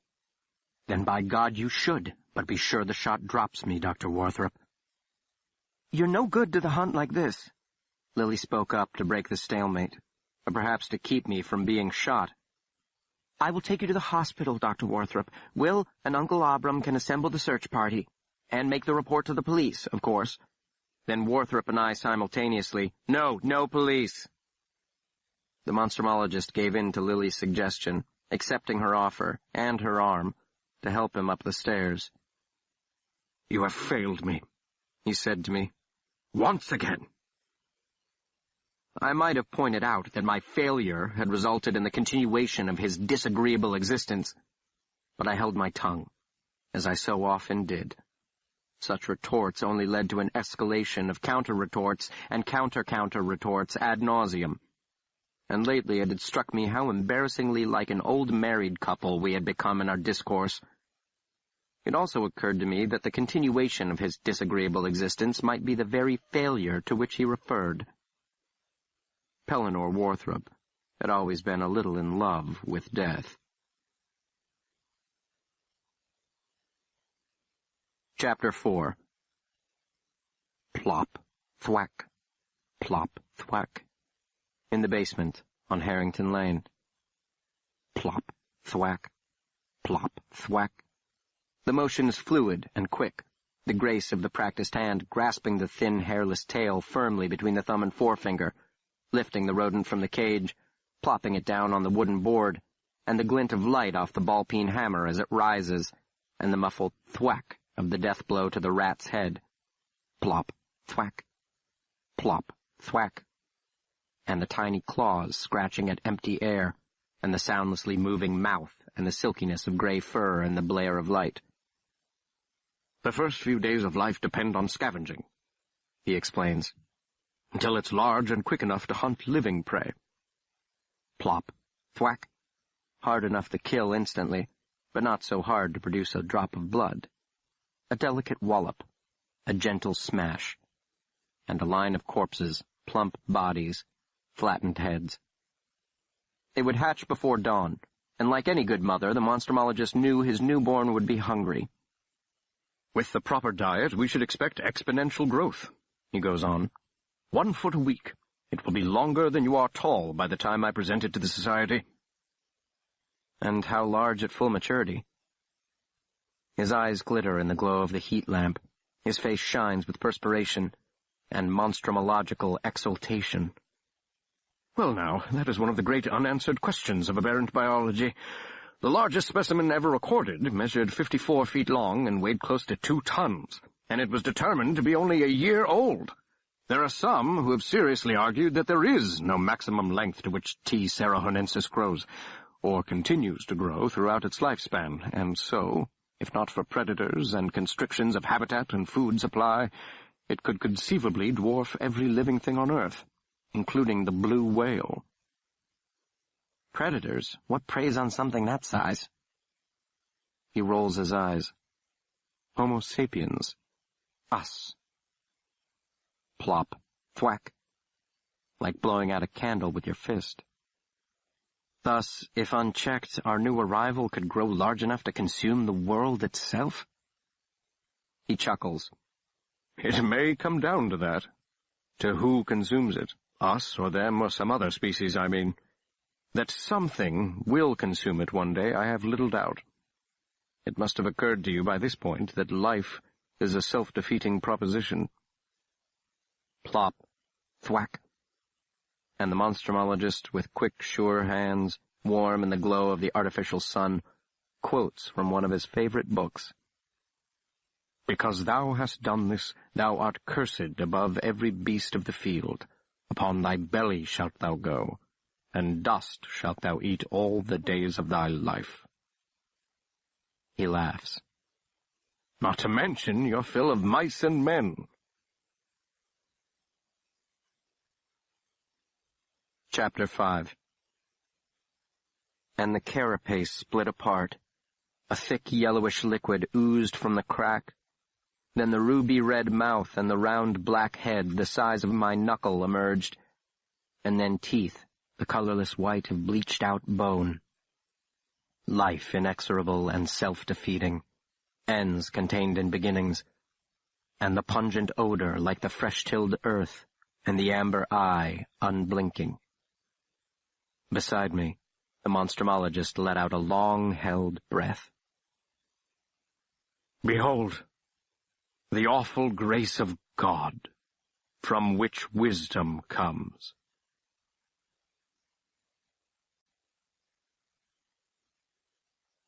Chapter 6. Behold the awful grace of God. The lambs in the old stable bleated plaintively, and their blank black eyes twinkled in the washed-out winter light. It wasn't hunger that drove their cries. They were well-fed, flawlessly plump. Each head appeared too small for its round body. They weren't hungry. They were frightened. I was a stranger, an interloper. Their nostrils flared, offended by my foreign scent. I wasn't the thin, stoop-shouldered man in the dingy white coat who brought the fresh hay and oats and water, the one who cleaned the stall and spread the warm straw, the one who cared for them, protected them, fed them until their sides were sore. I grabbed the shovel from the hook and went back outside. The ground was hard. My hands were soft. I was unaccustomed to physical labor. My shoulders ached. My palms burned. My feet and heart were numb. What awful grace drove you, Warthrop? Was Beatrice a lamb like the ones in the stable, or did she see too much? The mercy of monstrumologists is as cold as God's. Did you kill her to spare her a more unspeakable end? The dry wind swirled in the smoldering ashes, and a loose shutter knocked against the peeling siding, and I still had nearly 2 cans of kerosene, stacks of lumber and nails, and it could be done. Board up the doors, seal him inside. The rotten old house would be engulfed in minutes. "Run, Willie, run!" From the fire my mother cried. There is no room for pity or grief or any sentimental human thing. But justice is not sentimental. Justice is as cold and immutable as the ice of Giudecca. Tell me, Father. Tell me what you have seen.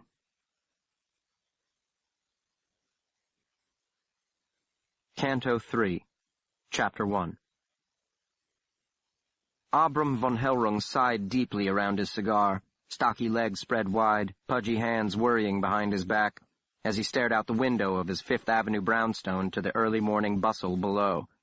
The light cut deep shadows into the craggy landscape of his face. His eyes, normally so bright and bird-like, were the washed-out blue of a winter sky. "Calamity," he murmured. "Calamity!" "Calamity implies an unforeseen disaster," Hiram Walker piped up from the sofa beside him. "I, for one, have said from the beginning that housing the T. Cerahonensis in the Monstrumarium was—" "Walker," the Monstrumologist said through gritted teeth. He was standing by the mantel, a study in barely contained fury. "Shut up!" The Englishman sniffed noisily. Beside him, his apprentice, Samuel the Mediocrity, was glaring at me. The entire left side of his face was swollen. Perhaps I had broken his jaw. I hoped so.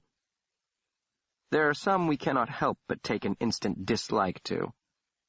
I think I would have hated him even if he hadn't refused to yield on the dance floor. "Pointing fingers won't accomplish anything at this point," Dr. Pelt said.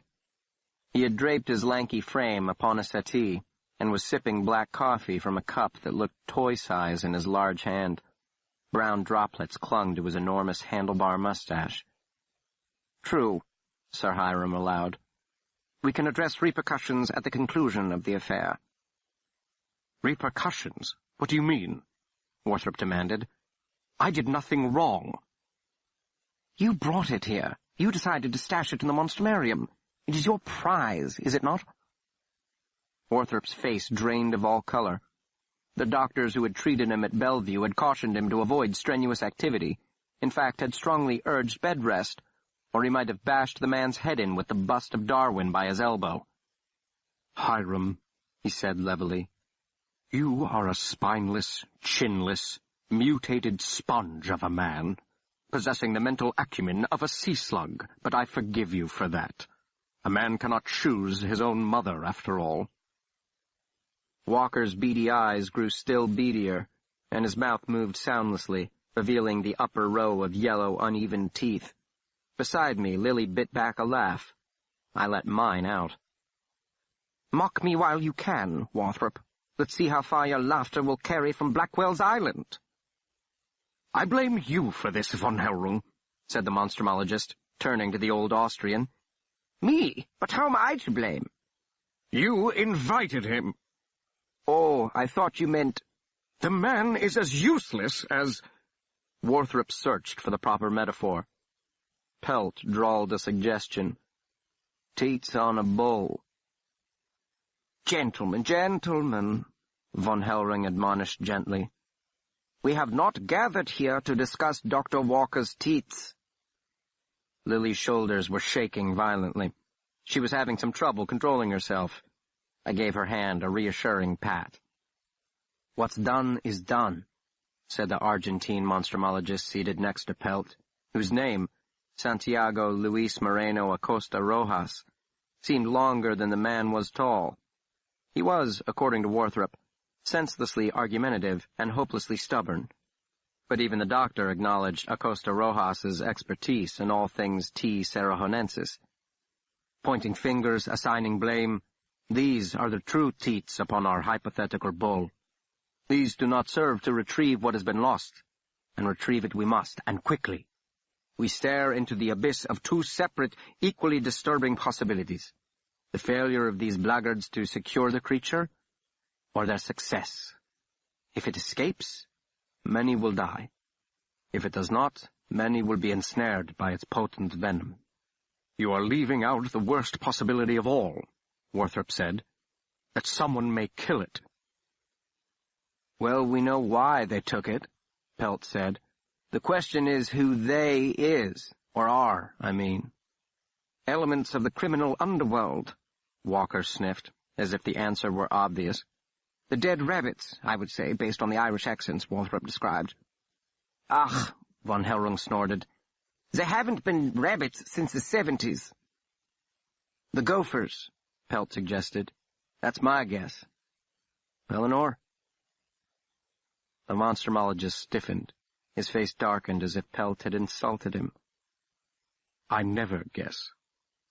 There may be a gang involved, or two, given that one of the thieves was shot in the back of the head by another. However, the fact remains that with $20 and 10 minutes in 5 points, I could find a dozen eager hoodlums with no connection whatsoever to organized crime. He wasn't looking at us.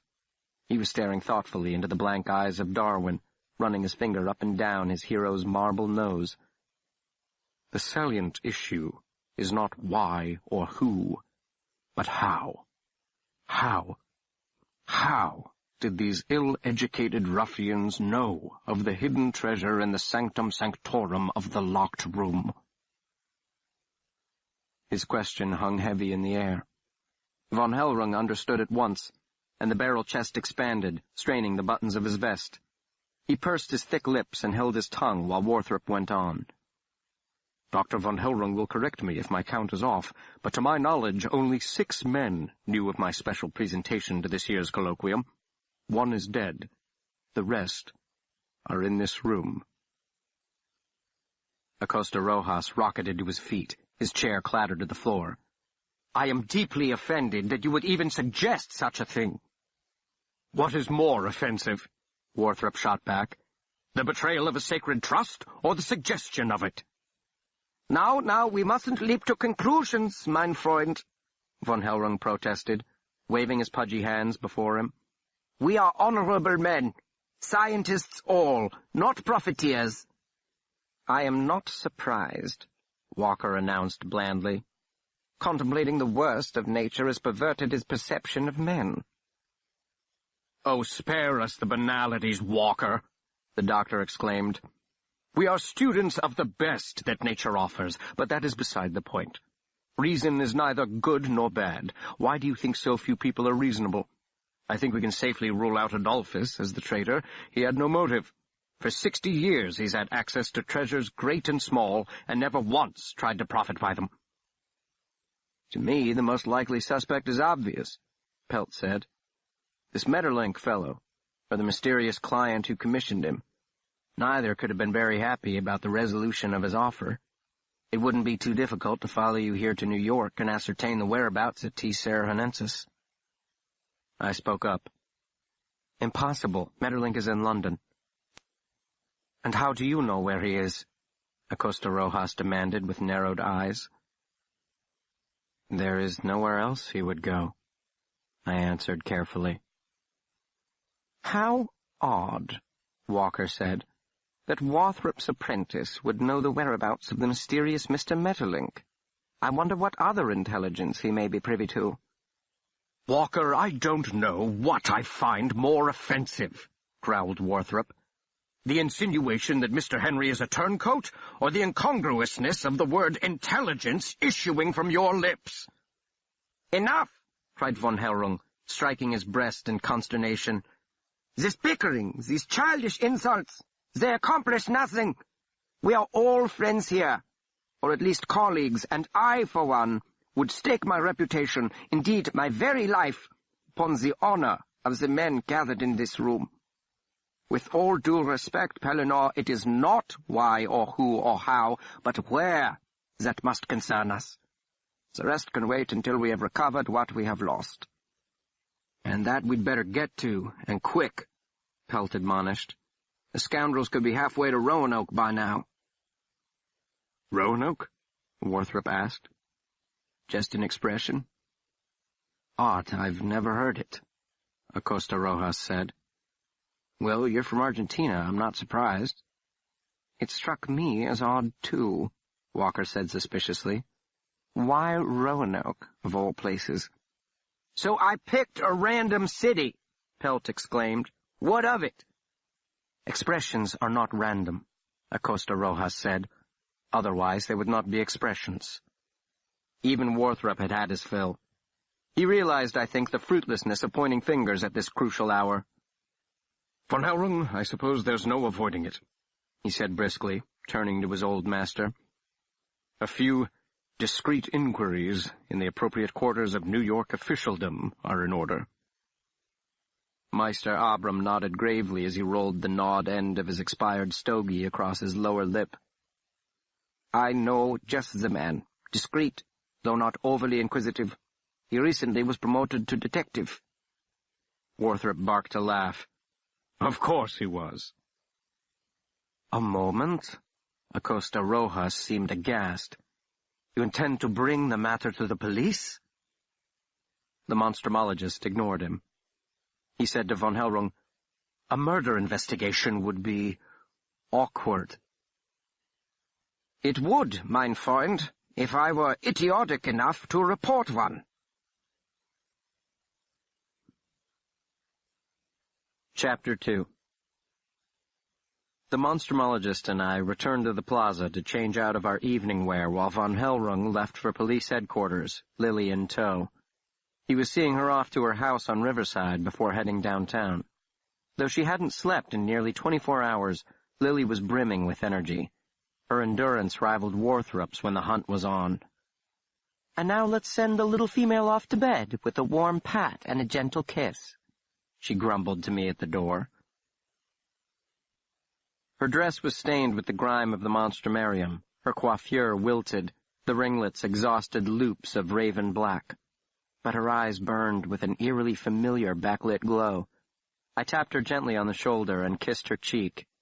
She failed to see the humor of my response, and answered it with a sharp jab of her heel upon my foot. You had much more charm when you completely lacked any, she observed. Get some rest, Lily, I said. I'll try to come by later if I can. She looked up into my face and said, Why? If I'd had an answer ready, which I didn't, I wasn't able to give it. Samuel appeared at that moment, still dapper in his coat and tails, despite his horribly swollen jaw. You still owe me a dance, Miss Bates. I've not forgotten, he said, slightly slurring the words. He lifted her hand to his lips, and then turned to me. His damaged mouth twisted in an obscene parody of a smile. Don't believe we've been properly introduced, old man. He seemed incapable of opening his mouth more than half an inch. The name is Isaacson. I did not see the blow coming. He drove with his hips, pivoting neatly into the punch. Perhaps he had studied some boxing. The von Hellrung vestibule spun round. I collapsed onto the Persian rug, clutching my stomach. The world had been emptied of all oxygen. He loomed over me, white and black and pumpkin-headed. Warthrop's attack dog, he sneered down at me. His personal assassin. I've heard about you and Aiden, the Russians at the Tour de Silence, and the Englishmen in the mountains of Socotra. How many others have you murdered at his behest? About one short, I gasped. But it wouldn't be at his behest.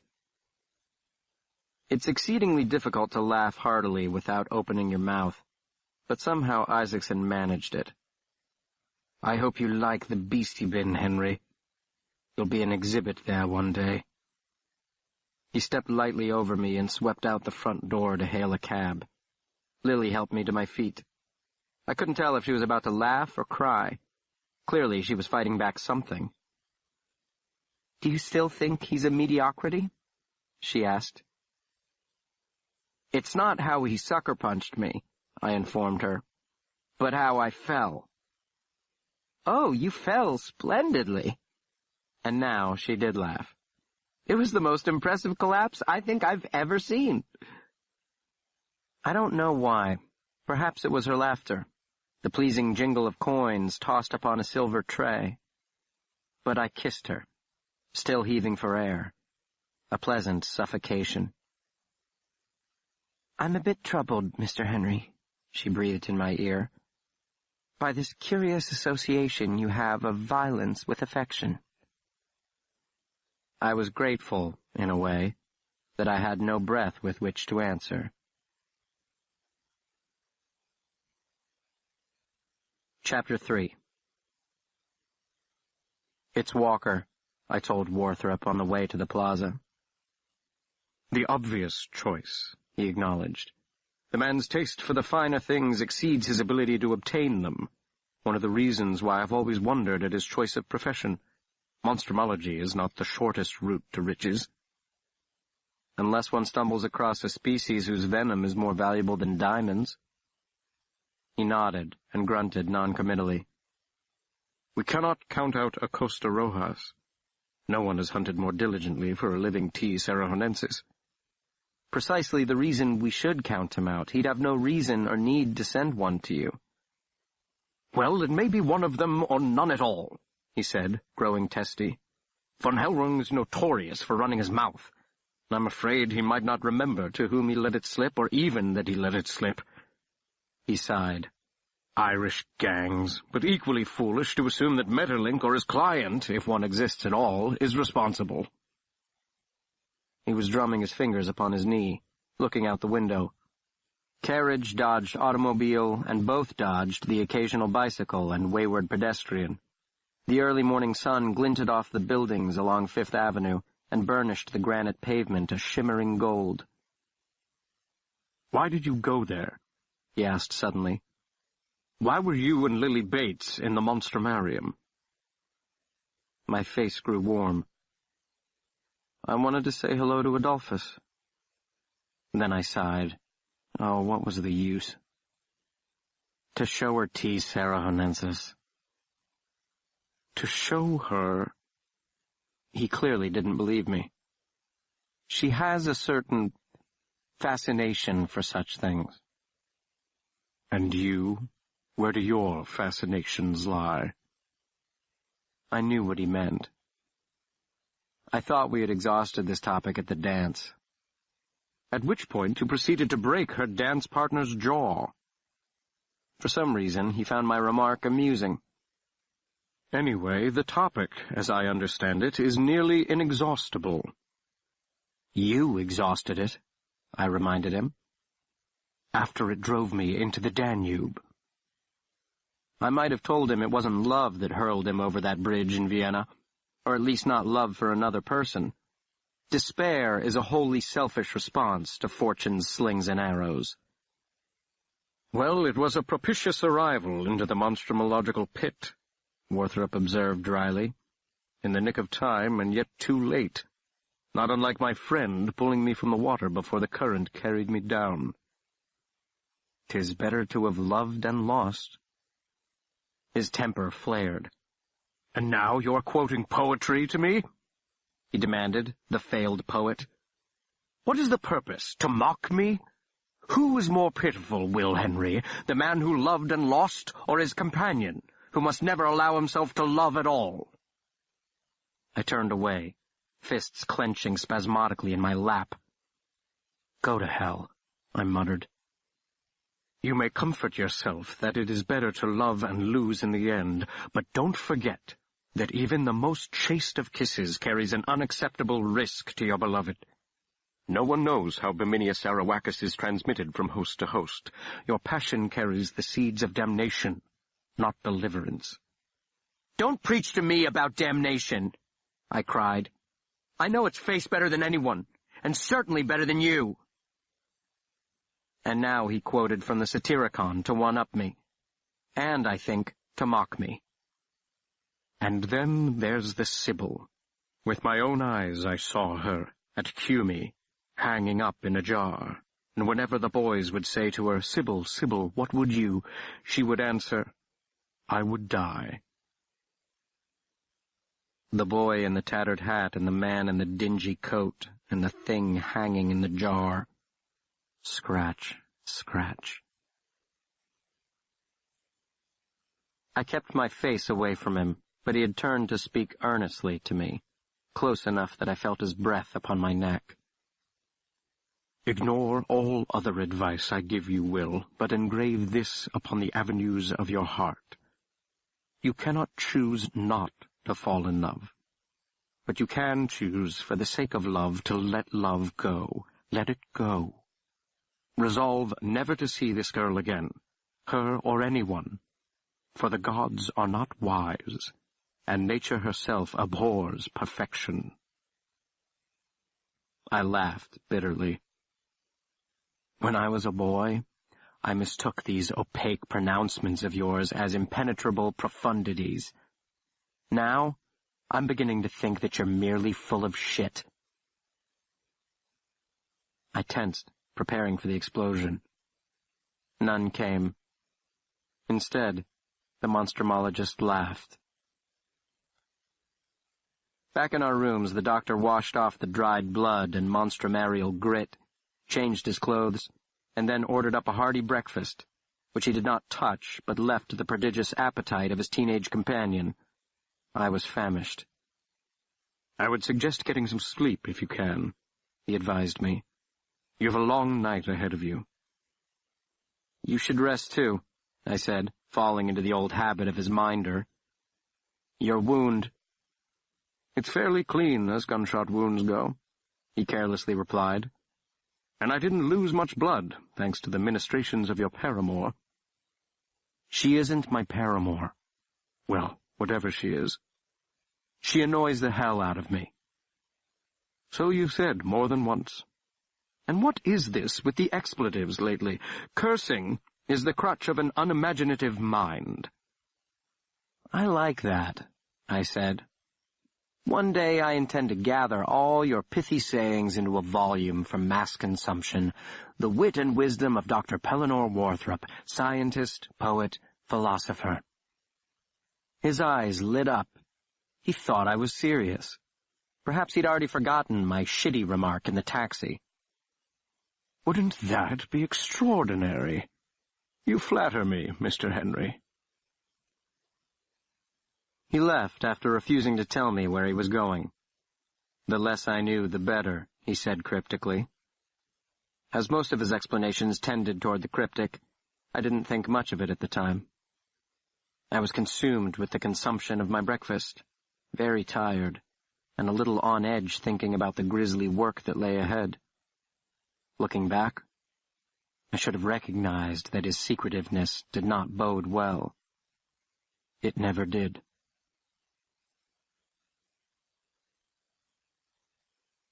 Chapter 4. And the Sibyl would answer, "I would die." The thing suspended in the jar, scratch, scratch. Soft as a fly's wing thrumming the empty air. And we, the dried-out husks, one rattling inside the gray carapace of the old house, and the other outside, in the gray sterile air, rattling inside the carapace of his own skin. I collapsed upon the stoop, as exhausted as the day folding into night, my hands singing with pain, rubbed raw by the digging. I was not used to manual labor. "You must harden yourself. You must become accustomed to such things." Impossible to say how the woman named Beatrice had died. No soft tissue remained, and there were no telling injuries to the remnants of her bones except the marks from the saw where he had dismembered the body. He might have killed her, though if he had, then the Warthrop I had known since childhood was indeed no more. That Warthrop was cruel when he should have been kind, and kind when cruelty was called for. "It's my fault," I whispered to the bones beneath my feet. "I should have known when I left him that he would fall off the edge of the goddamn world." Daylight dwindled, but I remained on the stoop. I resisted the instinct to rush inside and confront him. He was a stranger to me, the man who had been my sole companion for nearly 20 years, the man whose moods I had been able to read like an ancient mystic decoding the bloody entrails of the sacrificial lamb. I honestly did not know how he would react. I drew my coat tightly across my chest. Ashes swirled in the gray air. A thought flittered across the broken landscape. It would be better if he were dead. A mewling cry rose from deep in my throat, and I remembered the lambs, dark-eyed, white-faced, bleeding in the gloom.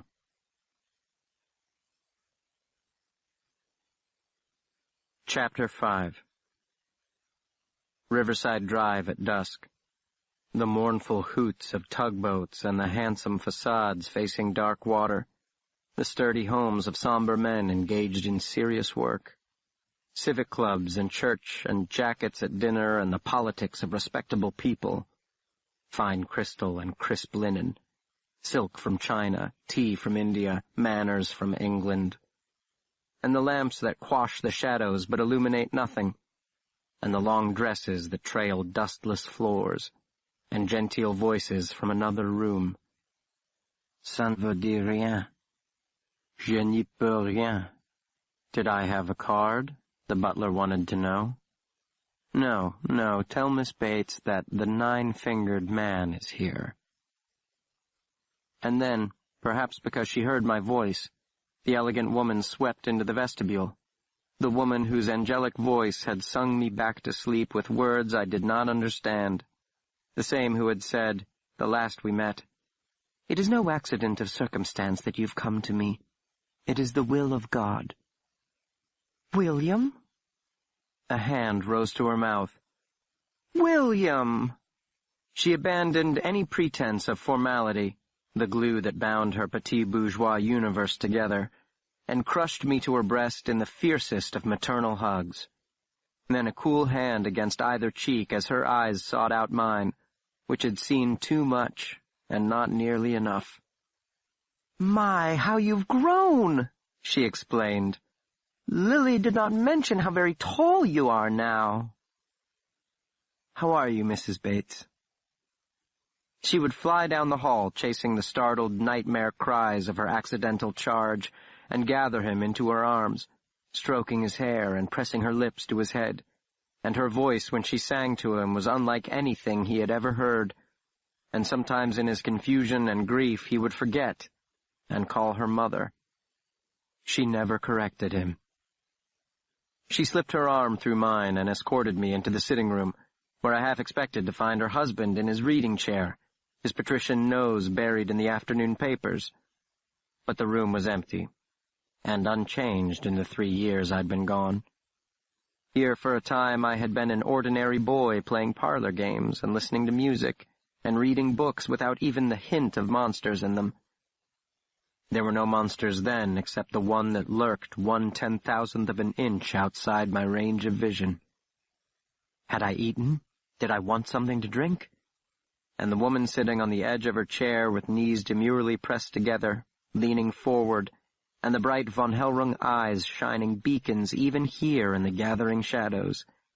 She had held me and sung to me, and now I felt nothing at all, and was angry with myself for it.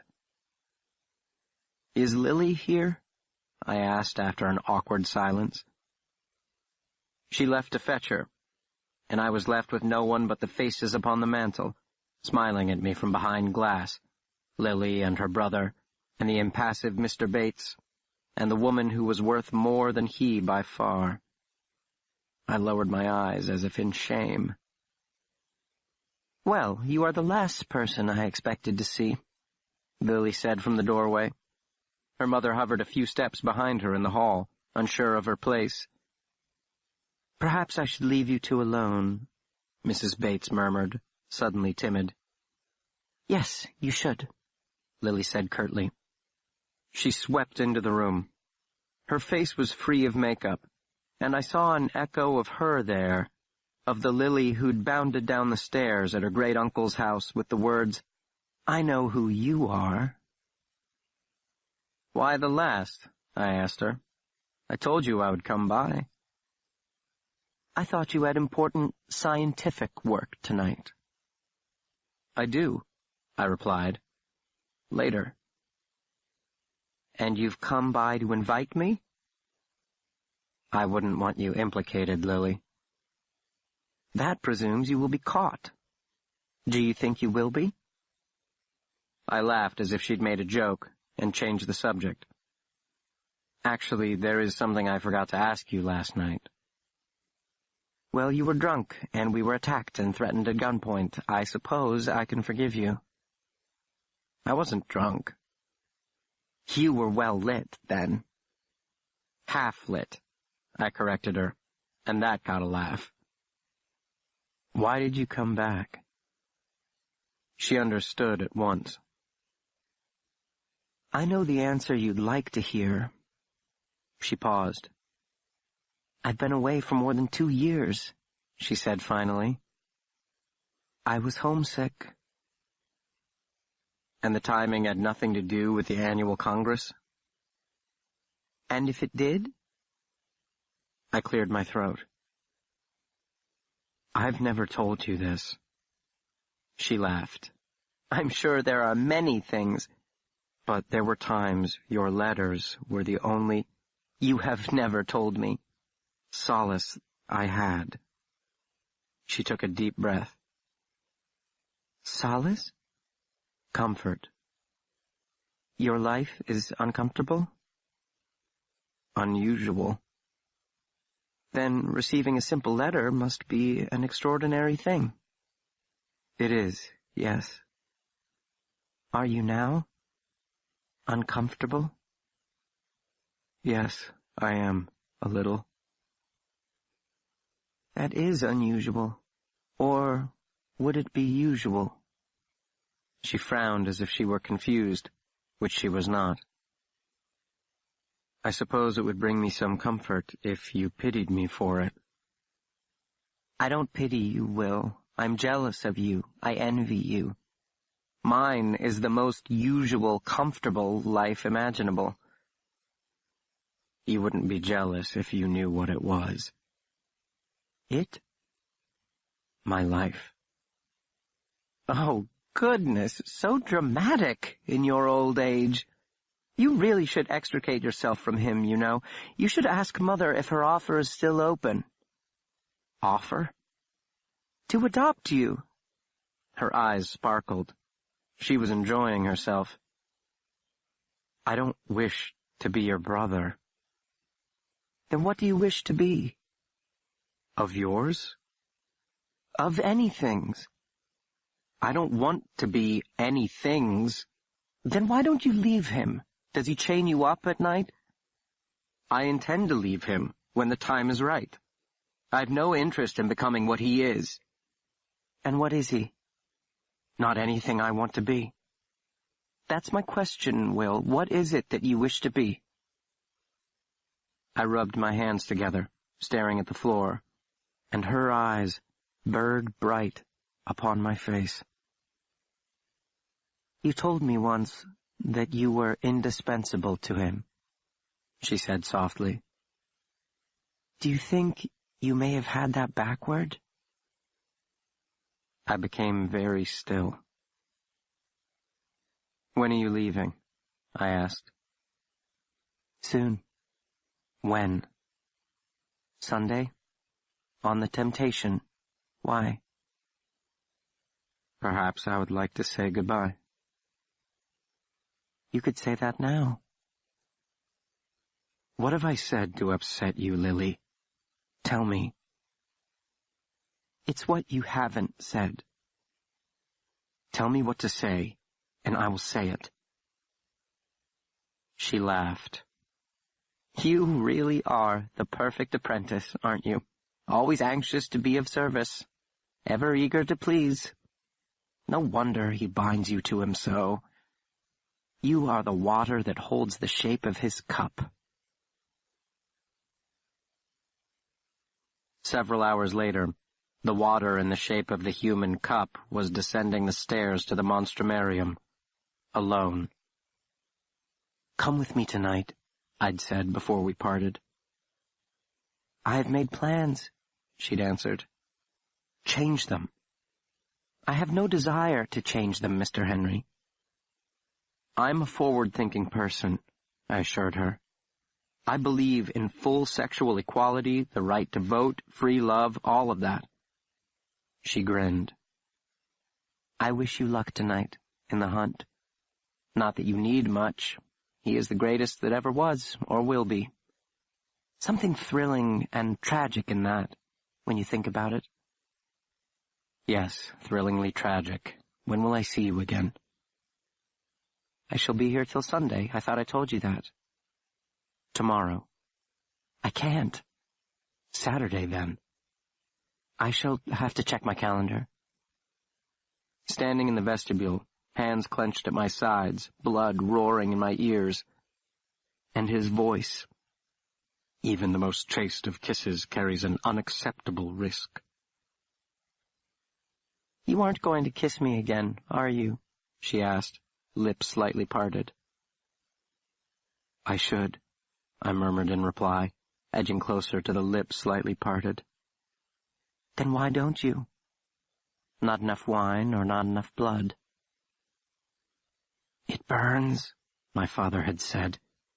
It burns.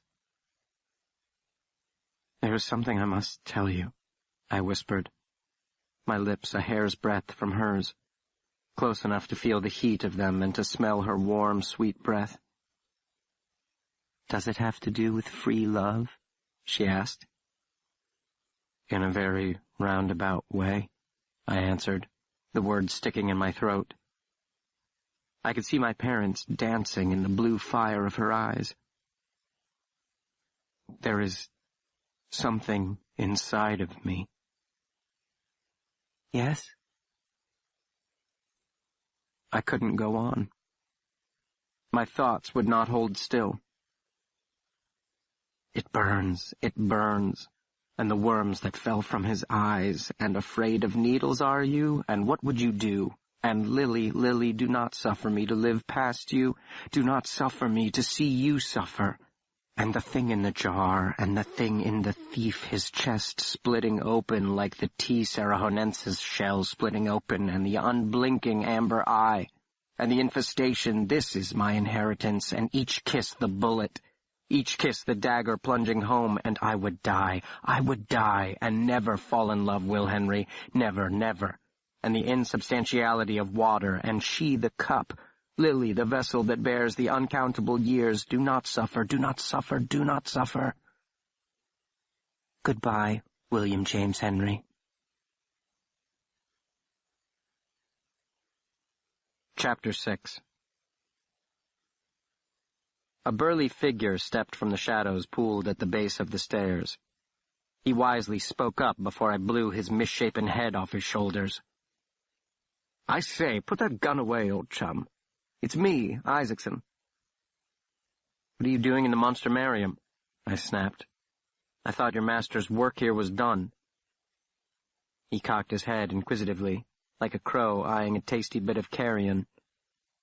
"I was told to meet you here." "By whom, and to what purpose?" "Dr. von Hellrung, to help in the disposal of the evidence." "I don't need any help." "No? But many hands make light work." "Yes, and too many cooks spoil the broth. Next inanity, please." I brushed past him. He trailed behind. Stopped when I stopped at the storage closet for the bucket and mop. Stopped again at the sink while I stopped to fill the bucket.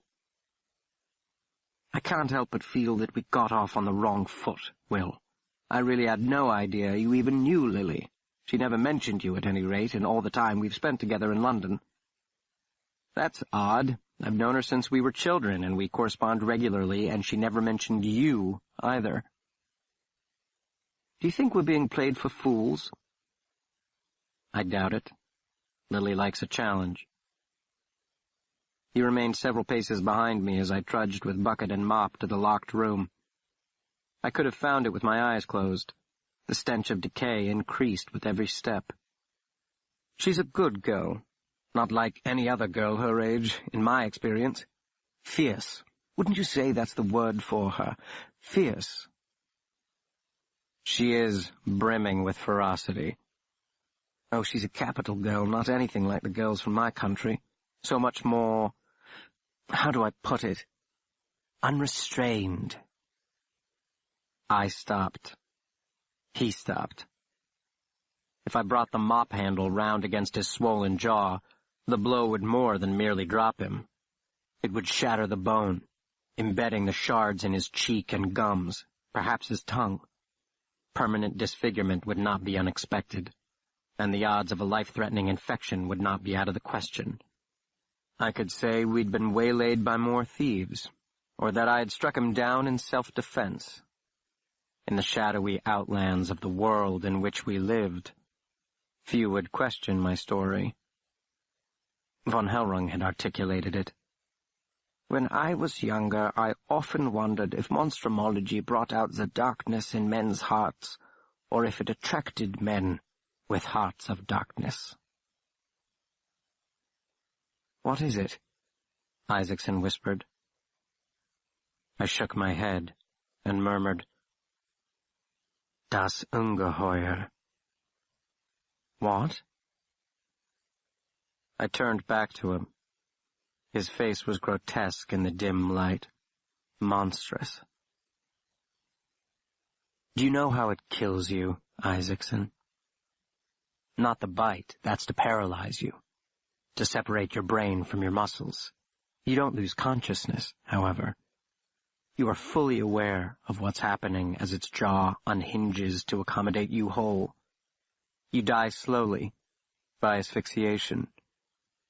You suffocate to death because there's no oxygen in its gut. But you're alive long enough to feel the horrendous pressure that crushes your bones. You feel your ribcage breaking apart, and the contents of your stomach being forced up through the esophagus, filling your mouth.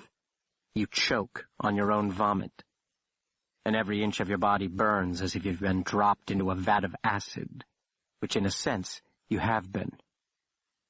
You could think of it that way. A 40-foot sack of causticity, the ante-womb of your conception. He said nothing for a long moment.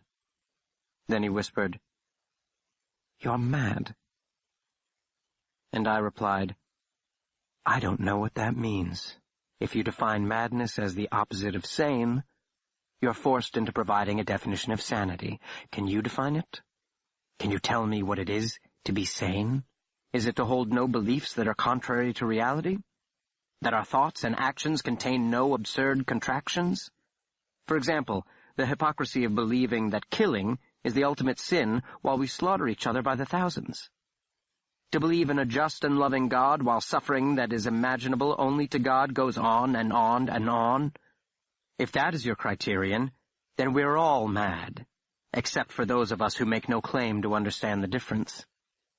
Perhaps there is no difference, except in our own heads. In other words, Isaacson, madness is a wholly human malady born in a brain too evolved, or not quite evolved enough, to bear the awful burden of its own existence." I forced myself to stop. I was enjoying myself too much. "I can't be absolutely certain, Henry," he said, "but I believe you've just proved my point." "How long have you been Sir Hiram's apprentice, Isaacson?" I asked. 9 months. Why do you ask?" "You haven't been at it long enough." "Long enough for what?" I continued down the corridor. His voice scampered along the winding passageway, chasing me. "Henry, long enough for what?" The metal bucket would be better, I thought. It was heavier. I pictured it smashing into the side of his head. Unrestrained. Ha! He turned the corner after me and drew up short of the body sprawled before the locked room. Frantically, he dug into his coat pocket for a handkerchief. He pressed the starched white fabric against his face, gagging at the smell that hung in the still air like a noxious fog. "There is that man's face," he choked out, eyes cutting away, cutting back again. The urge to turn aside, the compulsion to look, the unspooling of the coiled thing, the nameless not me, das Ungeheuer. "All around you. I believe you are standing in some of it." He wasn't, but my observation caused him to stumble backward, hand clamped tight against the handkerchief, I set down the bucket, leaned the mop against the wall, and went to the stack of empty crates on the other side of the door. Allow me to hazard a guess about your studies in the dark art of monstrumology, Isaacson. For the past 9 months, you have been ensconced in some musty library in Sir Hiram's ancestral home, your nose buried in arcane texts and obscure treatises, far from the field or the laboratory. He nodded quickly. How did you know? I was shoving crates around, looking for the proper size. I tossed the smaller ones aside. They smacked against the hard floor with a satisfying wallop. Well, this is unfortunate, I told him. There's none quite large enough, and these are the only empties I know of. I'm sure there are larger ones somewhere down here, but I'll be damned if I'm going to hunt half the night for them. I looked over at him and said very deliberately, We'll have to size him to fit. Size him? Adolphus keeps the instruments in his office, a long black case beneath the work table against the right wall going in. A long black case? Beneath the work table, the right wall, as you face the desk. Well, Isaacson, what are you waiting for? Many hands make light work. Snap to! I was still chuckling to myself when he returned, lugging the instrument case. He had tied the handkerchief around his face like a bandit. I motioned him to drop the case beside the body. He leaned against the wall. I could hear him breathing through his mouth, and the makeshift mask billowed with each shallow breath. The boxes aren't long, but they're fairly deep, I said, throwing back the lid. It clanged against the floor, causing him to jump. We can fold the arms if he isn't too stiff, so just the legs, I think, which we'll lay on top. On top? Of him. I pulled the saw from its compartment and ran the pad of my thumb along its serrated edge, wickedly sharp. Next, the shears, which I clicked open and shut several times. With each snick-snick, Isaacson flinched. All right, Isaacson, I said briskly. Let's get these trouser legs off. He didn't move an inch. His face had turned the color of the handkerchief. Can you tell me the difference between a monstrumologist and a ghoul? I asked. He shook his head soundlessly, wide-eyed, watching me cut away the trousers, exposing the pale leg beneath. No? I sighed. I was hoping one day to find someone who could. I explained that it was a simple below-the-knee amputation as I forced the man's heel back toward his rump, raising the knee several inches off the ground. Both hands firmly around the ankle, Isaacson, so it doesn't sway on me. The blade is very sharp, and I shall hold you responsible if I cut myself. The pale flesh parting like a mouth coming open, and the bloody drool dripping, and the protesting whine of bone when the blade bites. I don't know what he was expecting, but when the leg came free in his hand, Isaacson gave a strangled cry and flung the limb away. It smacked into the wall with a sickening thunk. He scuttled a few feet on his hands and knees. His back arched, and I thought, there is only one smell on earth worse than death, and that's vomit. I rested for a moment, studying my blood-encrusted fingernails. Why hadn't I thought to bring along some gloves? It isn't going to work, you know, I said quietly. What? He gasped, wiping his mouth with the handkerchief. He eyed it with dismay. Now what would he do? It might have, if he had picked Rojas, or even Von Hellrung. The old man isn't as quick as he used to be. But Pellinor Warthrop is the last one I would choose to hoodwink. I don't know what the bloody hell you're talking about, Henry. Not that he couldn't be hoodwinked. He has blind spots, like any man, but the fact is Pellinor Warthrop is no ordinary man. He is the prince of aberrant biology, and you remember your Machiavelli, don't you? Oh, bugger off. He waved his hanky in my direction. You've gone daft. He'll find you out. both of you. And what do you think will happen to you when he does? You've said it yourself, Warthrop's attack dog. You know what happened in Aden. You know about the Isle of Blood. Is that a threat? Are you threatening me, Henry? He didn't seem afraid. I found his incredulous reaction curious. It was Hiram Walker who sent the prize to him, so he would bring it here, so Walker could steal it back again, sweetening his profit with a heaping spoonful of humiliation and revenge. Am I not correct? Tell me the truth, and I'll spare you.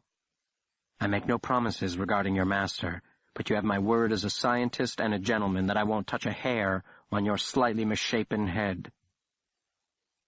I'm not afraid of you. Then why are you shaking like that? I'm not shaking. Well, you can't be afraid of him. He's dead and legless. I dragged a crate over and shoved the sundered body inside, placed the severed legs on top, and nailed down the lid. One down, one to go. He drew back when I stood up, as if he were the one left to pack up. I am innocent, he said. Dr. Walker is innocent. I shook my head and tisk-tisked, an echo of the Monstrumologist when I said something particularly moronic. Can't say I believe you, old chum. He protested his innocence no further, a mark in his favor, and I doubted Walker would have confided in him a scheme so dangerous on so many levels. Still, I couldn't rule out the possibility. Maybe there wasn't a tribe of Neanderthals hiding out in the Himalayas, but the unlikelihood wasn't absolute proof. I made short work of the eviscerated thief outside the storeroom, and after another half-hour we had both crates at the side door facing 23rd Street. A light, cold rain was falling. The temperature hovered just above freezing, and the streetlights sizzled, shrouded in halos of golden fire. I stepped outside first, instructing Isaacson to wait for my signal, and crossed the street, my hands jammed deep into my pockets. A huge chestnut-colored draft horse came clopping around the corner when I reached the opposite side, pulling behind it a weathered dray wagon. The driver swung hard to the right and stopped before the side door. He didn't look at me as I crossed back over. He wore a floppy hat and a black overcoat, and the hands holding the reins were very large, the knuckles swollen from more fights than anyone, including him, could remember. He was one of Warthrop's special men, known for discretion, a penchant for risk, and a disdain for the law. Such unsavory characters were a necessary evil in the study of nature's criminal side. They were Warthrop's couriers and spies, the muscle to his mind. This one I had never met before. Mr. Falk? I greeted him cordially. You must be Mr. Henry, then, he replied in a voice scraped raw by whiskey. There's been a slight change in plans, I informed him, slipping him a $5 note. He tucked the bill into his pocket and gave the barest of shrugs. 5 minutes later, we were loaded up and making good time. I rode alongside Mr. Falk. Isaacson sat in the back with our cargo, casting a wary eye up and down the street and clutching the side rail like a child on a Coney Island roller coaster. The temperature continued to drop, and hard pellets of ice stung our cheeks as we drew closer to the river. Ahead of us loomed the Brooklyn Bridge, its uppermost part lost in the freezing mist. And in me, the thing unwinding. Mr. Falk stopped at the height of the span. I stepped down carefully. Ice crunched beneath my boots. High above the river the wind screeched, and the rain drove nearly sideways and scraped the skin like icy sandpaper. Isaacson was waiting impatiently for me at the back of the dray. For him, the night had been too long already. At least it will end for you, I thought bitterly. He took one end of the first crate and I the other, and we shuffled sideways to the rail. We could not see the water below, but we could hear it and smell it and sense every drop. the empty space between our feet and its blank black surface. "Steady now, Isaacson," I cautioned. "Watch your footing so you don't go in with it. On the count of 3. Up and over, and then down, down, and the splash was very long in coming and was very faint, a plaintive whisper. And I leaned toward him and asked, "Are you a praying man, Isaacson?" I returned to the wagon without waiting for an answer. We tarried for a moment at the railing after dropping the second crate over. Ice clung to our hair, our wool coats. We shimmered like angels. Now that the work was done, Isaacson relaxed a bit, and some of his former swagger returned. "I say, old chum, this business might be pleasant if it weren't so blasted unpleasant." "You didn't answer my question," I said softly. He stiffened. He seemed oddly insulted. "Course I pray. I won't bother asking if you do." He whipped around, his good mood vanishing as quickly as it came. It took him 2 steps to realize Mr. Falk was no longer hunkered in his seat. He stopped and turned slowly around to face me. "Where is our driver?" he demanded, his voice rising in distress. "Behind you," I answered. He didn't have the opportunity to turn round again. The unwinding thing sprang free, uncoiling with enough force to break the world in half. My fist drove into his solar plexus, the very spot where he had punched me earlier. His head dropped, his knees buckled. He was not a small person by any means, but Mr. Falk was larger. He slung Isaacson over his shoulder with the ease of a coal heaver and carried him to the rail. He wrapped his huge paws around Isaacson's ankle and lowered him over the side, where he dangled upside down, arms clawing uselessly at the empty air. The thing in the jar. Scratch, scratch. "Isaacson!" I shouted against the wind. "Isaacson, are you a praying man?" He yowled. I couldn't see his face. "It was Dr. Walker, wasn't it?" I shouted. "Dr. Walker who hired Metterlink to bring it, and Dr. Walker who hired the Irishmen to steal it." "No! The truth will set you free, Isaacson. I'm telling you the truth, please, please." He couldn't go on. His sobs tore into the indifferent rain.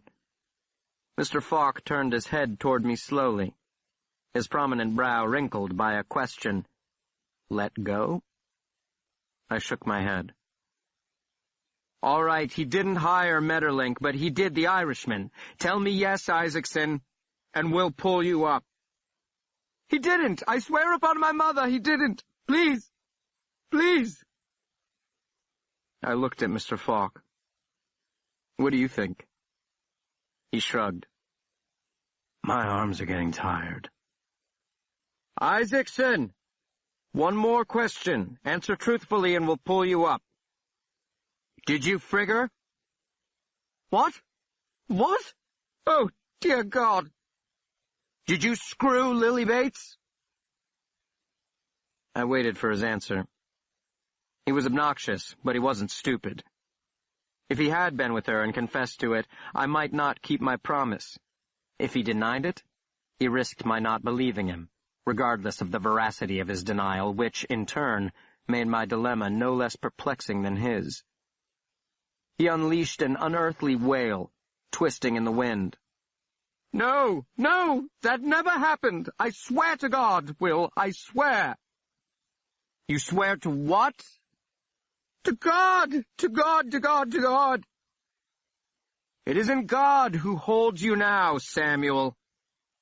Suddenly I was furious. "Swear to me, and I'll pull you up." "I swear to you, I swear to you!"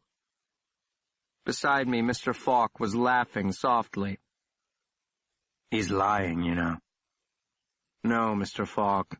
Only God knows that." "'Tisn't God who matters, Mr. Henry." "Quite true, Mr. Falk."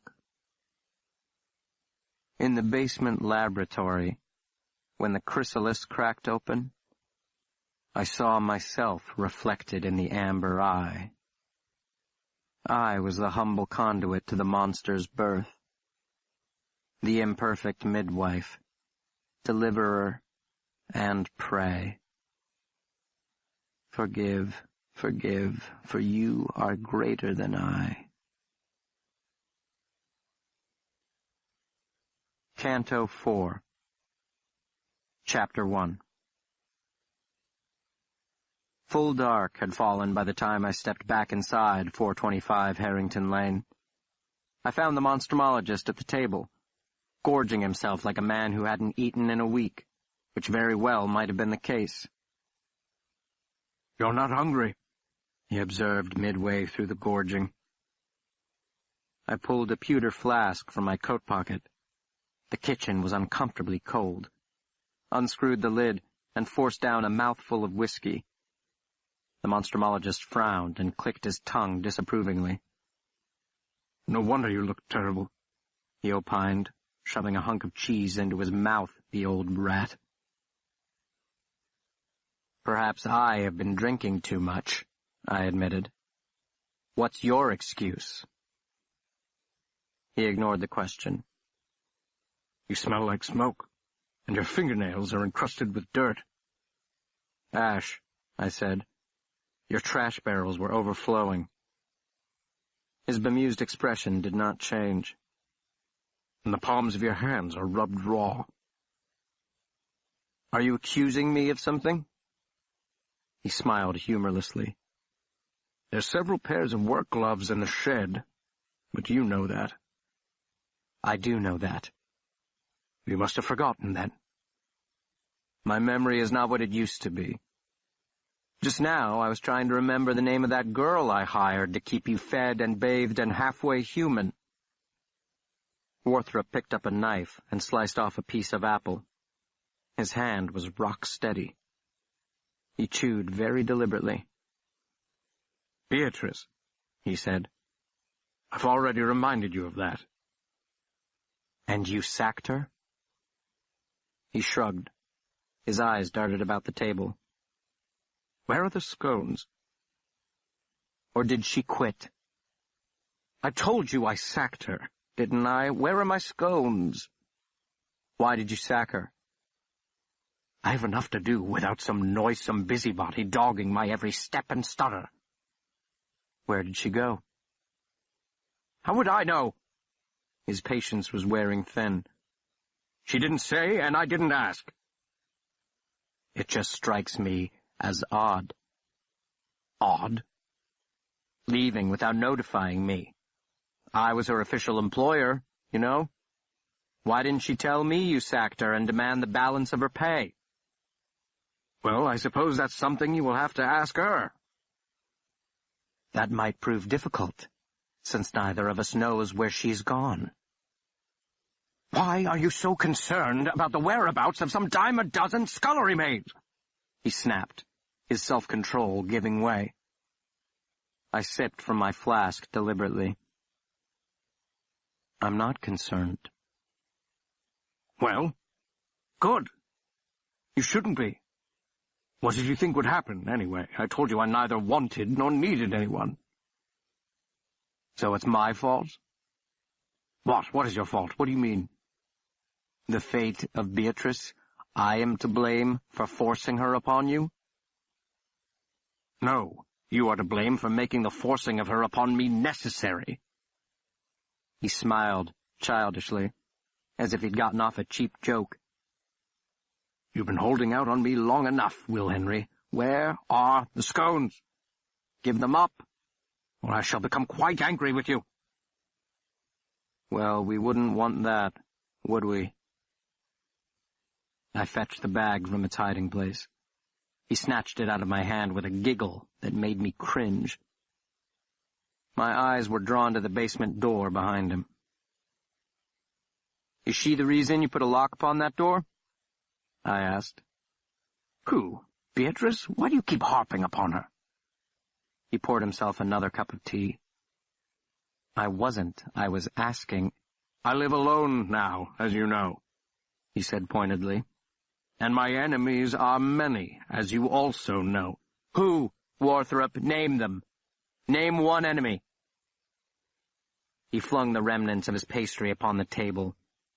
"How dare you? I've no obligation to explain myself to you or to anyone. What I do or choose not to do is my business and mine alone. I didn't ask for her company any more than I asked for yours, either today or 24 years ago." I slipped the flask into my pocket and folded my hands upon the tabletop. "What's in the basement, Warthrop?" His mouth moved soundlessly for a moment. He arched his eyebrows and looked down his patrician nose at my face, as if by his glare he could strip away the years and return me to the 11-year-old body I once occupied. "Nothing," he finally said. "A wise man once told me that lying is the worst kind of buffoonery." "And all men are buffoons. Finish the syllogism." "I will find out in any case. Better to tell me now." "Why should I tell you something that you already know?" "I know that it is. I don't know what it is." "Do you not? You really have not progressed very far in your education, Mr. Henry." "Your life's work, you called it, but all manner of things have consumed you over the years. You and countless others." "Yes." He was nodding gravely, and now I detected a hint of fear in his eyes. "There are victims in my wake, more than most men's, but hardly more than yours, I would guess." "We aren't talking about my victims, Doctor." I picked up the knife by his hand and proceeded to clean the filth from beneath my nails. He flinched, as if the tiny scraping sound hurt his ears. "Beatrice left me," he whispered. "Beatrice? Who said anything about her? We were talking about your victims." "Oh, what do you know about anything?" "I know about the lambs," I said. "And I know what you cut up and stuffed into an ash barrel. I know they both have something to do with the lock upon that door and your deplorable condition. And I know you will show it to me, because you cannot help yourself. Because you know with whom your salvation lies. You have always known." He fell forward, burying his head in his folded arms. And the monstrumologist cried. His shoulders shook with the force of his tears. I watched impassively. "Warthrop, give me the key, or I shall break it down." He raised his head, and I saw the tears were not faked. His face was twisted in agony, as if some dark, nameless thing were unwinding in him. "Leave," he whispered. "You were right to leave before. Right to leave. Wrong to ever come back. Leave us. Leave us. It is too late for us, but not for you." He recoiled at my reply, the last thing he expected me to say, or perhaps the opposite. He knew to the bottom of that secret place hidden in all hearts what I would say. Oh, Pellinore, I fell off the edge of the plate years ago. Chapter 2. In Egypt, they called him Mihos, the guardian of the horizon. "It is a very thin line, Will Henry," he told me when I was a boy. "For most, it is like that line where the sea meets the sky. It cannot be crossed. Though you chase it for 1,000 years, it will forever stay beyond your grasp. Do you realize it took our species more than 10 millennia to realize that simple fact? That we live on a ball and not on a plate?"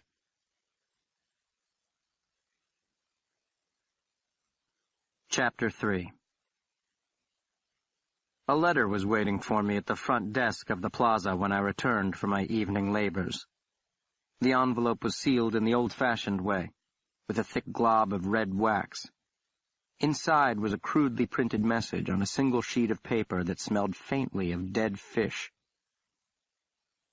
Most gentle Mr. Henry, hoping this finds you well, you will be so good as to send me $10,000 if the life of Dr. Pellinore Warthrop is dear to you. So I beg you warmly to leave them here with the clerk by 5 tonight. If you do, he lives.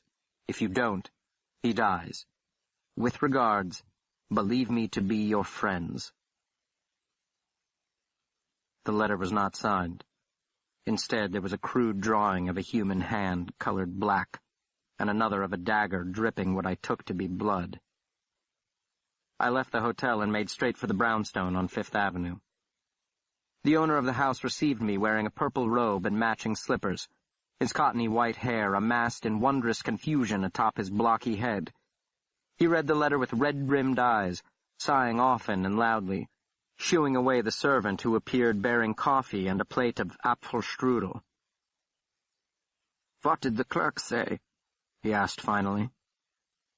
A short man who spoke with a thick Italian accent dropped off the letter around 1 this morning, while I was occupied with the Irish cargo on the bridge. He fished a cigar from the humidor. It slipped from his gnarled fingers and rolled across the Persian carpet. I scooped it up and handed it to him. "The Black Hand," he said. "Ah, Pellinore, did not your old master warn you not to go?" "What is the Black Hand?" "Did you not read the letter?" He stabbed his finger upon the drawing. "Ah, the villains! Not to be trusted. I warned him." Why would an Italian be delivering a ransom letter for an Irish gang? "It is not the Irish, it is the Sicilians. The Camorra has taken him, that blackguard Francesco Compitello.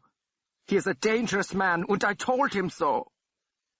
"I don't understand, Meister Abram. Why would Dr. Warthrop—" "Because ours is a dark and dirty business, like its ugly cousin, politics, and so it makes for strange bedfellows. It was his idea to enlist the aid of the Irish's sworn enemies in discovering the whereabouts of T. Sarahonensis." "In exchange for what?" His eyes narrowed above his hooked nose. "What do you mean?" "I mean that criminals aren't known for their good deeds, Meister Abram," I answered the old fellow gently. "Dr. Warthrop must have been prepared to offer the Camorra something for their assistance." He waved his pudgy hand. The cigar was gripped in the other, unlit. "He said Compitello owed him for a service performed years ago in Naples, when many of the Camorristi were driven out of Italy. I do not know all the details, but it has always been his practice to nurture relationships with unsavory characters." I nodded, thinking of Mr. Falk and the others like him, who would appear at all hours bearing packages to the doorstep of 425 Harrington Lane. Distrusted and despised outcasts, his spiritual brothers in a sense, who asked no questions and told no tales. "Something to do with helping to secure safe passage for him and his fellow padrones," von Hellrung went on. "It is part of their code to honor a debt," he told me. Bah! I hope now he has learned his lesson." He lit a match, but not the cigar. The flame edged dangerously close to his fingers before he dropped the match into the ashtray beside him. "Should we pay it?" I asked. He looked sharply at me. My question startled him. "What do you mean? Of course we must pay it." "But what guarantee do we have that Compitello will keep his end of the bargain?" He snorted loudly. Mein Gott, the naivete of youth. The Black Hand is a time-honored tradition, Will. How effective would it be if the recipient could not trust the sender? No, we must pay. I shall handle everything, including the boxing of my former student's ears for his lack of judgment. But now he has tipped his hand.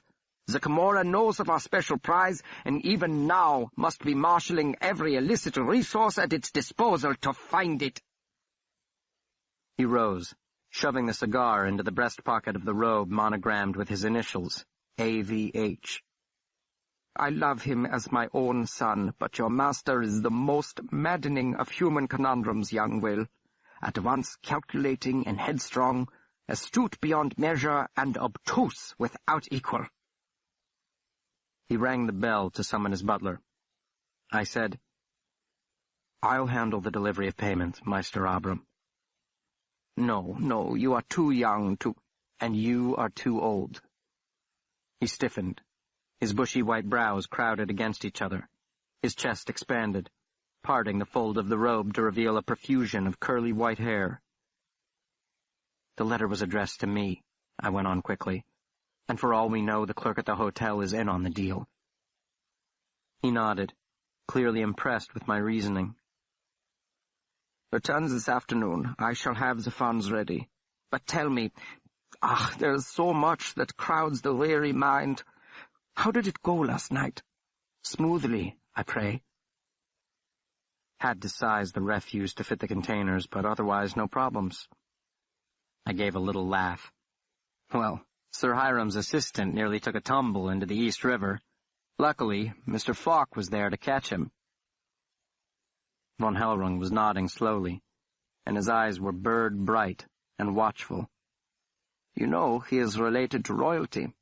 4th or 5th cousin to the Queen, I believe. Who, Mr. Falk or Mr. Isaacson? You make a jest. Ha! Go now and come back at 3.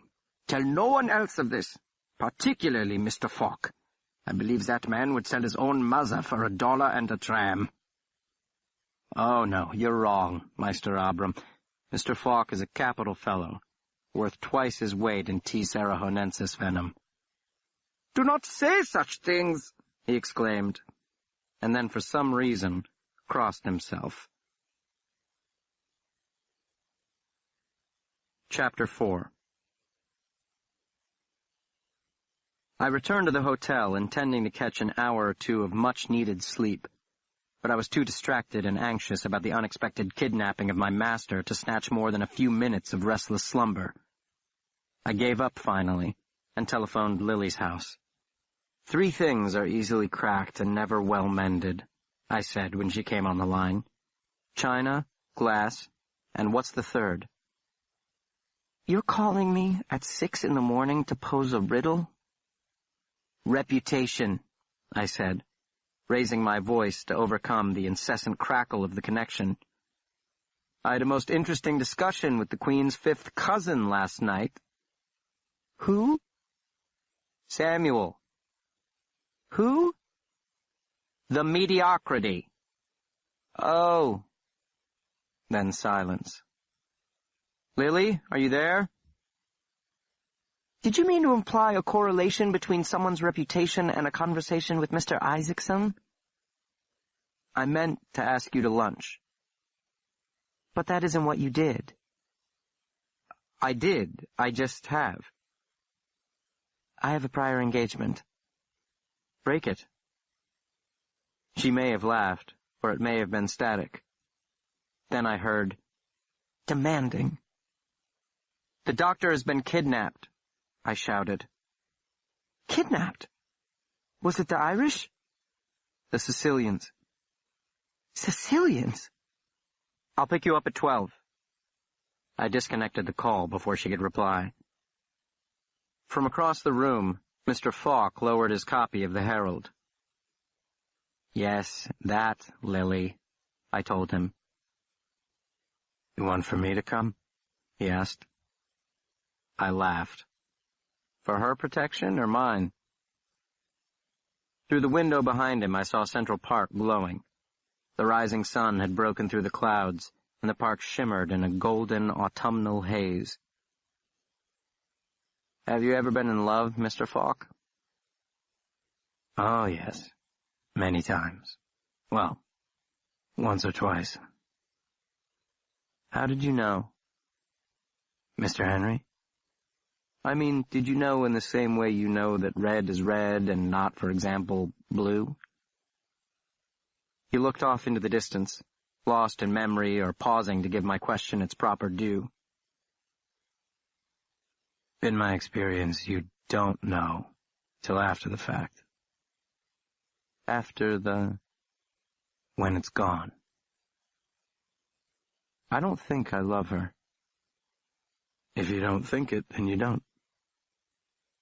But I would have killed him if she had, or they had, he had. I'd say that's more blue than red, Mr. Henry. Do you think it means anything that I've murdered 3 times before I've fallen in love once? About you or people in general? Both. More deserve death than love. But that's just my opinion. I laughed. Mr. Falk, I had no idea you were a philosopher. I had no idea you were a killer.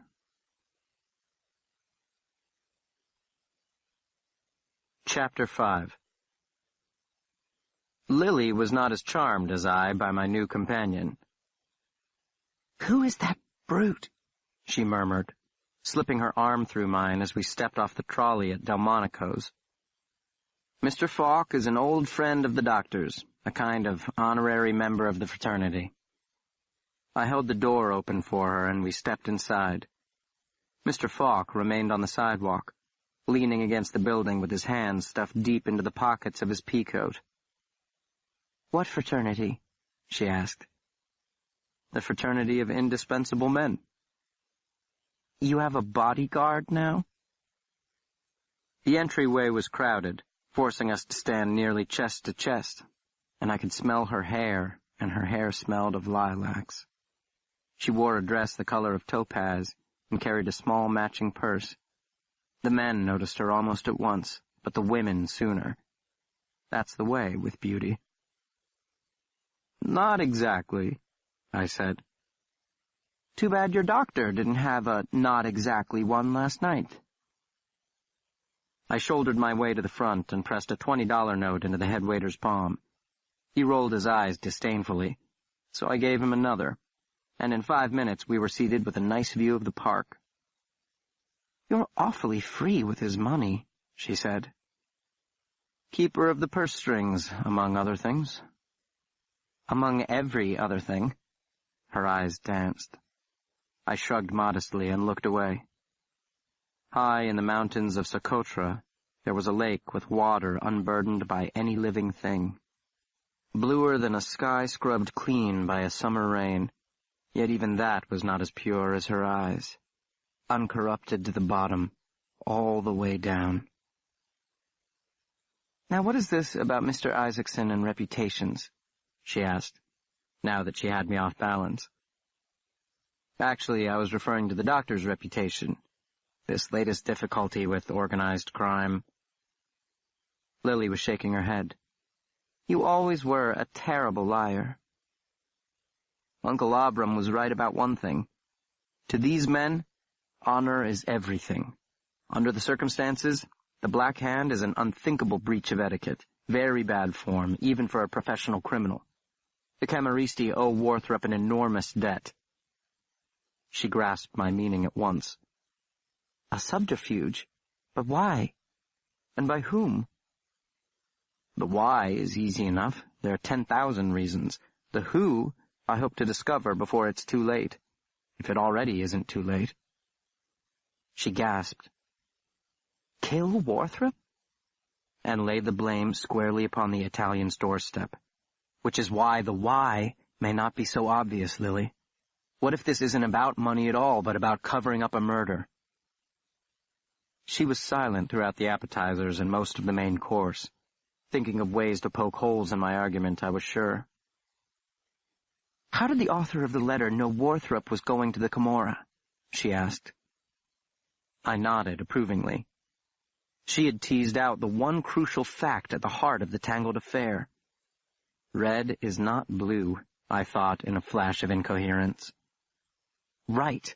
Whoever wrote that letter knew of Warthrop's errand. Now, he may have been followed and his kidnapper, or killer, hit upon the plan to frame Compitello at the spur of the moment, or... Or he knew beforehand and snatched him before he could see Compitello, or took him afterward. That part doesn't matter. Who knew where he was going? Who did he tell? He didn't tell me. Uncle Abram knew. The others? I shook my head. He might have told Pelt, but I doubt it. Definitely not Acosta Rojas or Walker. But Uncle may have. She shook her head ruefully. He's gotten gregarious in his old age. If it is a traitor, I would place my bet on Walker. It isn't Walker. How do you know? I looked down at my plate and didn't answer. Anyway, we shall know tonight. I suppose it could be a 5 Points gang behind it all, but it seems awfully sophisticated for a bunch of hooligans from the slums. She nodded, and now it was her turn to stare at her plate. What is it? I asked. Lily? To my surprise, she fairly lunged across the table and pulled my hand into hers. I won't tell you not to do this. I know you will, no matter what I say. But at least promise me you won't be reckless. I laughed to reassure her, and myself. Reckless? One may be reckless in love. I hear it's preferable, but never in anything monstrumological. I lifted her hand to my lips. Chapter 6. The lobby of the Plaza Hotel, 5:15, and the courier is late. Or perhaps he isn't. An elderly couple, both in evening wear, are chatting with the desk clerk. They're going to the opera. They'd like a recommendation for dinner afterward, something within walking distance of the opera house. The old man is distinguished, obviously well-heeled based upon his clothes and Midwestern judging by his accent. His wife is handsome in that milk-fed, thick-set way of prairie women. It is their first visit to New York. I'm sitting across the lobby on the overstuffed Victorian settee near the door, set a tad too far from the roaring fire to be anything but teased by its heat. I hold Mr. Falk's copy of the Herald, and have read the same article 4 times. In the right pocket of my overcoat is the doctor's revolver. In the left, the switchblade I fished out of the pocket of the faceless man in the monstrumarium. But the restaurant is too far, isn't it? I have a bum leg. Old war injury, you know? Outwardly, I'm calm. Inside, I'm fuming. Why don't they get off to the bloody opera already? The courier is probably loitering outside, waiting for them to leave. I want to get on with it. Now the old man is treating the clerk to the story behind his bum leg. Cold Harbor, spring of '64. And afterward the general declared, "This is not war, this is murder." The clerk's answering laugh was of the nervous variety, but the old man took offense, and that ended the conversation. He limped past me, his stalwart wife in tow, the heel of his cane clicking smartly upon the marble floor. The clerk's eyes met mine from across the room, and he shrugged. Crazy old coot. And I had a sudden impulse to pull out the revolver and shoot the smirk off his cherubic face. What did he know of war, or of murder? In less than a minute, the door swung open, and a small, dark-haired man strode purposefully past me, heading straight for the clerk. No words were exchanged, only the bulging white envelope from the shelf behind the desk. The little man tucked it into the folds of his jacket and left just as hurriedly as he'd arrived, chin thrust forward, looking neither left nor right. I don't think he even noticed me. I folded the paper deliberately and tossed it on the table in front of the settee, rose, nodded to the clerk, who nodded back. And perhaps I'll shoot him later. And I stepped outside into the gathering dusk, and the traffic was heavy with the coming home and the going out, and it had warmed up a bit. The day was dying, but gently, with the heartbreaking sigh of a girl to her insistent lover. The short, dark-haired man is hurrying along the sidewalk toward the park. He passes a much larger man wearing a frayed peacoat and a wide-brimmed hat. The big man is studying a racing form and smoking a cigar. He pays the little man no notice, but his eyes flick toward me, and I nod. Mr. Falk tosses the cigar into the gutter and jams the racing card into his pocket. He allows several pedestrians to pass before falling behind the little man with the bulging white envelope tucked inside his jacket. I follow the follower. We turn into the park, and the weakened sunlight, unhampered by the wide brick shoulders of the buildings, washes over the landscape, through the unadorned arms of the trees that stretch starkly naked against the sky, across the pathway lined with benches, and the people on them enjoying the waning of the day, softer than a baby's cheek, and the lovers who stroll past them encased in the sparkling chrysalis of their desire, warm, knotted up, entwining longing, unspoken promises wrapped in velvet laughter. The little dark-haired man pauses to buy a paper from a newsboy. The white envelope slips from his jacket and falls on the path when he digs into his pockets for change. The boy scoops it up, slips it into the folds of the man's newspaper, before handing it back to him. During this exchange, which lasts no longer than 30 seconds, Mr. Falk pauses to light another cigar. I pass him and murmur without stopping, "Stay with him, I have the boy." Apparently, the dark-haired man bought the boy's last paper, for the boy shoulders his bag, abandons his post, and hurries toward the park exit on West 59th Street. I count to 10 after he passes me, then turn on my heel to follow. Several trolley stops and a dozen blocks later, I find myself on Elizabeth Street in the heart of Little Italy, where the unusually mild weather has drawn hundreds from their crowded tenement nests. The sidewalks are choked with hawkers and hustlers, pickpockets and petty thieves, solitary men in threadbare coats, lean-cheeked and hard-eyed, not one of whom fails to notice my expensive coat and leather shoes. The gangs of young boys as lean as their elders, but not quite as hard-eyed. Not yet.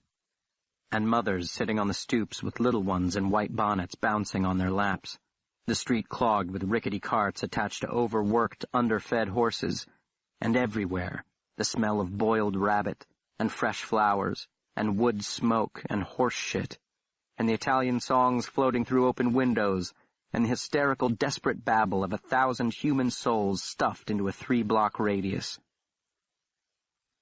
The boy did not hurry through the throng. I easily kept up with the little hat bobbing along, the hat that reminded me of another hat, 2 sizes too small, which belonged to another boy in another age. Occasionally I could see the newspaper bag popping up and down against his back, and thought I could discern a bulge there the size of the large white envelope. He passed a tiny closet of a restaurant and ducked into the alley that ran beside it. He turned at the first juncture, disappearing behind the building with the restaurant. And that's where I lost him. I turned the corner, and he was gone. The door beneath the rickety fire escape hung slightly ajar. Had he gone in? Yes, obviously, unless he'd sprouted wings and taken off into the blue. I stepped into the narrow back hallway and eased the revolver from my pocket, pausing to allow my eyes to adjust to the sudden fall-off of light. I smelled bread baking, heard the clink and clatter of plates, and a man's strident voice speaking loudly in the lyrical Sicilian cadence. Light flooded across the hall from an open doorway several paces in. I pressed my back against the wall, sidestepped to the opening, and, holding my breath, slowly turned to peek into the room. The boy was sitting at a table with 3 men, 2 of whom were very large and wore heavy coats, their heads bent low over plates of steaming pasta, a half-empty bottle of wine between them. The 3rd man was not quite so large, and his coat not quite as heavy. And it did not appear he had touched his food nor any of his wine, for Pellinore Warthrop frowned upon anything that muddied thought or dulled senses. I spied the white envelope beside one of the brute's plates. My internal debate didn't last long. No, I didn't see the monstrumologist bound and gagged and awaiting execution. Though he did not appear particularly happy, there was no look of distress, no panicky glance at his companions. He even gave the boy one of his pained, humorless smiles as the child tucked the long napkin under his chin and dove into his meal with unrestrained ardor. But I did see the shotgun leaning against the wall within easy reach of the man to his left. And I did not see the prisoner get up and thank his captors for their hospitality, despite the successful consummation of the transaction. The money had arrived, yet Worthrop did not stir from the chair. That sealed it. I swung around and stepped into the room. The one on Worthrop's left reacted instantly, lunging for the shotgun with surprising litheness for a man his size. The gun was 2 feet away, but it might as well have been in Harlem. My bullet tore into his neck, severing his carotid artery, and blood a brighter and more vibrant red than his wine spewed from the gaping wound. The boy dove under the table. Worthrop shot out of his seat, his arm outstretched, but I was blind to him, blind to everything but the other thug fumbling with the handgun he had dragged from his coat pocket. I had the sensation of traveling at great speed down a dark tunnel, at the end of which his face burned with the energy of 1,000 suns. I saw his face, and that was all I could see. It was all I needed to see. I rocketed past the Monstrumologist, traveling at the speed of light, brought the gun within an inch of the man's expansive forehead, and pulled the trigger. That left the boy.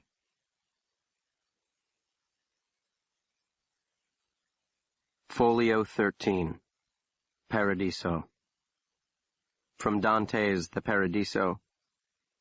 And I, now drawing closer to the end of every longing, lifted to that end, just as I should, the flame of all my longing. Canto 1, Chapter 1. I circumnavigate the years to come round again, for time is the unforgivable lie, and mother and father forever waltz in flame, and a stranger forever leans over me asking, "Do you know who I am?" And this is the thing I must tell you. This is the thing you must know, that we are infinitely more and nothing less than our reflections in the amber eye. Are you listening? Do you understand? Circles have no end. They go on and on like the cries of dead men long since gone. Have you known eternity in an hour? Have you seen fear in a handful of dust? The universe gibbers. The center will not hold. There is a space 1/10,000th of an inch outside your range of vision, and in that space a pinprick, a singularity, a wordless, lightless, silent, numb nothingness, without dimension, infinitely small, infinitely deep, like the pupil of the amber eye, darkness that goes all the way down to the bottomless bottom, the end of the circle without end. I am there, and you are with me, and the boy in the tattered hat, and the man in the stained white coat, and the thing in the jar, and the immortal chrysalis, ever cracking open, ever on the brink of birth. His eyes are my eyes, the boy crouching under the table in the hat 2 sizes too small, wide, uncomprehending, beseeching, terrified. This is the end of the long dark tunnel, and I must not suffer him to face the faceless singularity. I am the breakwater to spare him the surge of the dark tide. It doesn't have to be. The thing scratching in the jar and the man in the stained white coat saying, "You must become accustomed to such things." I can save the boy beneath the table. I can save him from the amber eye. It is within my power. Raising the gun to the level of his eyes. "Do you know who I am?" "No!" Worthrop cried, and he knocked my arm into the air the moment I squeezed the trigger. The bullet punched into the ceiling and a hunk of plaster crashed onto the table, knocking over the bottle, and the wine gushed out like the blood of Christ from the thrust of the Roman spear. The Monstrumologist seized my wrist, yanked the gun from my hand, slung me around, and shoved me toward the doorway. A door slammed behind us. Hoarse shouts, a gunshot, and then we were in the hallway, and then skittering along the cobblestoned alley worn slick by the tread of 10,000 feet, Worthrop's hand like a vice around my forearm, avoiding Elizabeth Street, zigzagging through the narrow arteries bisecting the tenements, old men sitting at round tables playing cards and sipping grappa, and boys pitching pennies against sooty walls, and far-off laughter, and the face of a beautiful girl in a third-story window, and Worthrop's breath heavy in my ear. "You have done it now, you fool!" The tenement's bowels disgorged us onto Houston, where he waved down a cab, flung open the door, and shoved me across the seat. He shouted our destination at the driver and then fell back as the cab lurched forward. He held the gun in his lap for several blocks, staring out the window and muttering under his breath while I struggled to catch mine. "Saved you?" I gasped. He whirled upon me and snarled, "What did you say?" "You said I've done it, and that's what I did." "Saved me? Is that what you think?" He was shaking with fury. His fists rose, froze before my face for an agonizing moment, then slammed into his own thigh. "You very well may have just signed my death warrant."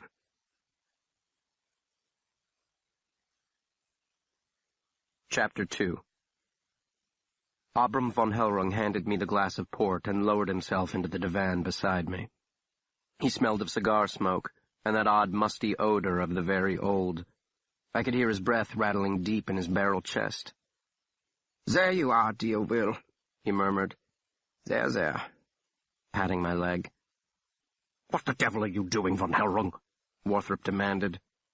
He was standing by the windows overlooking Fifth Avenue. He had not budged from the spot since we'd arrived. His hand fidgeted in the pocket that held his revolver. "Now, Pellinore," his old master scolded gently. "Will Henry is just a boy." The Monstrumologist laughed harshly. "That boy just murdered 2 men in cold blood.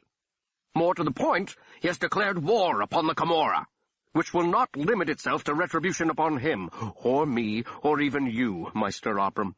Those men were not lowly foot soldiers. They were Compitello's nephews, his youngest sister's sons, and we may expect wholesale slaughter."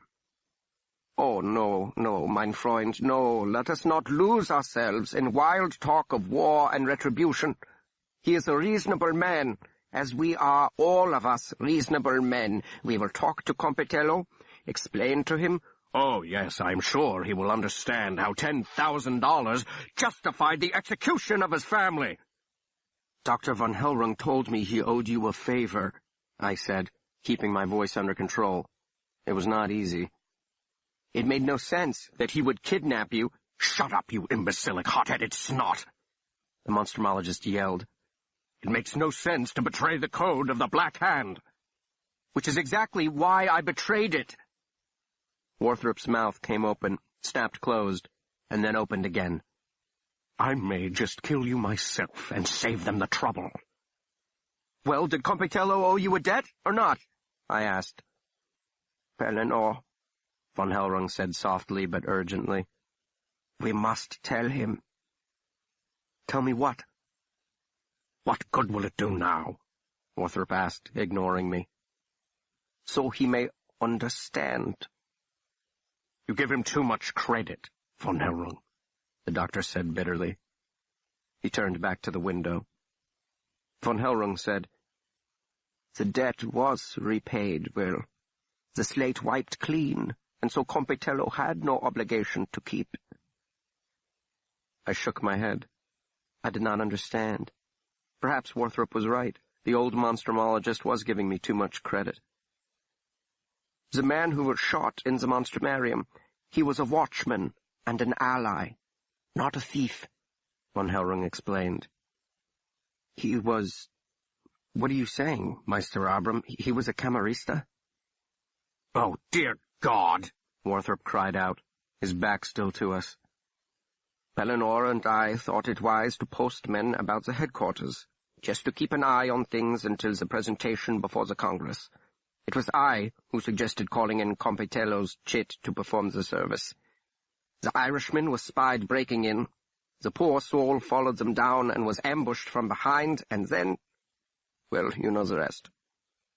The prize was snatched from our grasp." "No," Warthrop said firmly. "It was handed over by a certain mentally challenged apprentice possessing all the subtlety of a 3-toed sloth." "I will endure no more of these uselessly cruel remarks," von Hellrung said sharply. He wagged his finger at the doctor. "Very well, I shall stick to only the useful ones." "The murder of that man in the Monstrumarium wasn't Dr. Warthrop's fault," I said. "So why was Dr. Warthrop kidnapped?" I, the 3-toed sloth, was trying to think it through. Because kidnapping me had nothing to do with it. The monstrumologist couldn't help himself. Do you begin to understand the terrible burden under which I labor, von Hellrung? Von Hellrung patted the terrible burden's leg. Pellinor went to Compitello to offer his condolences, and to ask for help, as I explained yesterday, Will. My old people ignored my advice that a sleeping dog is best left undisturbed, and it was in bad form to ask a favor from one who had just repaid one in blood. Compitello took offense, as I warned you he would, von Hellrung said to Warthrop, glaring at him beneath his bushy white brows. He turned back to me. You know the rest. He made Pellinor his guest, pending payment for his generous hospitality. Not for the money so much, I think, but to make a point. You might have told me this, Meister Abram, I scolded him. You should have told me. If you had, those men would still be— The point is they are not, Warthrop barked. And now not only have you turned a potential ally into a deadly enemy, you have jeopardized the survival of the greatest find in monstrumology in the past 100 years, the last of its kind. I would have thought that you, being the apprentice to the greatest aberrant biologist who has ever walked the face of the earth— He sputtered for a moment, the thoughts skittering away. That fact might have occurred to your reptilian brain before you took it upon yourself to play white knight to my damsel in distress. Damsel in distress, von Hellrung wondered. An awkward metaphor, but not inaccurate. I'll go to them, I said, pushing myself to my feet. I will explain to Compitello. Oh, that seems like a capital idea, Warthrop replied sardonically. I am sure he will be more than understanding.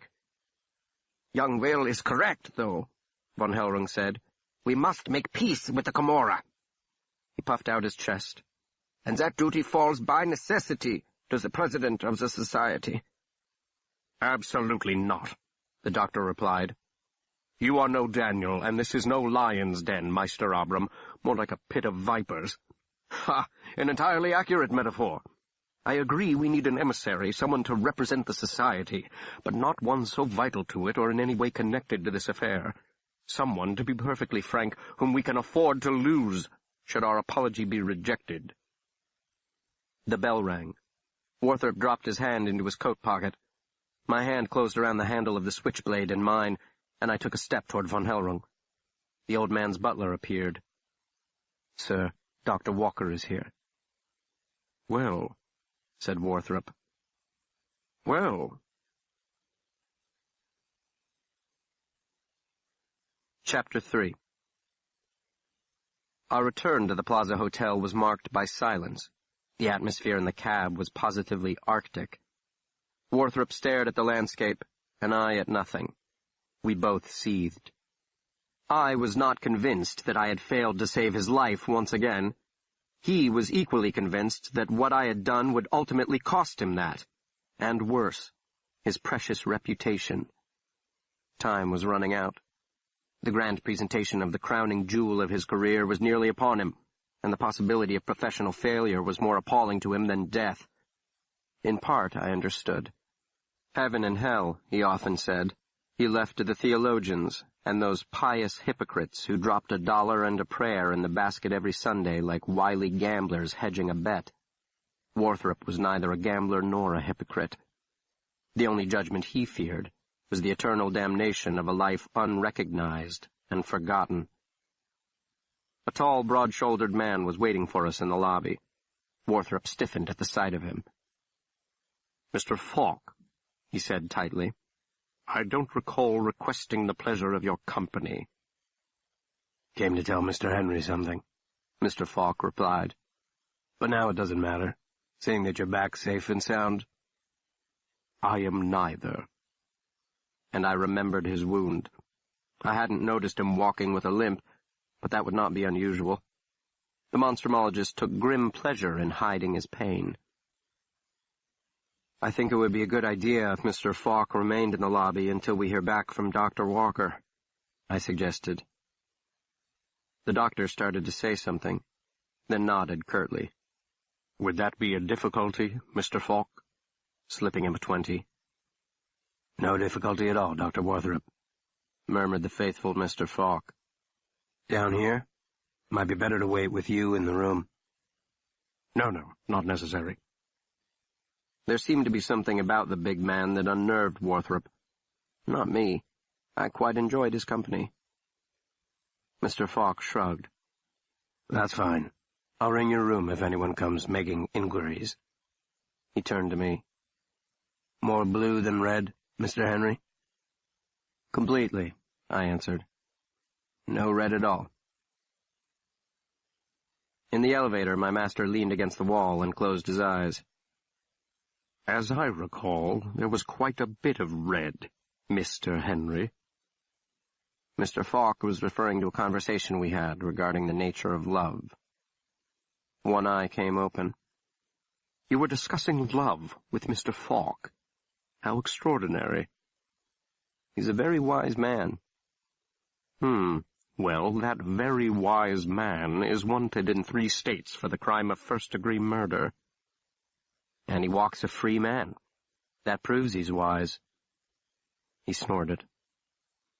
"That isn't wisdom. That's luck."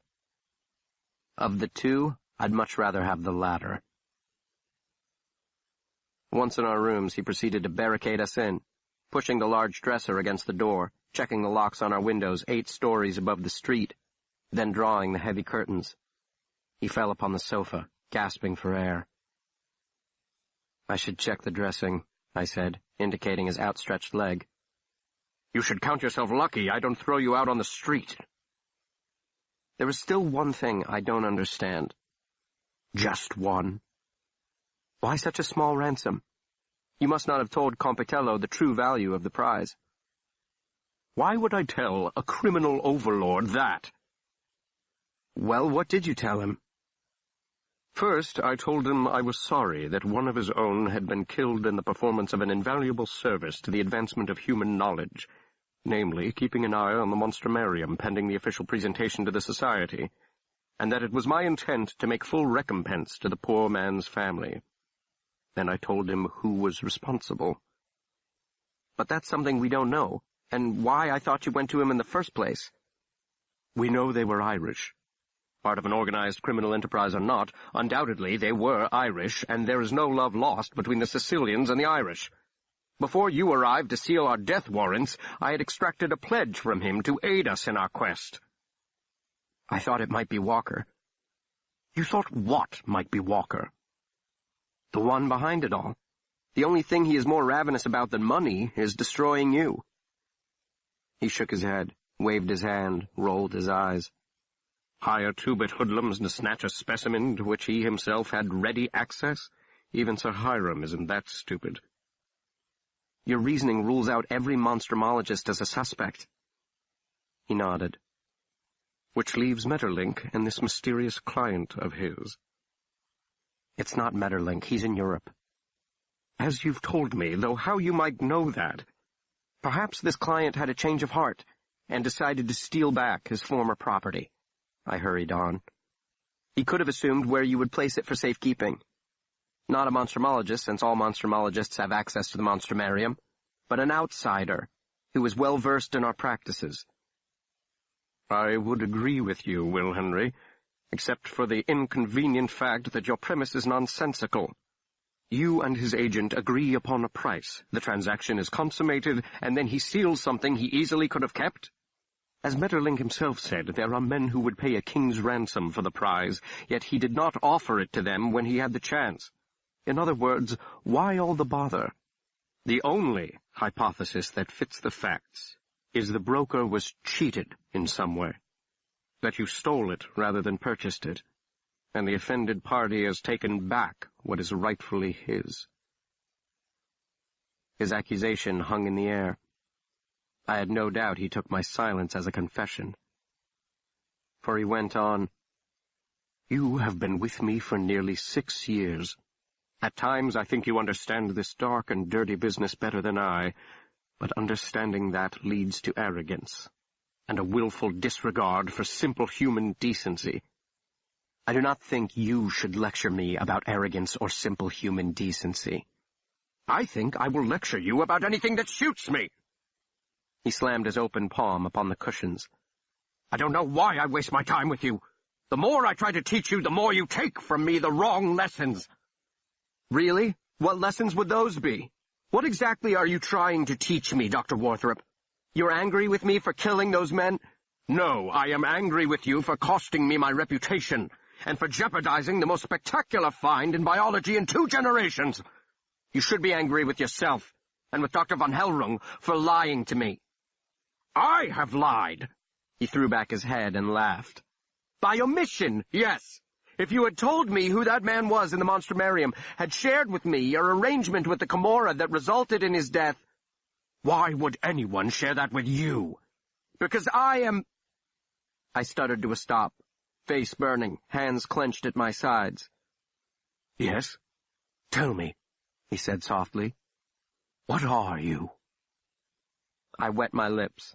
My mouth was bone dry. What was I?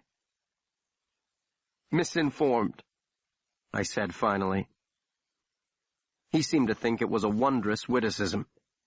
He was still laughing when the telephone rang. I made a move to answer it, and he waved me away. His chuckles died abruptly as he listened to the party on the other end of the line. Yes, please, have him bring it up at once, he said, and hung up. Help me move this dresser, Will. We have a delivery. A moment later there was a soft rap upon the door. Warthrop, leaving nothing to chance, drew out his revolver and shouted, Who is it? Falk. He threw back the bolt and opened the door. Mr. Falk stepped inside, holding a hat-sized box. The doctor motioned for him to set it on the table by the windows, and locked the door. Who? Warthrop demanded, dropping the gun back into his pocket and examining the box without touching it. His agitation was palpable. Didn't give his name, but he's an old friend from earlier this evening, Mr. Falk answered. Short, swarthy, ill-smelling. Compitello's courier, I said. Warthrop waved his hand at me without turning. A present for the goodly Dr. Warthrop was the message, Mr. Falk said. Stand back, against the far wall, please, the Monstrumologist instructed us. I suspect I know what this present is, but one cannot be too careful. That's my motto, Doctor, Mr. Falk replied. He edged toward the other side of the room and urged me to follow. Warthrop rubbed his hands together vigorously, then cupped them to his mouth and blew hard. He placed his index finger on the edge of the lid and gingerly exerted upward pressure. Mr. Falk and I held our breaths, our bodies tense. The lid fell back, and then the Monstrumologist fell too, bringing up his hands to hide his face, his voice rising in an unearthly cry of anguish, the same cry I had heard years before from the summit of a manure block, where he had found the faceless corpse of his beloved among the stinking refuse. He spun round, colliding with the coffee table, lost his balance or perhaps his will to remain upright, and fell to his knees with a keening wail. Mr. Falk and I rushed forward, he to Warthrop, and I to the box. A tangled mass of feathery white hair seemed to float above the blood-speckled forehead and prominent nose and age-mottled cheeks and bright blue eyes, the brightest blue I had ever seen, staring into oblivion with an expression of horror pure all the way down to the bottom. The severed head of Dr. Abram von Hellrung, full lips stretched wide around the thing they had stuffed into his mouth, the thing with the lidless amber eyes that had captured me first in the basement when it broke through its shell, and I, the corrupted crowning achievement of evolution, dumbstruck by the purity of its being, its godless, sinless, consciousless perfection, now staring sightlessly back at me, dead yellow eye, and dead blue eye sucking me under to be crushed in the airless, lightless depths. From behind me, the Monstrumologist screamed, "What have you done?" I did not know whether he spoke to von Hellrung or to me. It may have been both. It may have been neither. "What in God's name have you done?" Nothing, nothing. Nothing in God's name, nothing. Chapter 4. Abram was dead, and Pellinore was inconsolable. I'd never seen him so broken and helpless, borne down by what he had called the dark tide. He wailed and railed, cried and cursed. Even Mr. Falk sensed that it could not continue indefinitely. Either Worthrop would best the spell, or the spell would best him. I bore a special responsibility, not because I felt in any way responsible for von Hellrung's death. No, fate had decreed me his sole caretaker, the lone guardian of the Worthropian animus. It had taken me years to understand this. He didn't need me to sustain his body. He could hire a cook to feed him, a tailor to clothe him, a washerwoman to keep those clothes clean, a valet to wait upon him hand and foot. What he could not afford, though he possessed the wealth of Midas, the one indispensable service that only I could provide, was the care and feeding of his soul, the nurture of his towering intellect, and the incessant stroking of his pitiful, mewling, insufferable ego, the I am squeal to the silent, inexorable, am I? I understood my duty in that hour, understood it with greater clarity than I had in Aden or Socotra, or even on Elizabeth Street. I understood all too well. "What are you?" he had asked. It was a disingenuous question. He knew very well what I was, what I had always been, without either of us understanding it, much less acknowledging it. And what did it matter if we did? Would it have changed anything? There is no place where it begins, no place where it ends. I called down to the desk and ordered up a pot of tea. I mixed a healthy dosage of sleeping draught into his cup and pressed the cup into his hands. "Drink, doctor. Drink." After a few moments he allowed me to lead him to his room, where he threw himself upon the bed and curled into a ball, and I was reminded of his father, whom he had found in the same position years before, naked as the day he was born, dead. I closed the door and returned to the sitting room where Mr. Falk was waiting for me. He was contemplating the head, his massive brow furrowed in existential concentration. He, too, understood his duty in that hour. "It's a shame, Mr. Henry. I always liked the old man." "The last of his kind," I said, not without some irony. "He must have changed his mind and gone to see Compitello himself. I only hope he brought Walker with him, and that head is bobbing somewhere in the East River." I threw myself upon the sofa and closed my eyes. I pressed my fingertips hard against the lids until red roses blossomed in the darkness. "Slate clean now," Mr. Falk said. "I suppose that's so," I acknowledged, "from Compitello's perspective. But true recompense demands that my head be in that box, Mr. Falk." "All in all, better it's still on your shoulders, Mr. Henry." I opened my eyes. "On Elizabeth Street, between Hester and Grand, there's a little restaurant. I cannot remember the name." He was nodding. "I think I know the place." "Good. Start there. If the Padrone isn't there, someone will be who knows where you can find him." I fished one of Worthrop's cards from my pocket. I always carried a supply with me, and handed it to him. "Tell him the doctor requests a meeting." "When?" Mr. Falk asked. 9 o'clock. "Here?" I shook my head. "He won't come here. It must be a public place, or at least a crowded one." I gave him the address. "The doctor?" I gave him enough drug to knock out a horse. "He shouldn't be left alone," he said. "I know a man, a very trustworthy fellow." "All right. But 2 would be better, one outside the door and one downstairs in the lobby." He nodded, and again his eyes were drawn to the box. "What's he got in his mouth?" "The cause of it all?" I don't know what brings Worthrop more torment, the death of his best friend, the death of that thing, or the death of something not quite so corporeal. I'm sorry, Mr. Henry. It wasn't Yorick who gave the Dane such distress, now was it? You lost me there, Mr. Henry. Yorick? Dane? I waved my hand. It's a very old story. Out of date. He left on his errand, and after a few minutes to tidy up, I left on mine.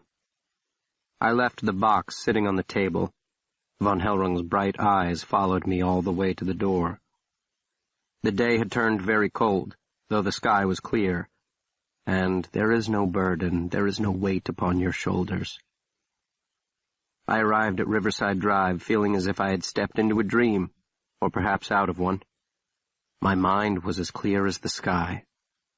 The butler informed me that Lily and her mother were away shopping, but I was free to wait for them in the parlor, which I did with the patience of Job, sipping a gin and bitters and watching the sunlight slip across the floor, listening to the mournful droom-droom of the tugboats and the occasional sputter of a motor car chugging past.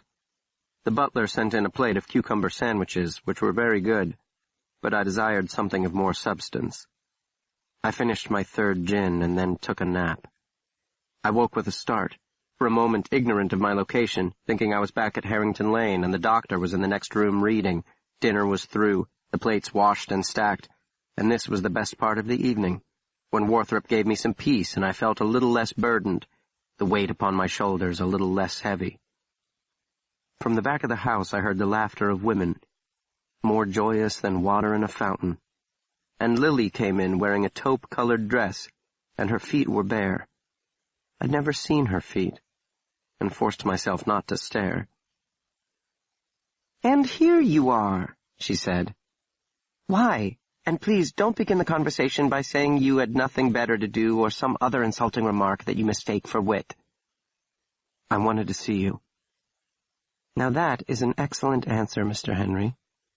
She was in a good mood. She took off her hat, shook free long curls.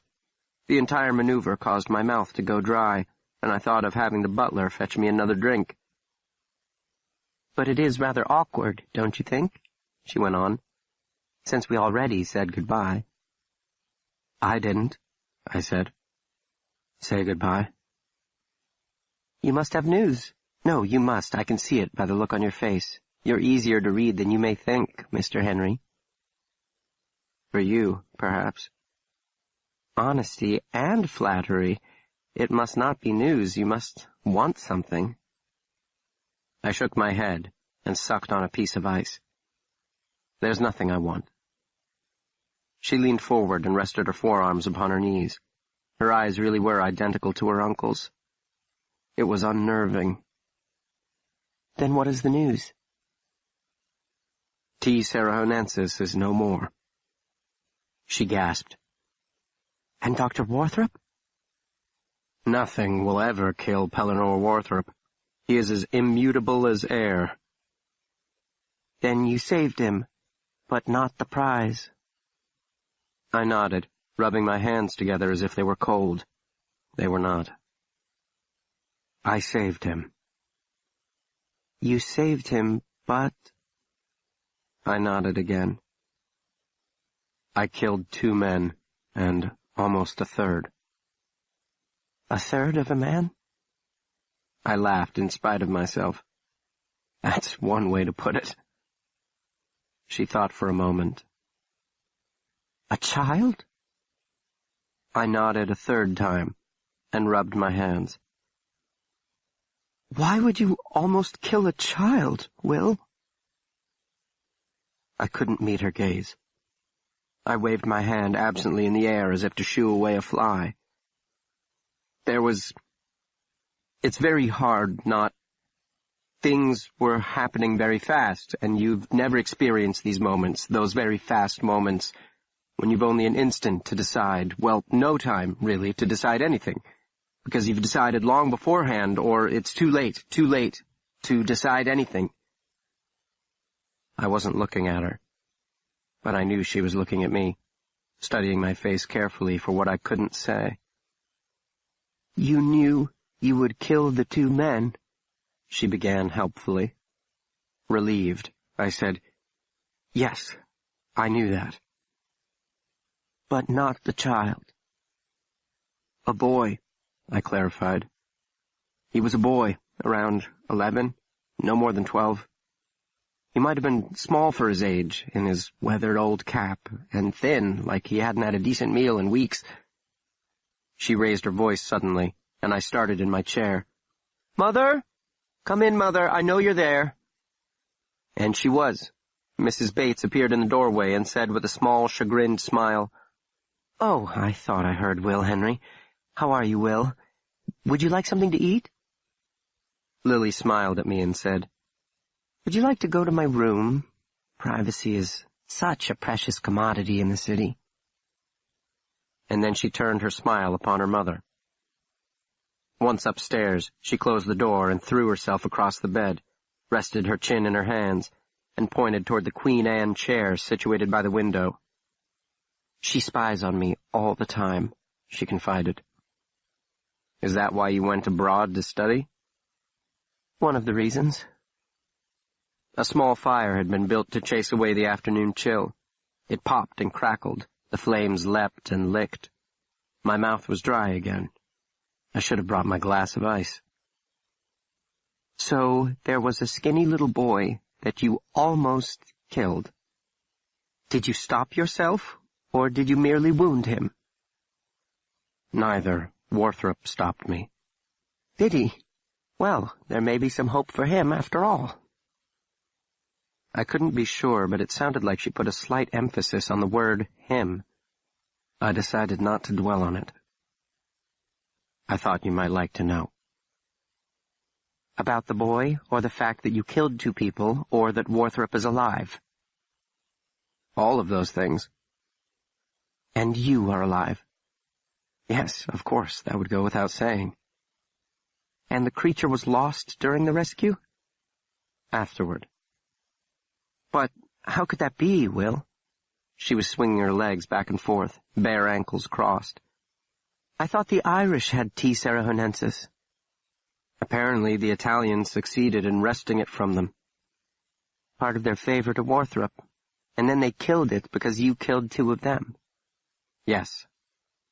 "They must not have understood its value." My face was hot. I was sure it was the fire. "I'm not sure they find much value in life, period." "Worthrop must be crushed." "Yes, that would be accurate." "And very angry with you." "That is a mild description." "He'll get over it. He always does, doesn't he?" "He tries." "You should point out to him that you saved his life." "He doesn't look at it that way." "Well, he wouldn't. He's an ass. I've never understood why Uncle loves him so." I cleared my throat. "He thought of Worthrop as a son." "Uncle never had any children, so to him practically everyone is. He has a very soft heart for the doctor of monstrumology." "The last of his kind." "What does that mean?" "Nothing, only it always surprises me, your uncle's kindness, his gentleness. What he was didn't fit what he did." "You're speaking of him in the past tense." "Am I? I didn't mean to." "Has something happened to Uncle Abram, Will?" I looked into the untainted blue, clear all the way down, and said, "I don't know what you're talking about." She nodded. "I thought so." "What? What did you think?" "That he's too kind and gentle and much too trusting of people." She wrinkled her nose. "He would have made an excellent deacon or professor or poet, or even a scientist practicing in any field but aberrant biology. I suppose that's why your master loves him so much in return. He sees in Uncle the possibility that you don't have to become a monster to hunt them." "Well," I said with a small laugh, "you don't have to hunt them to become that." She cocked her head at me, a smile playing on her lips. I saw Samuel today. Who? For a moment my mind went blank. Isaacson, the mediocrity. He told me the most remarkable story, so remarkable it cannot be true, or maybe I have that backward, so remarkable it must be true. I dangled him over the Brooklyn Bridge and threatened to drop him if he didn't confess to... She raised her hand. Please, I'd rather not hear it a second time. I'm surprised, to be honest, Lily. I didn't think he had it in him to tell you. I'm curious about something, though. If he had said yes to your question, would you have dropped him for what he had done? Does it matter? I asked. I didn't drop him, in any case. I stood up. I felt extraordinarily large. I even flinched, expecting my head to smack into the ceiling. She did not move as I advanced. She lay still as I came on. I knelt beside the bed to bring my face level with her eyes. The monster is dead. The monster never dies. You may catch it. You will never catch it. Hunt it for 1,000 years and it will forever exceed your grasp. Kill it, dissect it, place its parts in a jar or scatter them to the four corners of the world, but it remains forever 1/10,000th of an inch outside your range of vision. It's the same monster, only its face changes. I might have killed him, but it doesn't matter, one way or the other. The next one I will, and the next, and the one after that, and the faces will change, but not the monster. Not the monster. There were tears in her faultless eyes, and the inarticulate fear in them was not too different from the fear in the dead eyes of the head in the box. And then she grabbed my face in her hands, and her hands were cool and slickly dry as silk. She pressed her lips gently onto mine and spoke, "Don't be afraid." Mobile, moist lips rubbing over mine. "Don't be afraid." And I saw the head with the amber eyes in her uncle's open mouth. The eyes that held me, that shamed me, that trapped me, that crushed me, that ground me into dust. I was on the bed. I don't remember climbing up, but I found myself crushing her against me, as I was crushed by the amber eye.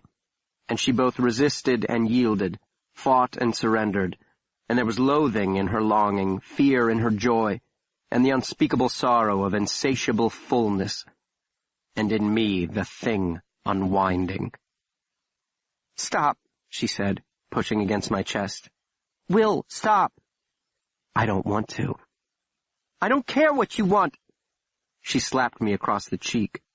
I flung her away and fell off the bed, literally, for my feet slipped out from under me on the wooden floor. I hit my knee hard and grunted with pain. "You're not being honest with me," she said from above. "About what?" "I don't know. Do you?" "I'm leaving. I think that would be best." "There's something I have to do." "I won't ask you." "I wouldn't tell you if you did." "Then why bring it up? Just go." "I just wanted to say..." "Yes." "Just one thing, before I go." Then I will go." "Then you should say it." "If he had said yes on that bridge, I wouldn't have dropped him." "Really?" She laughed. "I would have." Chapter 5. Warthrop slept on. I was wide awake. I would never sleep again, though I lived for the next 1,000 years. I arrived at the Zeno Club at 8:15 and requested a private room. There were no private rooms. I slipped the manager a $100 bill. Oh, how could he have forgotten about the private room? There had been a last-minute cancellation. The room was cold. A fire was lit. Dark-paneled, thick-carpeted, lined with bookshelves and crowded with overstuffed furniture, with paintings of stern men hanging on the walls. The room had a second door that opened to a back hallway. It was perfect. I handed the manager another 20 and told him to admit my guests when they arrived. I ordered a Coca-Cola and sat in the chair closest to the fireplace. I was cold, down to my bones. I couldn't shake the memory of that afternoon. The most chaste of kisses. Had I passed to her my curse, my blessing? After leaving Riverside Drive, I had wandered the streets, feeling as if I were descending a long, winding stair, a descent not measured in feet or miles, but in hours and years. Darkness closed round me. Faces receded into the grasping dark. Down, down I went, and there was no terminus. There was no bottom to reach. A loud voice called out to me, a woman's voice, and I looked up and saw a face painted garishly, her blouse unbuttoned immodestly, winking and waving from her superior height, I at the bottom and she at the top. "Come up, dearie. Come up." And I imagined climbing the stairs of the tenement, and the smell of cabbages and the reek of human desperation, and her sour-faced broker who collected the money and protected her from the overzealous sailor or merchant marine. And then I imagined her room, and the roughness of the boards beneath my bare feet, and the roughness of her hands, and the heaviness of her scent. And would it not be better to touch and be touched than to never touch at all? And then I'd hurried on, seething with that most dangerous kind of anger, the anger quietly conceived. By 9:15 in the private room of New York's most exclusive club, that anger had departed, like a recalcitrant child retreating to his alcove to pout, and I was empty. My mind was as unruffled as the surface of a mountain lake. The outer door swung open, and Mr. Falk stepped into the room, followed by a short, burly man wearing a wool jacket and a bowler hat. Behind him was a jowly, taller, and much older gentleman in a calf-length mink coat, carrying a shiny black cane. Mr. Falk divested him of his outer garment, but his companion declined. I rose and crossed the room. "Don Francesco," I said with a bow. "Buongiorno." "Signore Compitello," Mr. Falk said. "This is Mr. William Henry, the doctor's allievo." The Camorra padrone tilted his massive head back to stare down his thick, flat nose at me. He turned to Mr. Falk without taking my offered hand. "Where is Dottore Worthrop?" he demanded. "The doctor wishes to convey his deepest regrets," I answered. "He has been unexpectedly delayed." Francesco Compitello lowered himself into the love seat next to the fire, holding the cane upright between his legs, and his companion stood behind him with his hands in his pockets, looking at nothing, observing everything. I returned to the chair across from Compitello. Mr. Falk remained by the door, hands empty and loose by his sides. "I come here because I am a peaceful man," Compitello said. His English was heavily accented but flawless. "It is why I left my country.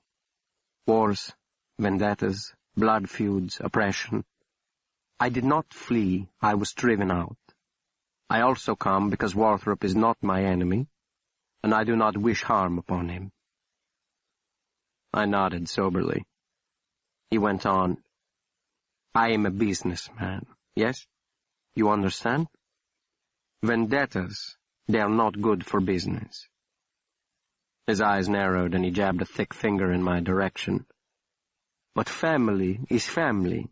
Il sangue non è acqua. And Worthrop should be upset by this? I am the wounded party here. What I love has been taken from me, and I am to do nothing? No, no. I am a peaceful man, a reasonable man. But blood calls for blood." I was still nodding. "The Dottore understands. He is a peaceful man, too. He is a reasonable man. He, too, has lost much. He loved von Hellrung as a son loves his father. The ledger sheet has been balanced, Signore Compitello. That is why I have come, to hear this from his lips. He does not ask often, but when he does, he asks much. I give. I repay the debt I owe him for bringing me and my friends to this great country. And how do I repay? In blood. But does he make recompense for my loss? No. He asks me to make good on his. I need the Mostro that was taken. You must deliver it unto me. And you have, I said, although I'm sure he mentioned he preferred that you deliver it alive. It was the last of its kind. His black eyes narrowed. He drummed his thick fingers upon the golden head of his cane. My promises were kept, he said darkly. That is more than I can say for him. I pointed out it was not Warthrop who was responsible for the deaths of his men, neither the one in the Monstrumarium nor his nephews on Elizabeth Street, that Warthrop and his fellow scientists had no quarrel with the Camorristi. A truce was desired and entirely warranted. In truth, monstrumology needed men like Compitello, reasonable, discreet, undeterred by the niceties of the law. That the first death had been without our knowledge and outside our control, and the two that followed had been a terrible misunderstanding, that we would mourn for von Hellrung but accept the cost of our misunderstanding, that our sole and most fervent desire was for peace. He listened closely, stone-faced, drumming his fingers. When I finished, he turned to Mr. Falk and said, Who is this boy, and why is he talking like this to me? Where is Dottore Warthrop? I am a busy man. I stood up. I apologized. We won't keep you any longer, Don Francesco. I shot him in the face. His bodyguard fumbled in his jacket pocket, and I shot him. He swayed, staggered backward. The bullet had punched him in the chest, but he was a heavy man with a low center of gravity, and I must have missed his heart. I stepped forward and fired again, aiming higher this time. His body hit the floor with a muffled thump, for the carpet was very thick. Mr. Falk was beside me. He grasped my wrist and forced my arm down. He eased the doctor's revolver from my paralyzed fingers. Have to be quick, he murmured. I nodded, but didn't move. I watched him dig the gun from the man's jacket. Standing by the body, he pointed it at my chair and fired twice. Then he took the dead man's hand and wrapped it around the weapon. Go on now, Mr. Henry, he urged, jerking his head toward the door leading to the back hallway. The knob of the other door jiggled. A frantic pounding commenced. I crossed the room upon feet made of lead. Mr. Falk was standing where I had stood, between the chair and the love seat, holding the revolver. When they take you in for questioning, I began. He smiled tightly. They might. Don't think they will, though. Man has a right to defend himself. That is the issue, I said. The only one that mattered. Yes, the only one. I left. Canto 2, Chapter 1. The room was dark as pitch. I stepped over the Stygian threshold and closed the door. Blind, I knew he was there. I could feel his presence. You might have knocked, the doctor said from the chair by the windows. His voice, strained from his fit, floated thinly toward me, hung like a fine mist, ethereal in the dark. I did not wish to wake you, I said, standing very still just inside the room. I might have taken you for an intruder, shot you, though shooting you might have proved difficult since my revolver has gone missing. He turned on the light. What are you doing? He asked. Why are you standing there like that? There is no particular reason. I approached him. He regarded me with hooded eyes. I had the oddest dream, he said. I found myself descending a narrow stair. There was no rail, and the steps were slick, covered in slime. I couldn't see the bottom, and I did not know my destination, though it was imperative that I reach the bottom. Time was of the essence, but I was forced to proceed slowly lest I slip and tumble all the way down. I realized where I was, Harrington Lane, and these were the steps leading down to the basement. At the 13th step the stair turned, so I could not tell how far I had left to go. Down, down I went until there was no light. I was descending in utter darkness, and somehow there was no turning round, no going back. It was the last passage, the final descent. The final descent? To what? What was at the bottom? I woke before I could find out. He leaned his head back and closed his eyes. Where is my revolver, Will? Mr. Falk has it. And why does Mr. Falk have it? I took a deep breath. I'd prepared a speech, and now had forgotten my lines. Dr. Worthrop, sir, it could not stand. He brought his hand down hard upon the armrest, but he didn't open his eyes. You ordered him to assassinate Francesco Compitello. It could not stand, I said again. I did not correct him. Stop that, he snapped. Did he succeed? Is Compitello dead? Yes. He slapped the armrest again. You understand what this means? No, of course you do not, or you wouldn't have done it. You have inaugurated war. He murdered Dr. von Hellrung in cold blood, I said. An innocent man who had nothing to do with the deaths of his men. It could not go unanswered. Unanswered? Is that the word you used, unanswered? He sprang from the chair with such velocity that I flinched. Compitello was the most powerful padrone in the most vicious crime syndicate in this country, and you have murdered him.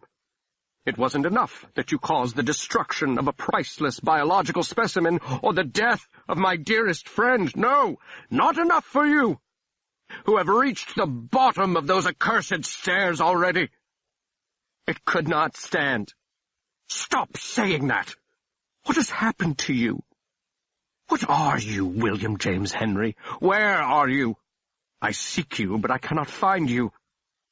The boy I knew would never have... The boy you knew? Where is he? He is in Aden, Dr. Worthrop, and Socotra, and on Elizabeth Street. He shook his head vehemently. No, this is different. An entirely different animal. You had no choice in Aden. The Russians would have killed both of us if you had not acted. On Socotra, too. What choice did you have? Kearns was not letting us off that island alive. Even on Elizabeth Street, you acted in the honest, if grievously mistaken, belief that my life depended upon your actions. But this was an act of revenge. Rash, vindictive, heartless, monstrous. You're wrong, I shouted. There's no difference. In me or what I did or what I will do. I am the same. Nothing's changed. You're the heartless one. You are the monstrous one. I never asked to be this. I had no choice or say in it. He grew very still. You never asked to be what? What you have made me. He cocked his head at me, pinning me down with that eerie, backlit stare, the same stare with which he regarded a specimen flayed open upon his laboratory table. I am responsible, he said slowly. That is your argument. More a statement of fact, I countered.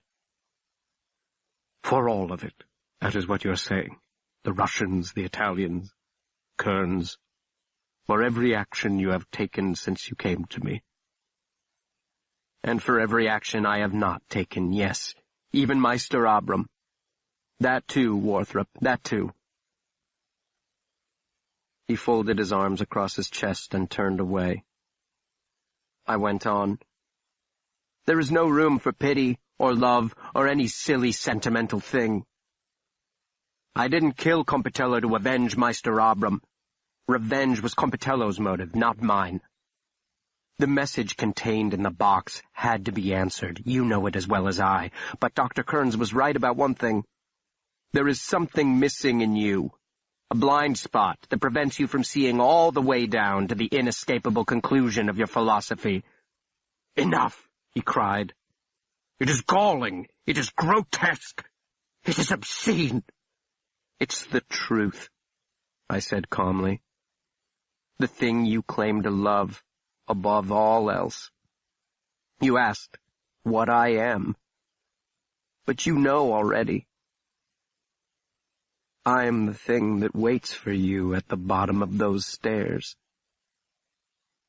He lunged forward, seized me by the lapels, and hauled me upright, bringing our faces inches apart. "I will give you up to them. I will tell them what you've done, and then you may debate with them inescapable conclusions."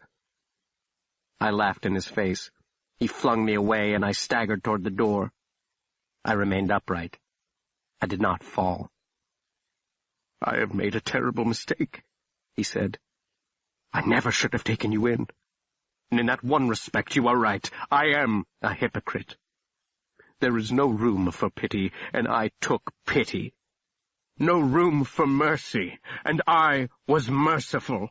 "Mercy? Is that what you call it?" "I sacrificed everything for you," he roared. "And at every turn you have hindered me, burdened me, betrayed me. Everything was perfect, down to this latest instance until you butted your head where it didn't belong." I threw open the door. He shouted for me to close it, and I, ever the faithful servant, started to, then stopped. "I said close that door."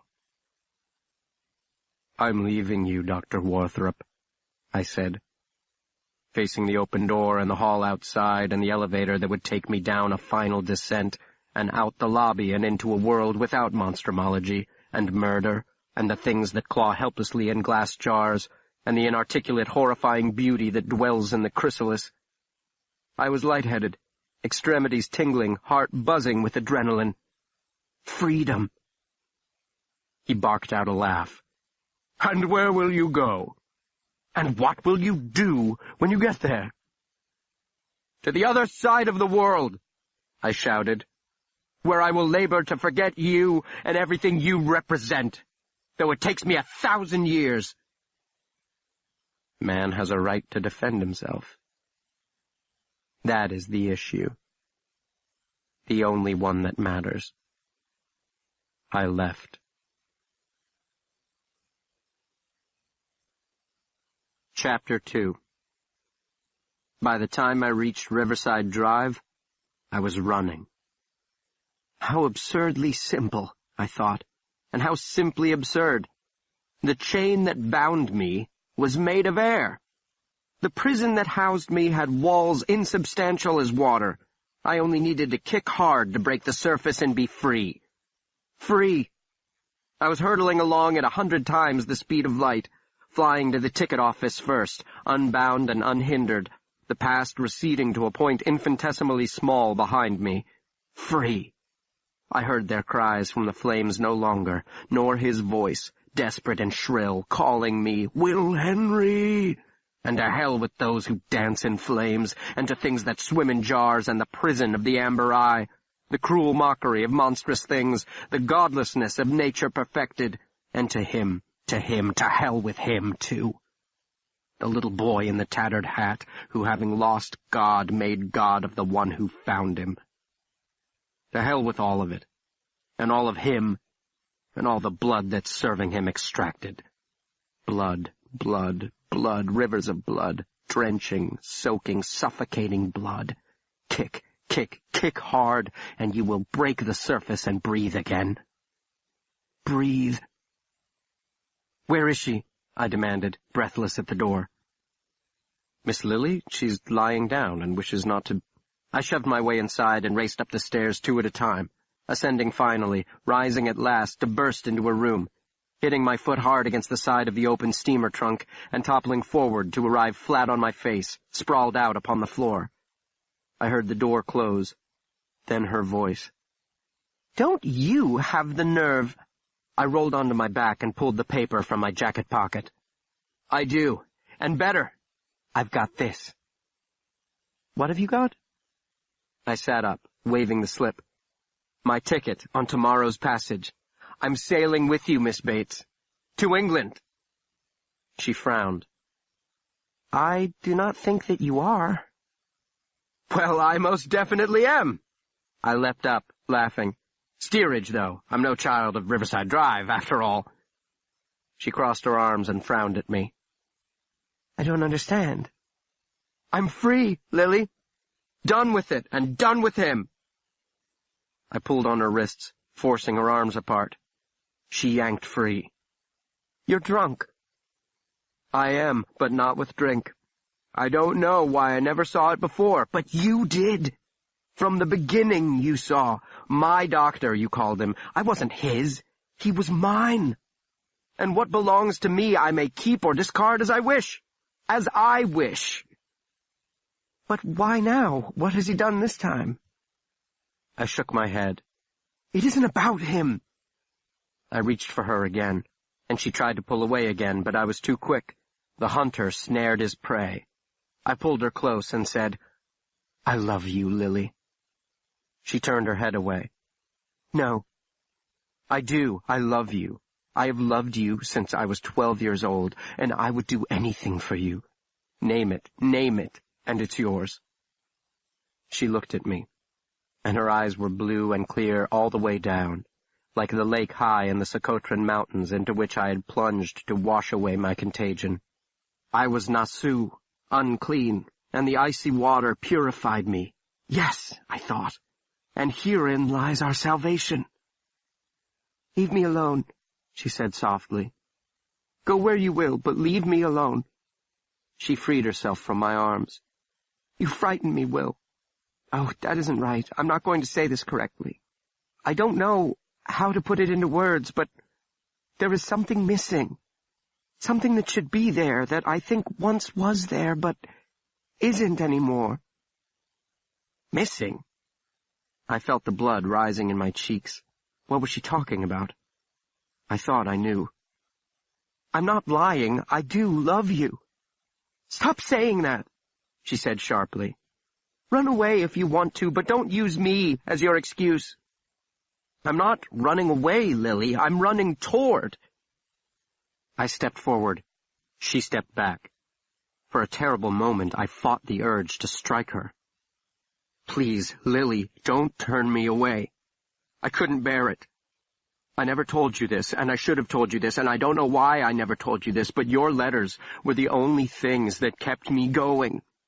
Your letters tied me down, kept me from flying away into nothing. Please, Lily, please, let me come with you. Let me prove to you that you're not an excuse, but the reason. There is nothing missing. I am whole. I am human." "Human?" She looked startled. "He told me once that I was the only thing that kept him human, and I didn't understand what he meant, but now I think I do. I bound him to the earth like you bind me. You bind me, Lily, not in darkness, though, in light. Your uncle told me that it isn't decided for us. It's our choice. Light or darkness. Oh, it's impossible to say exactly what I mean." I struck my fist into my open hand. The more I reached for her, the farther she pulled away. Why couldn't I reach her?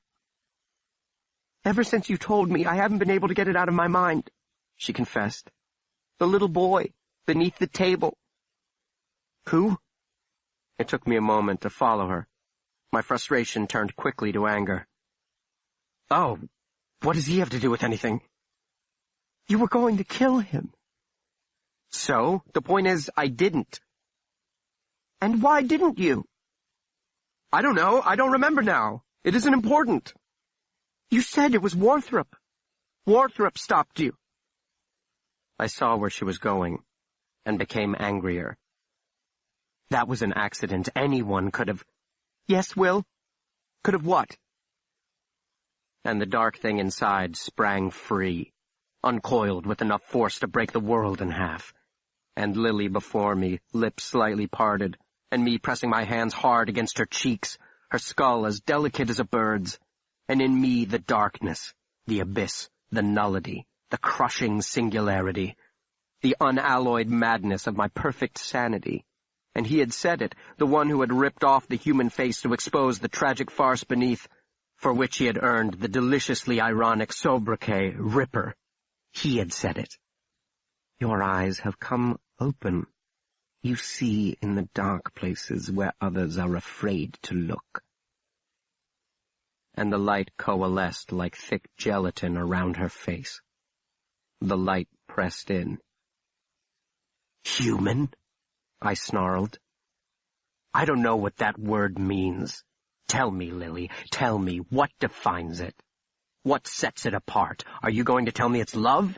A crocodile will defend her brood to her death. Hope? The lion will stalk its prey for days. Faith? Who is to say what gods populate an orangutan's imagination? We build, so do termites. We dream, house cats do that on the windowsill. I know what the truth is. I have seen it.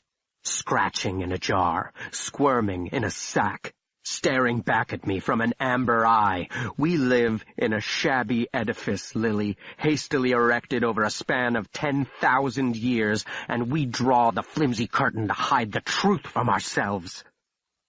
She weeps. Lily weeps, pressed between my hands, her tears quivering upon her cheeks, upraised by the pressure of my grip. So you see, there is no need for anyone to keep me human, for there is nothing human in me to keep. I flung her away. She fell against the bed, sobbing. She screamed, "Get out!" I have the right to defend myself, I gasped. I might have been 100 fathoms down. The pressure was overwhelming. I couldn't find my breath. That is the issue. The only one that matters. I left. Chapter 3. And then I met Mr. Falk at Grand Central. I was late. He was right on time, a battered suitcase in one hand and a train ticket in the other. I was about to give up on you, Mr. Henry, he said. I ran into a bit of trouble. I stepped close to him and he slipped the revolver into my hand. I dropped it into my coat pocket. Serious? He asked. Philosophical. Oh, very serious then. He smiled. How did it go with the police? That detective, he's a nice one. The same who was friends with Dr. Van Helrong. They shot at me, I shot at them. They're down, I'm up. Done the city a service, that's the take. Not exactly what he said, but the gist. I nodded. I see you've already purchased your ticket. Never been to California. They say the weather's nice. What about Europe? I pulled out my ticket. The land of your ancestors. Oh, now, that is tempting, Mr. Henry. He pulled the ticket from my hand. Steerage? You can ask about an exchange. I'll cover the difference. Never been on a boat before. What if I get sick? Salt crackers. I hear dancing helps as well. Dancing? Well, it's up to you. It doesn't leave until tomorrow. But my train leaves in 10 minutes. You want to swap? I shook my head. I'm not going anywhere, Mr. Falk. You should think about it. The police know who I was acting for, and they know the Camorristi aren't going to be happy with any of you. I have faced much worse than the Camorra, Mr. Falk. He shrugged. Can't say the same for them, can we, Mr. Henry? We stood for a moment, smiling at each other. That girl, he said. You should take her with you. You are a hopeless romantic, Mr. Falk.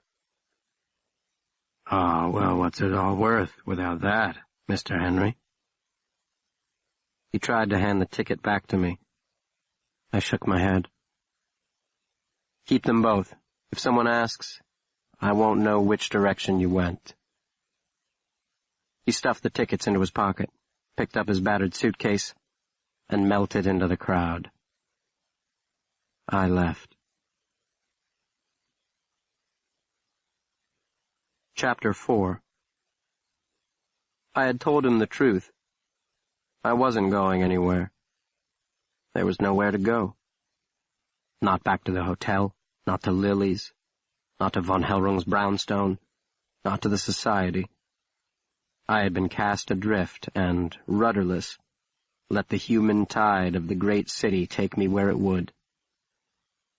I couldn't recall when last I had eaten anything, but I wasn't hungry. When had I slept? I was not tired. I bobbed along the late evening crowd like an empty bottle floating in a vast and featureless sea. Everything was perfect, down to this latest instance, until you butted your head where it didn't belong. Yes, Dr. Warthrop, and that raises the question as to where my head might belong. I had a vague notion to return to the narrow street where the woman had called down to me. Perhaps if I lay with her, I wouldn't feel so rudderless and empty. Even the most chaste of kisses. And the Sibyl answered, I would die.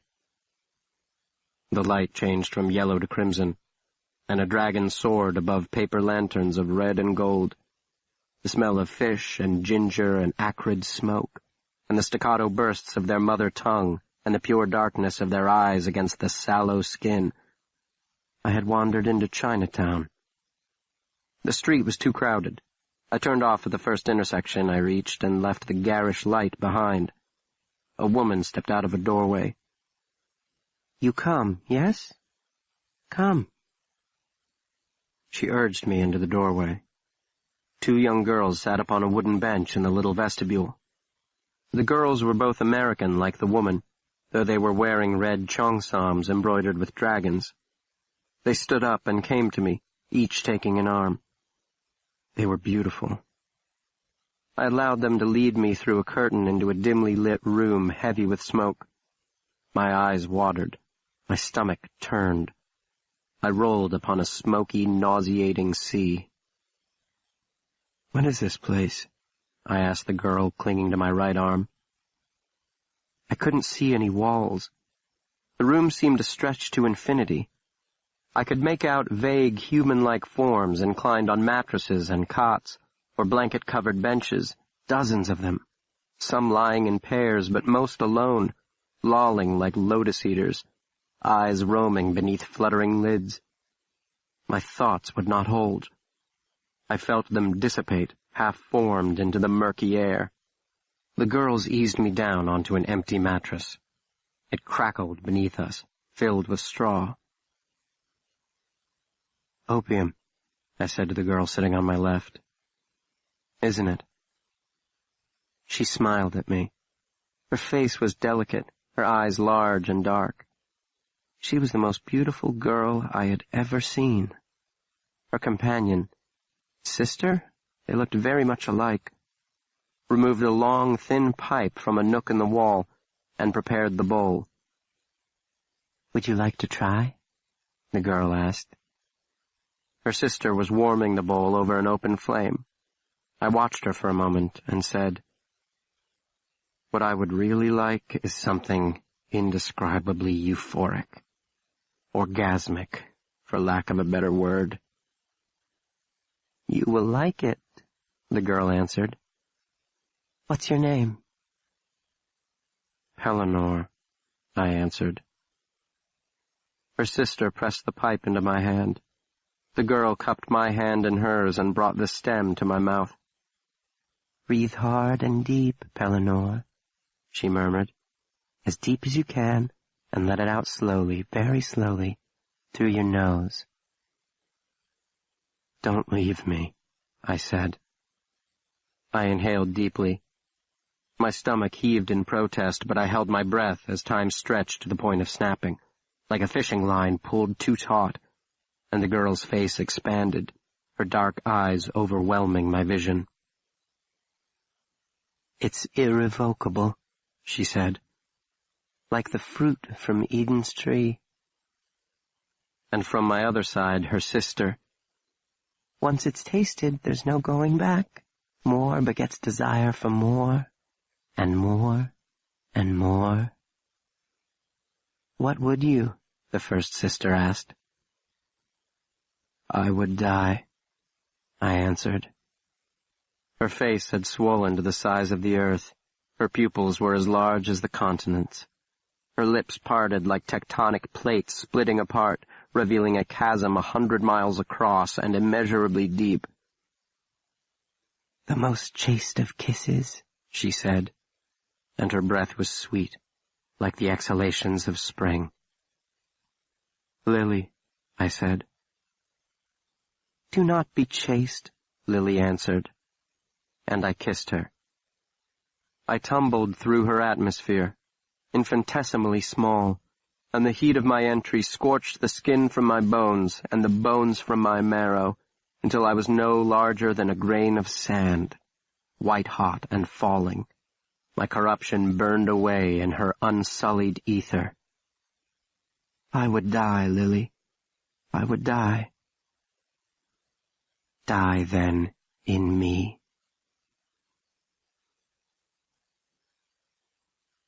Chapter 5. I am uncontained. There is no place where I am not. I am a circle, and a circle is perfect. I am the primordial egg at the moment the chrysalis breaks. I am the amber eye looking at you, and I am you looking back at me. I am das Ungeheuer. Turn around. I am salvation. I am contagion. I am perfection. Like the beast at skin, I have sloughed off the human coil. There is no limit to me, and so there is no you. This is the secret I keep. I am das Ungeheuer. Turn around. The world boils. The angry red sun fills half the sky. Blood-colored light crashes into the cracked earth, the dead earth, the desert earth, the greenless, scorched, broken earth. No living thing, but I remain, unbroken, purified darkness. I am the darkness, and I am perfect. What would you? Would you die? Turn around. I am there, 1/10,000th of an inch outside your range of vision. I am always there. I am the faceless thing you cannot name, the nameless thing you cannot face. I am your abhorrent desire, the arms that embrace you, the womb you flee. Do you begin to see? Do you start to understand? I will strip your skin with my teeth. I will drain your blood by pinpricks. I will grind your bones to dust with a pebble. I will pluck you apart one atom at a time. Why do you pretend? You know what I am. Why do you not turn around? The world will end in bloody light on broken ground, but I will go on and on, everlasting chrysalis forever splitting open. Everything is a circle, and a circle is perfect. And these are the secrets. Turn around. Canto 3, Chapter 1. The ocean is dark and still, the sky starless. There is no horizon. A shaft of light violates the void, a sword thrust into the darkness's heart that swivels my way, etching into my eye the afterimage of a colossus bestriding the harbor. 100 feet tall, impregnable as a fortress, older than the foundations of the earth.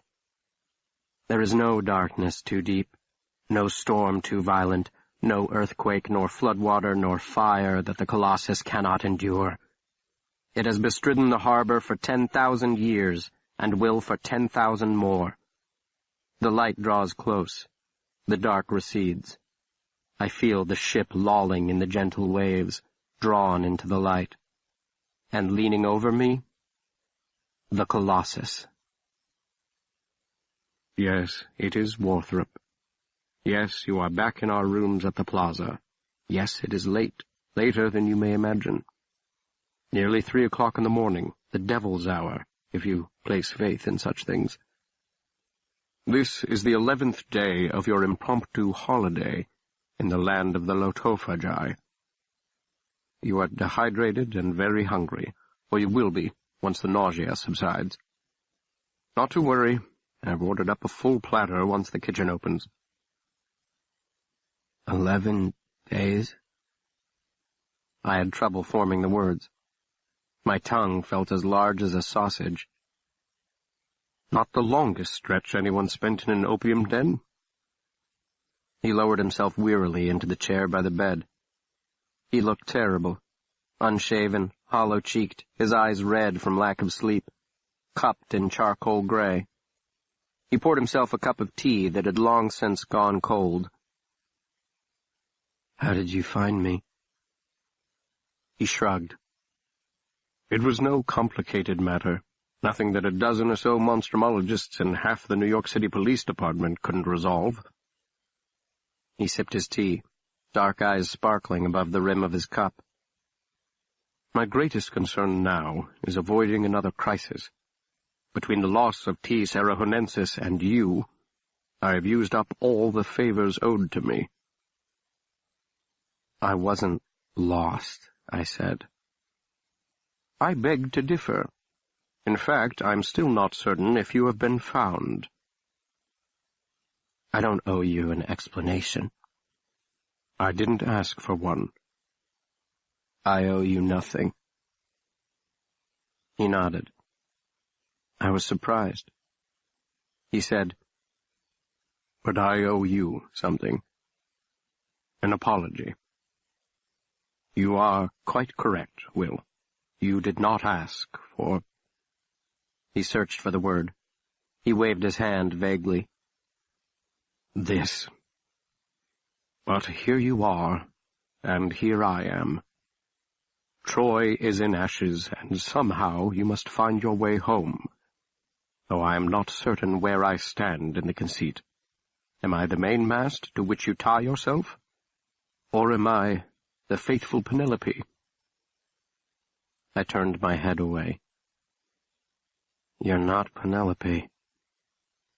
He laughed gently. Well, good. I thought you were going to say I was the Cyclops. I think I'm going to be sick.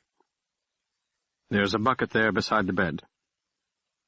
I closed my eyes. The feeling passed. Your analogy is flawed, I pointed out to him. I have no home to return to. He didn't argue.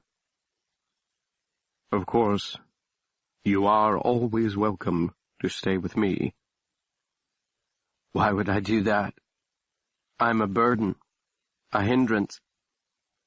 Everything was perfect until I came along down to this latest instance.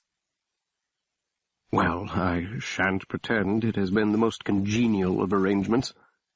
Ha! Besides tearing the city apart looking for the lost sheep, I've had to bury my surrogate father and make peace with certain elements of the criminal underworld. I looked at him. And did you? Make peace? He set down the cup and rubbed his eyes, so hard his knuckles turned white. Let us say the truce talks are still ongoing. What's their price? Then I answered my question. Me. I'm the price, aren't I? He dragged his fingers over his cheeks, tugging down the lower lids. The killer of their padrone and the padrone's bodyguard are the price, but Mr. Falk has vanished into the blue." I turned away again. He went on. "One thing in our favor is that Compitello's untimely demise has created a vacuum inside their ranks. They are as much concerned with who seizes control as with balancing the scales of justice. It buys some time, at any rate." "Time to do what?" "My vote will be to move our society's headquarters to another city, preferably to another continent. Vienna, perhaps, or Venice." He grew wistful. "I have always been fond of Venice." "There are no more Camorristi in Italy?" He held up his hands. Did it matter? I said, "Mr. Falk didn't kill Francesco Compitello." "That is something that will never leave this room," he answered. "Too many secrets," I murmured. "What did you say?" I cleared my throat. It felt as if I'd swallowed a hot coal. The flesh was raw. "You should have told me. If you had, his nephews would be alive, and so would he." His face had drained of what little color it had. He studied me for a long moment, motionless, expressionless. "Who would I have confided in?" I asked. I was becoming annoyed. "I have no friends, no family. The grocer or the baker, you know me better. Lily, is that it? You were afraid I would tell Lily. Why would I tell her? She's nothing to me." "I don't know what you're talking about." He forced a smile, the tight-lipped, painful, perfectly Warthropian one. "Opium can be quite pleasant, I understand, but it can also produce hallucinations and paranoid delusions." I watched him pour another cup of cold tea. No one else on earth would notice the slight quiver at the ends of his fingers, but I noticed. "The last of its kind," I said. "More valuable than a king's ransom. What might be done with it? You cannot kill it. It goes against everything you believe in, but you can't keep it secret either. It very well may be your last, best chance at glory, the immortality you crave because it's the only sort of immortality you believe in. So you are faced with an impossible choice. Kill it, or hide it away somewhere and sacrifice all personal glory." He was shaking his head, impassively studying my face. "That is a false choice." "Exactly. And you found your way out of it. You had to have an accomplice. Well, two. I'm fairly certain you needed Meister Abram on this end to arrange the Italian guards and the Irish thieves. I don't think he was Metterlink's client. I think that was another monstrumologist, probably a Costa Rojas." "Him? Why him?" Studying me. "He's from T. Serahonensis's stomping grounds. He even may have been the one who found the nest." He crossed his long legs, folded his hands around his upraised knee, and tilted back his chin. I was reminded of Compitello the moment before I shot him. Right before I shot him, Francesco told me he had kept his promises. That struck me as odd. What promises was he talking about? "The one promised to provide security before the Congress, and the second to help us locate what had been stolen from us." That's what I would have assumed, too, if a few hours before you had not said everything was perfect down to this latest instance. How could anything in this latest instance be characterized as perfect? Everything went wrong practically from the beginning. Unless there was no theft, no lost treasure, and Compitello's promise was to deliver up to you manufactured evidence of the creature's demise, to convince the world that it was dead. He was rocking back and forth in the chair. His body moved, but his eyes remained locked on mine. "I believe you saw what was in that box with your own eyes." I smiled. There's no measurable difference at this stage in its development between T. Serahonensis and a common constrictor. Or so you've told me. That is how you plan to have your cake and eat it too. Who in all of monstrumology would question the word of the first among equals, the great Pellinore Warthrop? And besides, it wouldn't be a complete fraud. The creature does exist, after all. Isn't it more likely that Compitello is the fraud? That he sacrificed some poor animal so he might pursue the prize without fear of some meddling scientist? If I'd had the strength, I would have leapt from the bed and choked the life out of him. The galling arrogance of the man. "It was you," I shouted. "It was you from the beginning. You, or someone you knew, who hired the broker to bring the egg to New Jerusalem. It was you who scraped the dregs of 5 Points for the poor suckers to steal it for you, and you who conscripted Compitello's men to witness the so-called crime. You didn't go to Elizabeth Street to ask him to help find what you had lost. You never lost it. You went to make sure he was still going to keep the second part of the bargain. And for your trouble you were kidnapped and held hostage until I butted my head in and ruined your perfect plan." He didn't say anything for a long moment. I was winded, out of breath and out of patience. And he had said I had betrayed him. "Well," he said at last. "That is very interesting, Will Henry. And quite ludicrous." "Where is it, Warthrop? Back in the Monstrumarium? That's my guess. Safest place, at least while you're here. Gives you time to make arrangements for a more permanent home for it." "Your theory of the case is entertaining, but terribly flawed. I was shot in the leg by my own co-conspirator? Why would he do that?"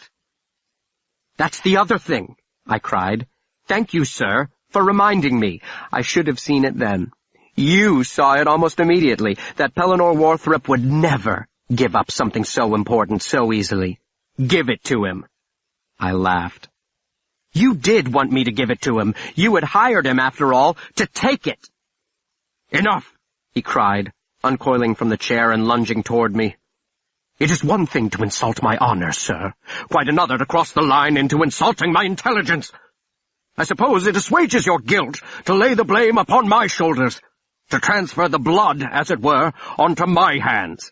It was you who snuck into the Monstrumarium with Lily Bates that night. It was you who murdered 2 men in cold blood over the sum of $10,000. It was you who brought about the death of my dearest and only friend. It was you who, in some warped sense of justice, executed a king to inaugurate a war." He took a long, shuddering breath. His voice died away nearly to nothing. "And it was you who sacrificed upon the altar of your selfish need." The monstrumologist turned away. He left the rest of it, and all of it, unfinished for another time. "Now see what you've done," he muttered at the door. "You've upset me again, at the worst possible time, again. Tomorrow I must preside over the opening session, and I am weary and distracted beyond words. When we get back to New Jerusalem—" "I'm not going back to New Jerusalem!" I shouted at him. He raised his hand, allowed it to fall to his side, a gesture of resignation. "As you wish," he said. There was nothing left in his voice. No anger, no sorrow, no silly sentimental thing at all. "I have saved you from yourself for the last time." Chapter 2. He closed the door behind him. The creak of the floorboards faded. He did not return to his room, I could tell that. Probably went to brood in the sitting room, in the dark, his natural habitat. I seethed, my nausea and lightheadedness forgotten. I didn't think I was right, I knew it. He had lied to me, the one who had called lying the worst kind of buffoonery. And worse, he had twisted the facts to justify endangering Lily and all the inadvertent carnage that followed. If I'd known the truth, Compitello and his men would be alive, von Hellrung too. His deception was the monster here, not me. No, not that. The lie was merely the progeny of his colossal ego and his willingness to place an abomination above human life. I'd always thought him vain and arrogant and without normal human emotion. I'd never considered, though, that he might be evil. The floorboards creaked again. He had gone into his room. A minute passed, then 5, and now the creaks were softer, as if he were tiptoeing down the hall. I threw back the covers and stumbled to the armoire to find some clothes. The room teetered. I nearly fell. I hadn't eaten in days. I knew where he was going, or thought I did. And if he didn't go there, I would while he was gone. I was sure I knew where he had hidden it. I would find it and chop off its foul head and stuff it into his lying mouth. The only thing I couldn't understand was why he wouldn't confess. What did it matter now? Evil man, I muttered. Evil. The night was freezing cold. In my haste, I'd forgotten my coat. I jammed my bare hands into my trouser pockets and trotted along with my shoulders hunched, and the city lights pushed back against the sky, dimming the stars. My vision was cloudy, my thoughts muddled. No matter the hour, the streets are never truly deserted in the city.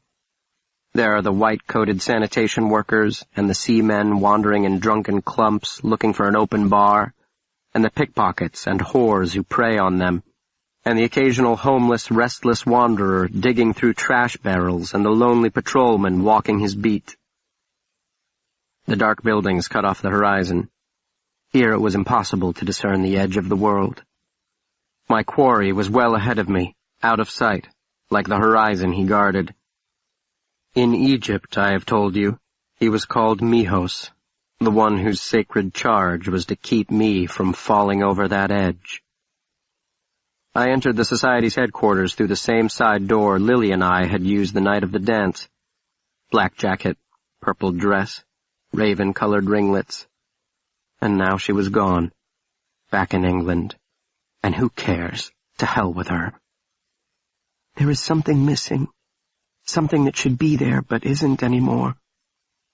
No, Lily, there is nothing missing. I am complete. I am whole. I am the evolution of man in microcosm. The chrysalis breaks, the amniotic fluid oozes from the fissure, and the amber eye opens, unblinking in a shadowless world. And now the stairs leading down, narrow, serpentine, dark, like those in Warthrop's dream. The gas jets had been turned on below, and the light, like a creeping seaside fog, rose up to greet me. The beastie bin, the house of monsters, Kodesh HaKodashim, the Holy of Holies, and Isaacson saying, "You'll be an exhibit there one day." Voices floated along the dusty passageways, twisting around corners, squeezing between the crates and cases that listed precariously against the walls, the words muffled and indistinct. 2 voices, male, one undeniably Warthrop's, the other harder to place, though it sounded vaguely familiar. I slowed as I came close. I could hear something else now, someone else, a soft mewling, the unmistakable moans of a human being in agony. And then I heard Samuel Isaacson say, "How much longer?" Then Warthrop, "Impossible to predict. Hours, days. It could come in a few minutes. It may never come. Fetch me the syringe. Let's take another sample." "Perhaps we should end it now, sir. The suffering, it's—" "Would you play God, Isaacson? I am a scientist, a student of nature, not its master. Ours is to observe and record, not judge and execute. Is she doomed? Most likely. There is no remedy, no antidote. Here, take this now and set it over there on the bench. Another hot cloth now, and step lively." "He'll burn in hell for this." "What? Have you not been listening? Where did Sir Hiram find you, anyway? If you want to fiddle with notions of heaven and hell, get thee to a seminary. The world is round, Isaacson, a ball, not a plate. If something should happen while I am occupied upstairs tomorrow, you are not to force the issue. Do you understand? I shall decide if and when to end her misery. Now take this sample to the curator's office and prepare the slides. I'll be there directly. I ducked between 2 stacks of crates and pressed my body deep into the narrow space. Isaacson hurried past. I glimpsed his face screwed up with worry and fear, a syringe loaded with blood clutched in his hand. Now there was silence, but for the feverish moans. There, there. Warthrop's voice broke through, oddly tender. It comes in waves. This too shall pass. And now a quiet sobbing, hopeless and heart-wrenching. Then Warthrop again. Here, hold this. When the next wave hits, squeeze as hard as you can. It will help. I won't be long. I held my breath as he emerged. He walked with his shoulders rounded, his head down, like a man bearing a 1,000-pound burden. Then I stepped out from my hiding place and hurried to the open doorway. I knew what I would find. I knew who Warthrop's patient must be. There was only one female in the entire world who would venture into the monstrumarium. She must not have gotten on the ship after all, and she must have found Warthrop's precious prize, or it had found her. Evil, evil. There seemed to be no limit to his unintentional cruelty. Another victim in his wake, another sacrifice upon the altar of his unbounded ambition. A layer of old blankets covered a long, waist-high dissection table. A smaller table had been set at one end, upon which a bowl of hot water steamed. Beside the bowl, an array of instruments, vials, and 2 syringes, one empty, the other loaded with an amber-colored liquid. A large bucket marked, "Handle with care, caustic," sat in the corner. Sulfuric acid was an indispensable tool in aberrant biology, used primarily for stripping bones to prepare them for study and for cleaning instruments. A sheet lay crumpled upon the floor next to the drain used to carry runoff of blood and body fluids into the city sewers. She must have kicked off the sheet in her distress. And I saw that she was naked, and sweat glimmered on her exposed flesh. It pasted her dark hair to her scalp. It pooled in the hollow between her breasts. She was clutching a rubber ball, Warthrop's parting gift, and she squeezed it rhythmically, as if to keep time with music only she could hear. I stepped closer, drawn, repulsed. She was covered head to toe with splotches of red, a patchwork quilt of inflamed skin. In the center of the angry white boils glistened like the chrysalis in the basement, on the brink of hatching. I recognized what this was. I knew what she suffered from. Drawn, repulsed. Closer. Closer. Her eyes rolled back in her head. Her dark lashes fluttered. Her delicate childlike features were clear of boils, but I knew what monster lurked just beneath the surface. I knew what was in her. The same was in me. Would you like to try? What I would really like is something indescribably euphoric, orgasmic, for lack of a better word. You will like it. I stumbled backward, and my mind recoiled as well. A black roaring tide smashed into my chest, stopping my heart. The most chaste of kisses. The most chaste of kisses. From a great distance, as the dark tide drove me into suffocating depths, I could hear someone wailing. Someone's soul was being torn in half. It was mine. It was not mine. Faceless thing, nameless thing, thing that dances in the flames. And then I smack into his chest, and he wraps his long arms around me, and there is his face overwhelming my vision, filling it to the last centimeter, dark eyes and pale death mask, Mijos, the guardian. But he is too late to save me. I've fallen over the edge. My corruption chews on the last of my bones. No room, no place, no point in mercy or forgiveness or sorrow or any human thing. Just the weeping chrysalis and the perfection of the ancient call, the overarching imperative, contained in the most chaste of kisses.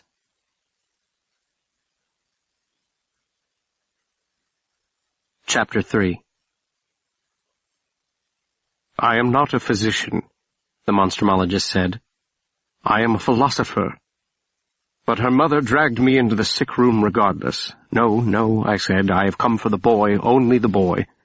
But she was a mother, and her child was sick, and after I examined the girl, I asked her how long she'd been sick and what were her symptoms, and I suspected, I didn't know, of course, the underlying cause of her distress.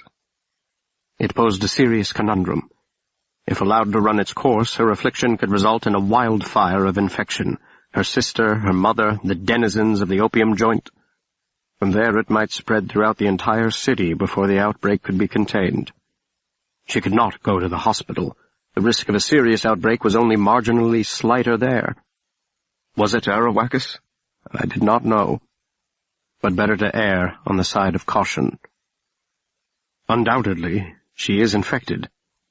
There is nothing to be done, as you know, beyond making her comfortable. I've been giving her morphine and treating the boils with hot cloths. There is little left of her mind. The organism has infiltrated her cerebral cortex.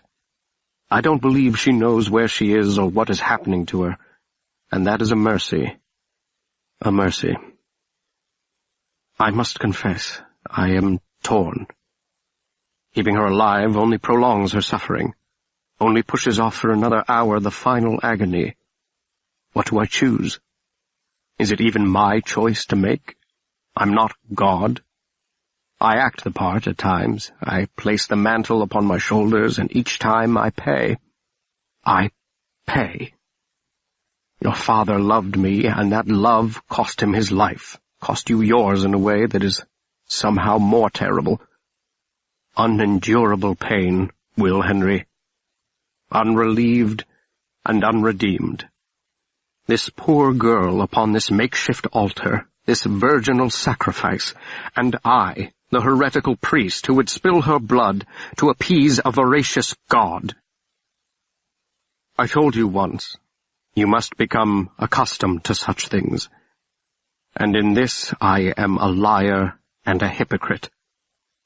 There are things to which you can never become accustomed, things to which I can never become accustomed. There are some things to which there is no human answer, and God himself is silent. You must tell me, what must be done. Tell me, and I will be your instrument. There is the poison, there, next to the empty needle. It will end it quickly, and there will be no pain. If we wait, she will break open. She will split apart. The things inside her will pour forth from every fissure and cavity, and we'll have to use the acid. We cannot wait until her poor heart stops. She will endure unimaginable pain. We have reached the crux of it this day, Will Henry. The bottom of the stairs, if you will. This is the choice my life has forced upon you. You are the spotless lamb, the bearer of my sin, the keeper of my secrets, the guardian of my shame. You are the guilty one and the blameless one, the blessed one and the cursed one.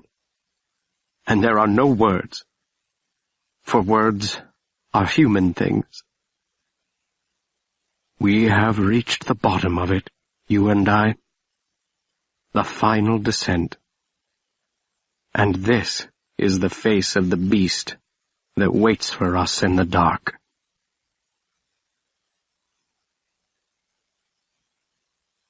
Canto 4, Chapter 1. The tall, lean man rises from his chair and crosses the stage to the rostrum. The only sound in the cavernous auditorium is the scuffing of his shoes upon the worn boards, spectral thin, whittled down to his bones, black jacket hanging loosely upon his frame, a hollow scarecrow of a man. This is the interim president of the Society for the Advancement of the Science of Monstrumology, newly elevated to its head, but long its soul. And I, the soul's keeper, sitting high above in the private box, watching him like the buzzards that circle in the wilderness sky. There is no applause, no congratulatory cheer. This was to be his moment of triumph, the crowning achievement of his legendary career. Instead, there is only sorrow and suspicion in the gathering of his brother scientists, his kindred spirits in the study of God's cruelest jests. Hundreds have packed the old opera house to hear him, and to challenge him. There sits the chinless Hiram Walker, leaning forward in his front row seat, little rat eyes narrowed, waiting for his chance to pounce. Why did we hire criminals and thugs to guard the greatest treasure to come to aberrant biology in 100 years? And what did we learn from that mistake if we begged for them to find it for us? Why is our president and beloved Meister dead? Warthrop's nemesis is clutching a piece of paper in one of his little rodent claws. A resolution for permanent expulsion. That's the well-trod rumor. The monstrumologist will be banished from monstrumology. And then what will he be? What is Pellinore Warthrop, if he isn't purely and fundamentally that? On the altar table down below, the sacrifice nears its final consummation, wholly innocent and wholly doomed, tended to by Samuel Isaacson. Isaacson, that crushing mediocrity who couldn't face the nameless, faceless thing any more than a whore could reclaim her virginity. The innocent perish. The stupid, the banal, the wicked, they go on and on. "It is my duty," the monstrumologist said from the podium, "and with heavy heart, to call this 113th Congress to order." He raised the ceremonial gavel, and the hall abruptly plunged into darkness. A voice broke the shocked silence. "Greetings from Elizabeth Street, you bastards!" Dozens of flaming globes sailed from the back of the auditorium. Some smashed upon the stage, the fiery buds blossoming into fireballs, others fell into the crowd. And in the panicky uproar, few heard the exit doors slamming, and the metal rods ramming through the handles, sealing us inside. The fire spread quickly as men clogged the aisles like stampeding cattle, trampling one another to escape that which was inescapable. The old carpeting, the upholstered chairs, the thick damask curtains succumbed. Thick, choking smoke rapidly filled the hall. Before I fled, I saw a figure engulfed in flames racing the opposite way, toward the stage, his high-pitched squeals not unlike a rat's as the vermin realizes its doom. Down the back stairway to the private entrance, a small door, perhaps they missed it. It would not yield, and the handle was hot to the touch. Like the conscientious farmer, the Camorra had not confined the sowing to a single fertile row. The entire building had been lit. Tears streamed down my face. Smoke gripped my lungs. I rammed my shoulder into the door. It burns. It burns. I would not endure it, not a second time, not ever again. I kicked the center of the door as hard as I could. There was no light and no way I could see through my tears if there had been. Another kick. A third. The wood cracked. The superheated air on the other side snapped the barrier in two, split it neatly down the middle like an axeman a fence rail. The blast hurled me backward. My head smacked against the steps behind me. A tide of black smoke barreled through the opening. I pressed my hand over my nose and mouth and shut my eyes. I didn't need to see to know where I was going. Across the hall, inundated with flame, through the door direly marked that opened to the stairs, serpentine and narrow, and below the friendly yellow glow of the jets, the rush of cooler air against my face, and now my eyes are open and I am sprinting along the tortuous path to her chamber, and I will not suffer you, I will not let it stand. And there is Isaacson, running toward me as above us the edifice groans and cries, saying, "It burns, as it's eaten alive." "Too late, too late!" he cries, coming straight at me. He snatches at my sleeve. I reward him with a roundhouse punch to the right side of his head that drops him. I step over his writhing body and race on. I skitter to a stop in the doorway. The fumes are chokingly thick. The hellish stench of rotten eggs sears my mouth, scorches my lungs. Too late. In his panic, he must have doused her with the entire bucket full. I can see what's left of her sizzling away. Her blood bubbles and steams. She has no face. Her skull leers at me, the mouth open in a frozen scream. She was alive when he did it. I stumble straight back until the wall behind me halts my retreat. Do you know how it kills you, Isaacson? You are fully aware of what's happening as its jaw unhinges to accommodate you whole. Back the way I came, careening from wall to wall while over my head the world is consumed. Horrendous pressure that crushes your bones, and every inch of your body burns as if you've been dropped into a vat of acid. There he lies. He has not moved. My hand drops into my pocket, for I still have the Camarista's switchblade knife. I will gut him. I will feed him his own stinking entrails. I will take his eyes first, then his tongue. I will force him to eat his own stupid, banal, wicked self. But wait, he is not alone. Another bends over him, older, dark-haired, bearing a bulging burlap sack. This one looks up at my approach, startled, eyes wide in terror. "William!" Acosta Rojas cries. "We must escape, but how? Not above. We must find another way. Is there a sewage drain somewhere down here?" "That, I think, is our best." I ram my fist into his Adam's apple.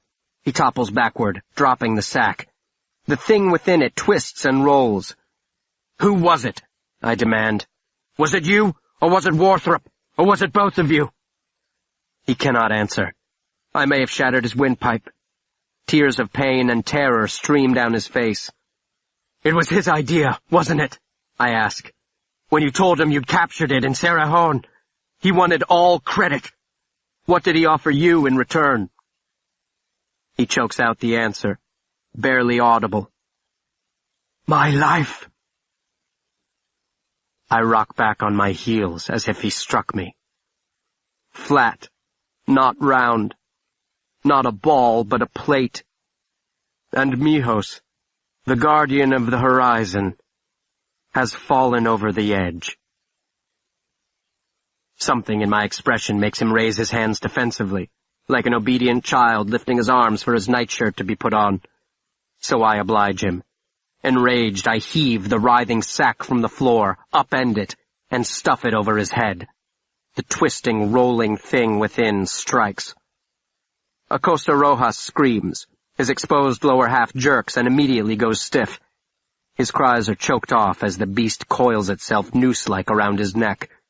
It will hold there until its prey is dead, for it has not reached its full maturity. It cannot swallow a man whole. Yet. I am not done. Dear God, what am I but man in microcosm? I flick open the switchblade, snick, and return to Isaacson. He is awake. His eyes widen at my approach. "Will?" "Shh, don't ask, Samuel," I whisper. There are some things to which there is no human answer. "I had no choice," he whimpers. He raises his hands to me in supplication. "Please, Will, I only did as I was told." A terrific explosion above shakes the walls. The floor heaves. The ceiling cracks, sags, chunks of it rain down. The fire has found the gas lines. The jets wink out, plunging the monstrumarium into utter darkness. Isaacson wails as if the world itself is ending. I thrust out my hand, the empty one, and seize him by the collar. I haul him upright. He squeals, expecting the coup de grace. "To hell with all of you," I snarl into his ear. "To hell with monsters, and to hell with men. There is no difference to me." The building over us is collapsing. The ceiling gives. We'll be crushed beneath 1,000 tons of concrete and marble. There is no way out but down, through the drain in the dissection room. Acosta Rojas's instinct was right, though his timing was bad. I fling Isaacson away and stumble over the broken floor, one arm draped protectively over my head, the other extended before me into darkness absolute. Fingers clutch at the back of my jacket. Isaacson, that mediocrity like all mediocrities, always finding a way to come out on top. It is not the meek who will inherit the earth. Blind leading the blind in the belly of the dying beast, its bones splitting and cracking and raining down upon our heads.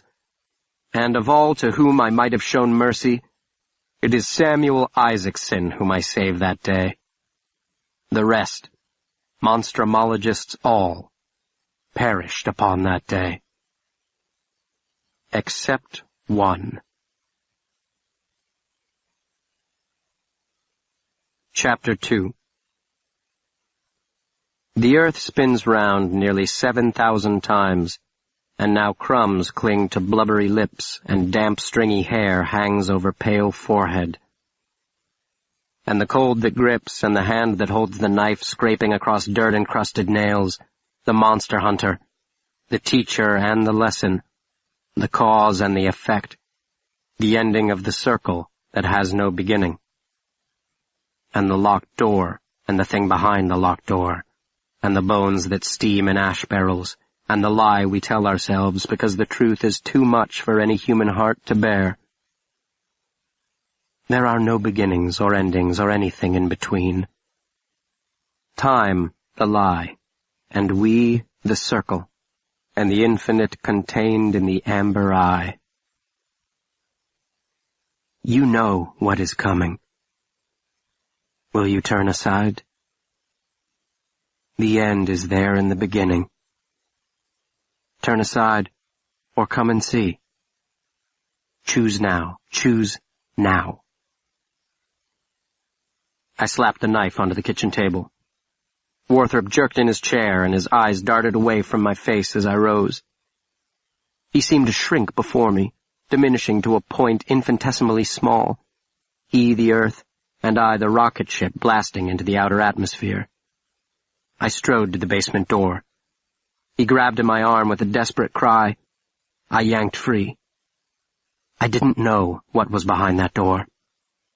Of course I knew what was behind that door. I have found it, Will Henry. The thing itself. I brought the heel of my boot against the ancient wood. It was thrice Worthrop's age. And the door split apart with a satisfying crack, splintering straight down the middle. And behind me the monstrumologist gave an answering cry, as if I were breaking him in half. I ripped the door from its hinges with my bare hands. A putrid, nauseous stench washed over me, like the exhalation of God's greatest failure locked in Judeca's ice. The cloying reek of rotting flesh. The thing itself, he called it. The thing itself. My eyes adjusted to the gloom below, the perpetual dark of the thing itself, and why had he raised the floor? And why had he painted it a shiny obsidian black?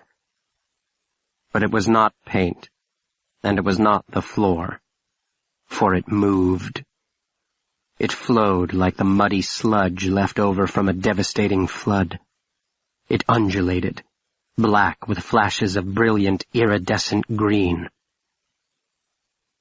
And then the head appeared, 5 feet across, flat at the top, for its ancient brain knew what the opening of the door meant, the toothless mouth stretching obscenely open, and seeing the glistening red gullet is like looking into the fiery abyss leading straight to hell. And I do not imagine that I can see myself reflected in its lidless amber eye. I fill it, as its 50-foot body fills the basement. The massive head, red mouth yawning open, rests upon the stairs, too old or too large to come any closer. Or perhaps it cannot. Perhaps it has grown too large for its container. No, not that. Trapped in its amber eye, I realize that the thing itself has lost the reason for its being. It is a shell, a hollow sack, with no purpose but to continue one more meaningless day. You must understand, its twin said behind me. Can you understand, Will? I couldn't just... It was unthinkable, unendurable. It is the last of its kind. The last of its kind. It died in the Monstrumarium, I said. I couldn't free myself from the amber eye. No, I found it afterward buried in the rubble. Acosta Rojas's body had shielded it from the debris. You didn't bring it back here, though? No, that was much later, after you moved away. And never told me. For the same reason I lied to you then. It is precious beyond price, and the fewer who knew, the better. For the world will, and for it. It is the last of its kind.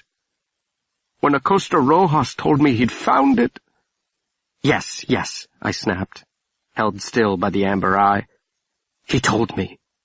You forced him to hand it over. You threatened to kill him if he didn't. No, I saved him. Or tried to, just as I tried to save Beatrice, as I tried to save you. Save me from what? Never mind, what does it matter now? Filled with disgust and loathing, captive in the amber eye. You cannot lie your way out of this one, Worthrop. I have it from his own lips. You offered him his life for the prize. I offered to save his life. The fool had let it out, what he'd found. The news had already reached certain unsavory quarters. He was afraid, and I was afraid that it would be lost. And it is a thing that can never be lost. What choice did he give me? I wrenched myself free of the eye and whirled about. In 2 strides I was upon him. I yanked him up. The chair clattered to the floor. He was wasted down to nothing, bones no more substantial than a bird's. I could have hurled him 100 yards. Yes, let us speak of choices. Did she see it? Is that why you murdered her? To protect it from the world? I didn't kill her, he screeched. The ridiculous woman's curiosity got the better of her. She opened the door and went too far down the stairs. Too far, Will. I pulled her from its mouth, but it was too late. Too late. And then what was I to do? Who could I tell? No, not our fault. Her fault, Will. Her fault. I flung him to the floor. He curled into a ball. He did not try to get up. His father had been found this way, curled up like a fetus in its mother's womb, ending as he began. Too late, I gasped. The smell of death loitered in the room. The cold held it still. You said it was too late. Too late for what? There is no way out, he whimpered. I cannot kill it. It is the last of its kind. I cannot return it to the wild. How could such a thing be accomplished? You could give it away. There are 100 universities and— No, he cried, striking his fist upon the floor. Never! It is mine! It belongs to me! Does it? I knelt beside him. His hands were folded up, tucked beneath his chin. His eyes were wide and frightened. The hunted cowering in the brush, the child sleepless in the dark. There is a captive here, but it isn't at the bottom of those stairs. It has swallowed you already. The thing itself, Will Henry. The thing itself. The thing to which there is no human answer. The thing I've hunted all these many years, the thing I was chasing, until it caught me. He seized my wrist. He pulled me close. You are the one. You have always been the one. You see where I am afraid to look. You are my eyes in the dark places. Look then, and tell me what you see. I nodded. I thought I understood. I was his eyes. What did I see? Open, expectant mouth. White lamb with skittering black eyes. And the Sibyl, blessed and cursed. What would you? I scooped him from the floor and cradled his body in my arms like he was a child. He pressed his freshly washed head beneath my chin. His hand reached up and touched gently my cheek. "You have always been indispensable to me." I kissed his sweet-smelling hair. The ice of Giudecca cracks, soft as a feather falling. Creator forgives creation, and creation absolves Creator. There is forgiveness. There is justice. There is mercy. There is room, after all. I will raise you up. I will not suffer you to drown. And the beast that waits for us in the final descent. I turned one last time and started down the stairs.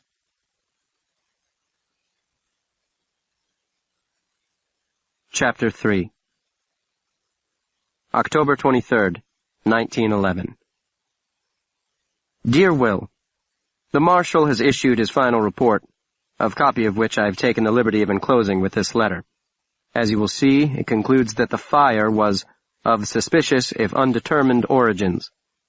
I sorely wish that I had a more satisfactory answer, not only for your peace of mind, but for my own as well.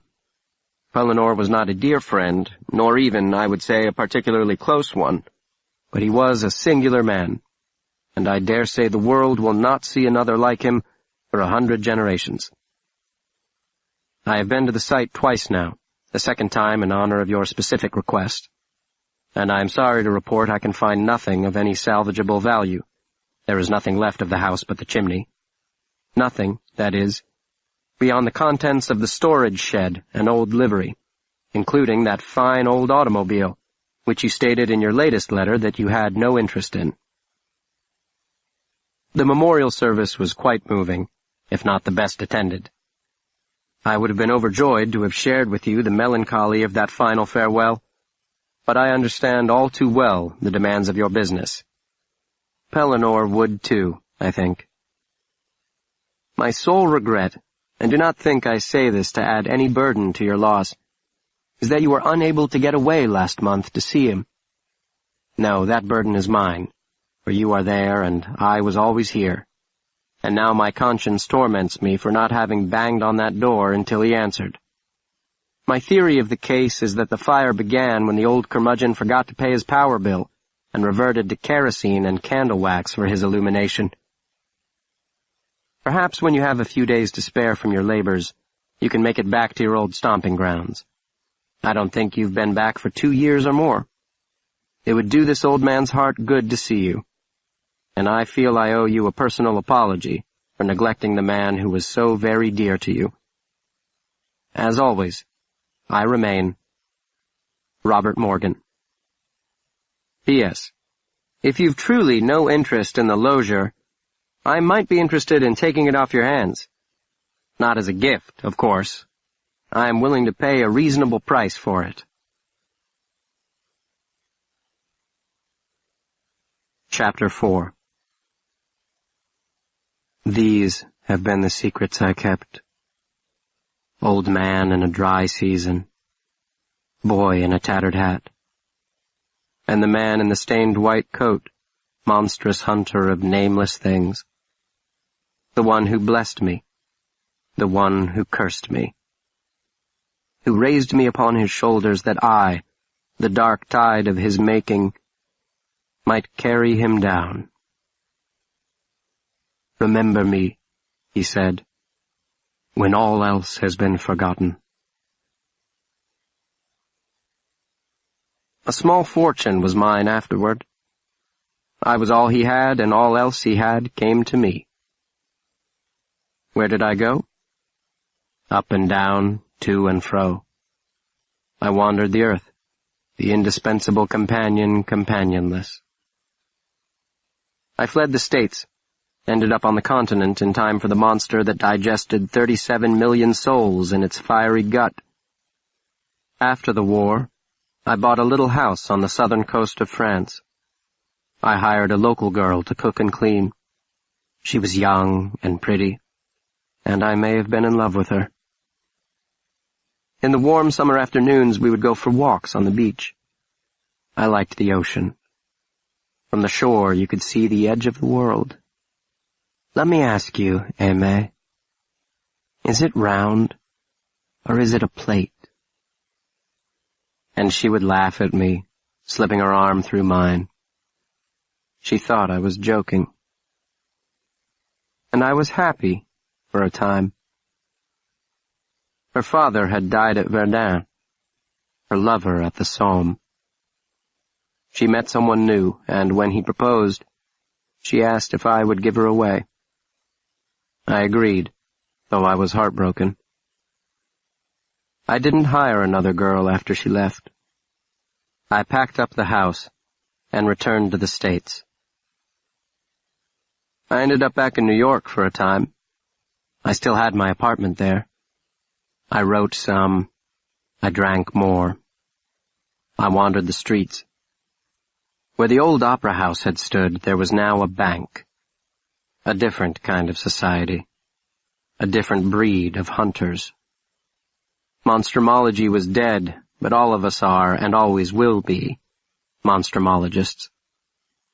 In the afternoons, you could usually find me in the park, just another lonely man on a bench among pigeons. I was still caught, you see, inside the glass jar, within the amber eye. You are my memory, he had told me night after sleepless night. And that was what I became. The immortal sack, Judecca's ice.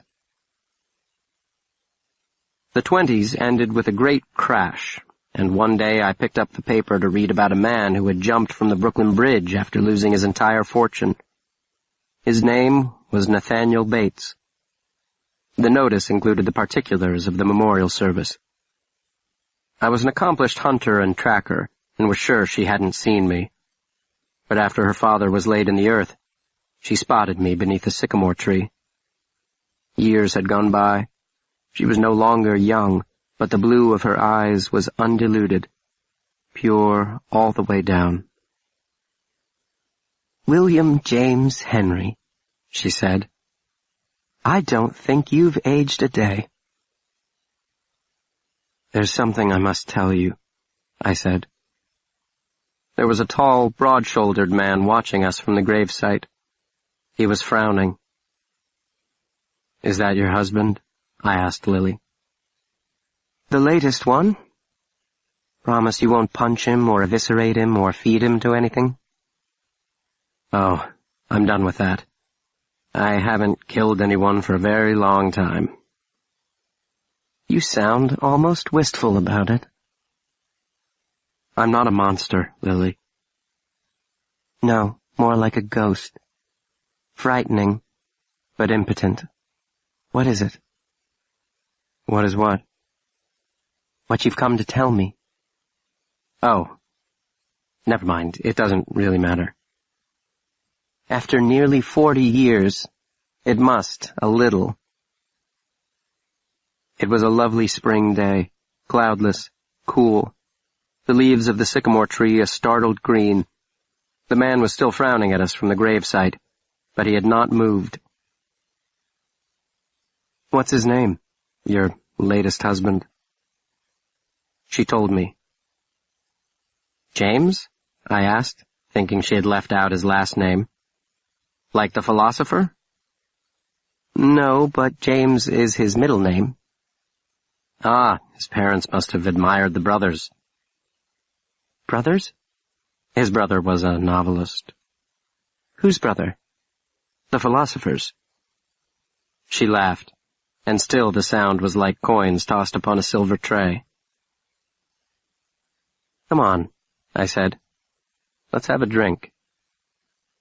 Her laughter stopped. "Now?" "We'll celebrate your father's life." "I can't go with you now." "Later then, tonight." "I can't." "Why not? He won't mind," nodding toward the frowning man. I'm harmless. You said so yourself. The impotent ghost. She turned her head away. Her profile was lovely beneath the sycamore tree. I don't understand why you've come, she murmured, raising her face to the sky. Its blue paled against the blue of her eyes. I wanted to tell you something. Then why don't you tell me and go away? I pulled the old photograph from my pocket. She saw it, and suddenly she was happy again.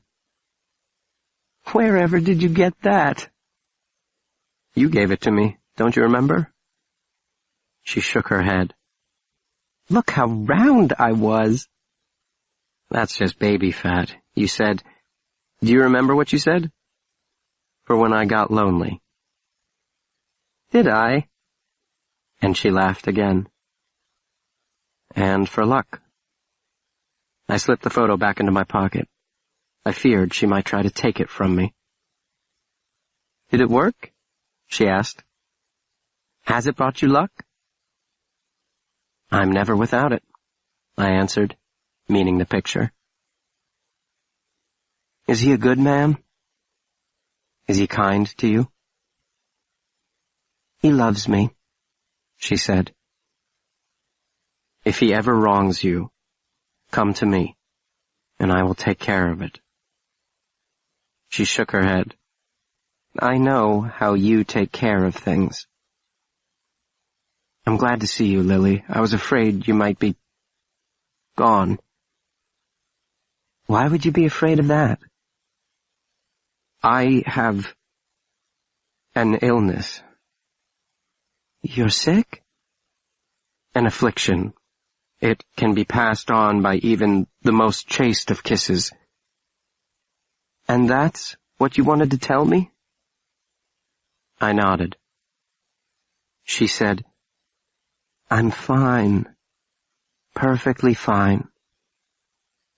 Her husband was waving at us. I noticed.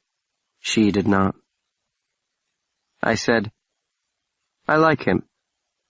He has a good face, not particularly handsome, but noble. And I like his name very much, a philosopher-writer. A writer-philosopher. She looked at me closely. Was I joking? Impulsively, she rose up and pressed her lips against my cheek. The most chaste of kisses.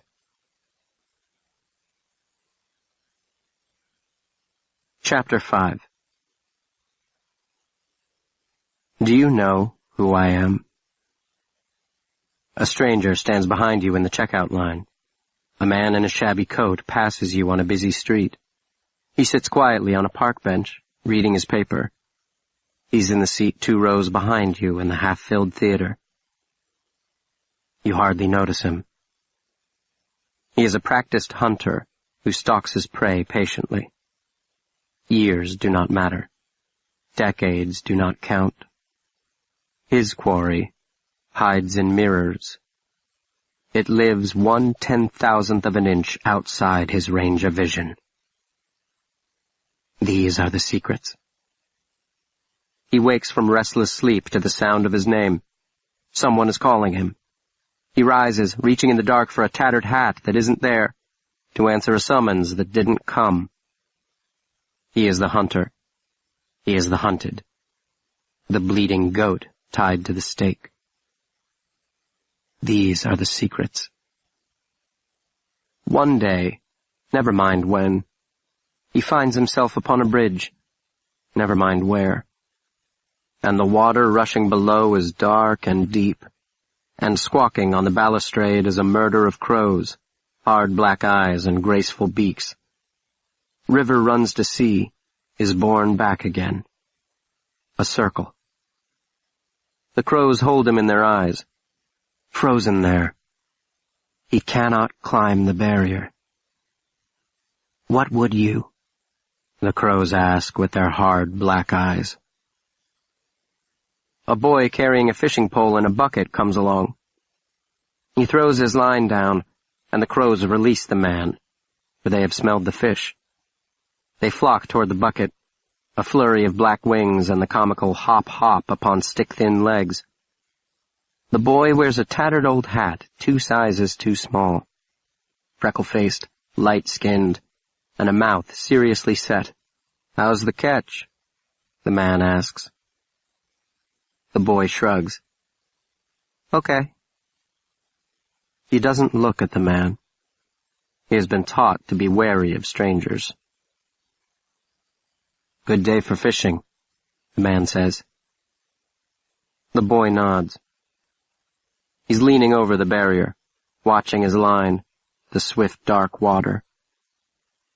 It occurs to the man that he might return to this bridge in another 10 or 20 years, and there would be another boy with a line and a bucket, and another generation of crows above the swift dark water that runs to the sea and circles back again. It is the same boy, only his name changes, only his face. The boy who stands on the bridge fishing, and the crows that hop about his bare feet scrounging for a morsel. Time is a loop, not a line. For days afterward, the man cannot get the boy out of his mind. Freckle-faced, light-skinned, mouth seriously set, and that tattered old hat. One afternoon, he wanders into a second-hand store and discovers a set of leather-bound stationery books. The pages are the most beautiful cream color, thick and stiff, so when they're turned there is a portentousness, like the sound of distant thunder, the ominous prelude to a storm. He takes the books home. If he could name the nameless thing. To name something is to take possession of it, like Adam in the primordial garden. For the boy on the bridge, the man thinks, taking up his pen. And for all the boys, for 100 generations who drop their lines into the swift dark water to catch the leviathans lurking in the deep. These are the secrets. These are the secrets. These are the secrets. These are the secrets. Yes, my dear child. Monsters are real. In the realm of circuits and dreams, a guardian sleep, or so it seems. Wrapped up, trust, safe and sound, in this electronic playground. Neoprene armor sleek and tight, shielding screens from day to night. In every zip a promise kept, of journeys taken, secrets kept. In the pulse of data rhythms flow, guardian sleep where techies go. Protected, stuck from dusk till dawn. In its embrace, tech lives on. Guardian sleep, defender bold. In its embrace, our laptops hold a shield from harm, a sanctuary true. In Guardian sleep, our techs renew.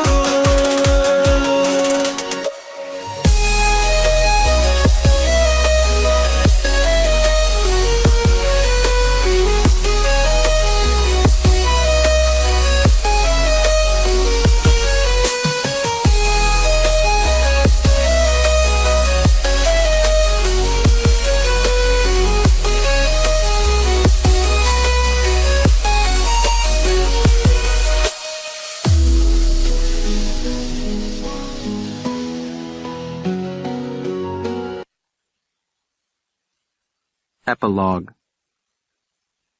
And I was happy for a time.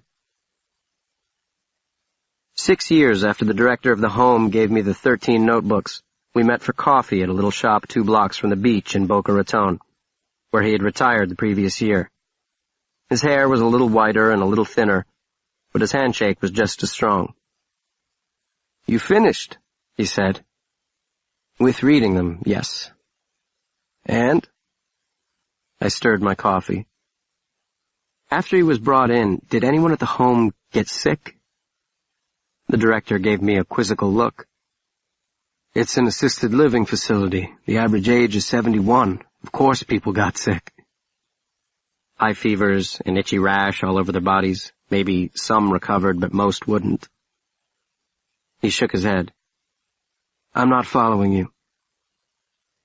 I slapped the spoon down on the table. Have you ever heard of Titanoboa? I'm guessing that's a snake? 50 feet long, weighing more than a ton. The body would reach up to a man's waist. A big snake. An extinct snake. They found its fossil in a place called Cerrejón in South America. It lived around 58 million years ago. Well, I can see where this is going.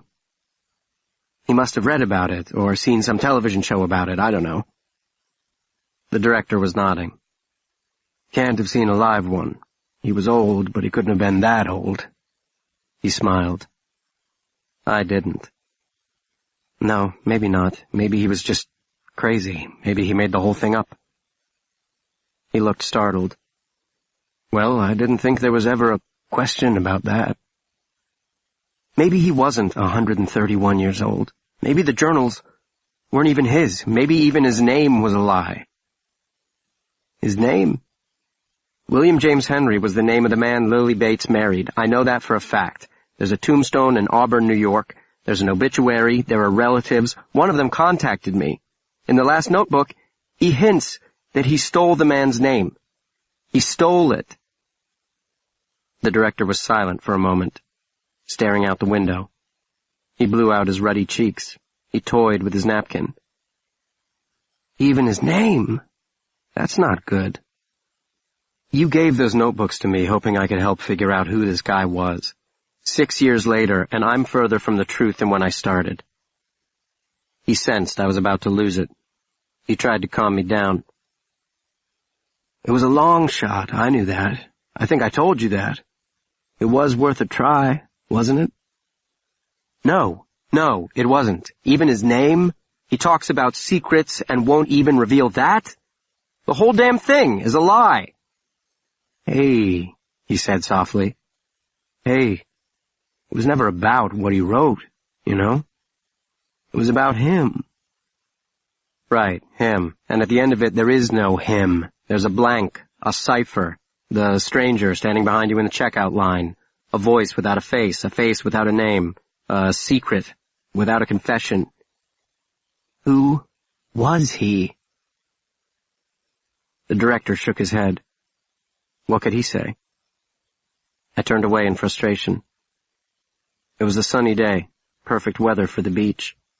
A kid was walking down the sidewalk toward the water, a fishing pole over one shoulder, a bait bucket in his hand.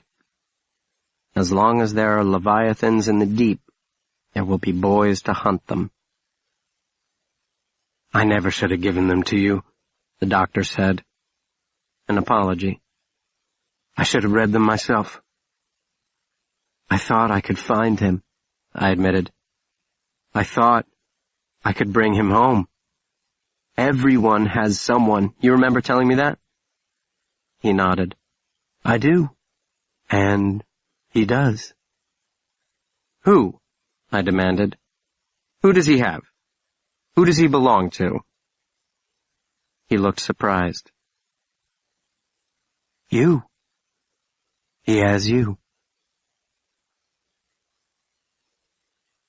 The hunter, in his blind, the bleeding goat tied to the stake, and the amber eye glowing just outside the circle of light. I began his hunter. I ended up his prey. He is there. I feel him. 1/10,000th of an inch outside my range of vision. I stalk him. He stalks me. The man who wrote these books is not the man who lives in them. That man is the form. Will Henry is the shadow. And now that shadow lives in me. And it lives in you. Turn around now. Will Henry has come home.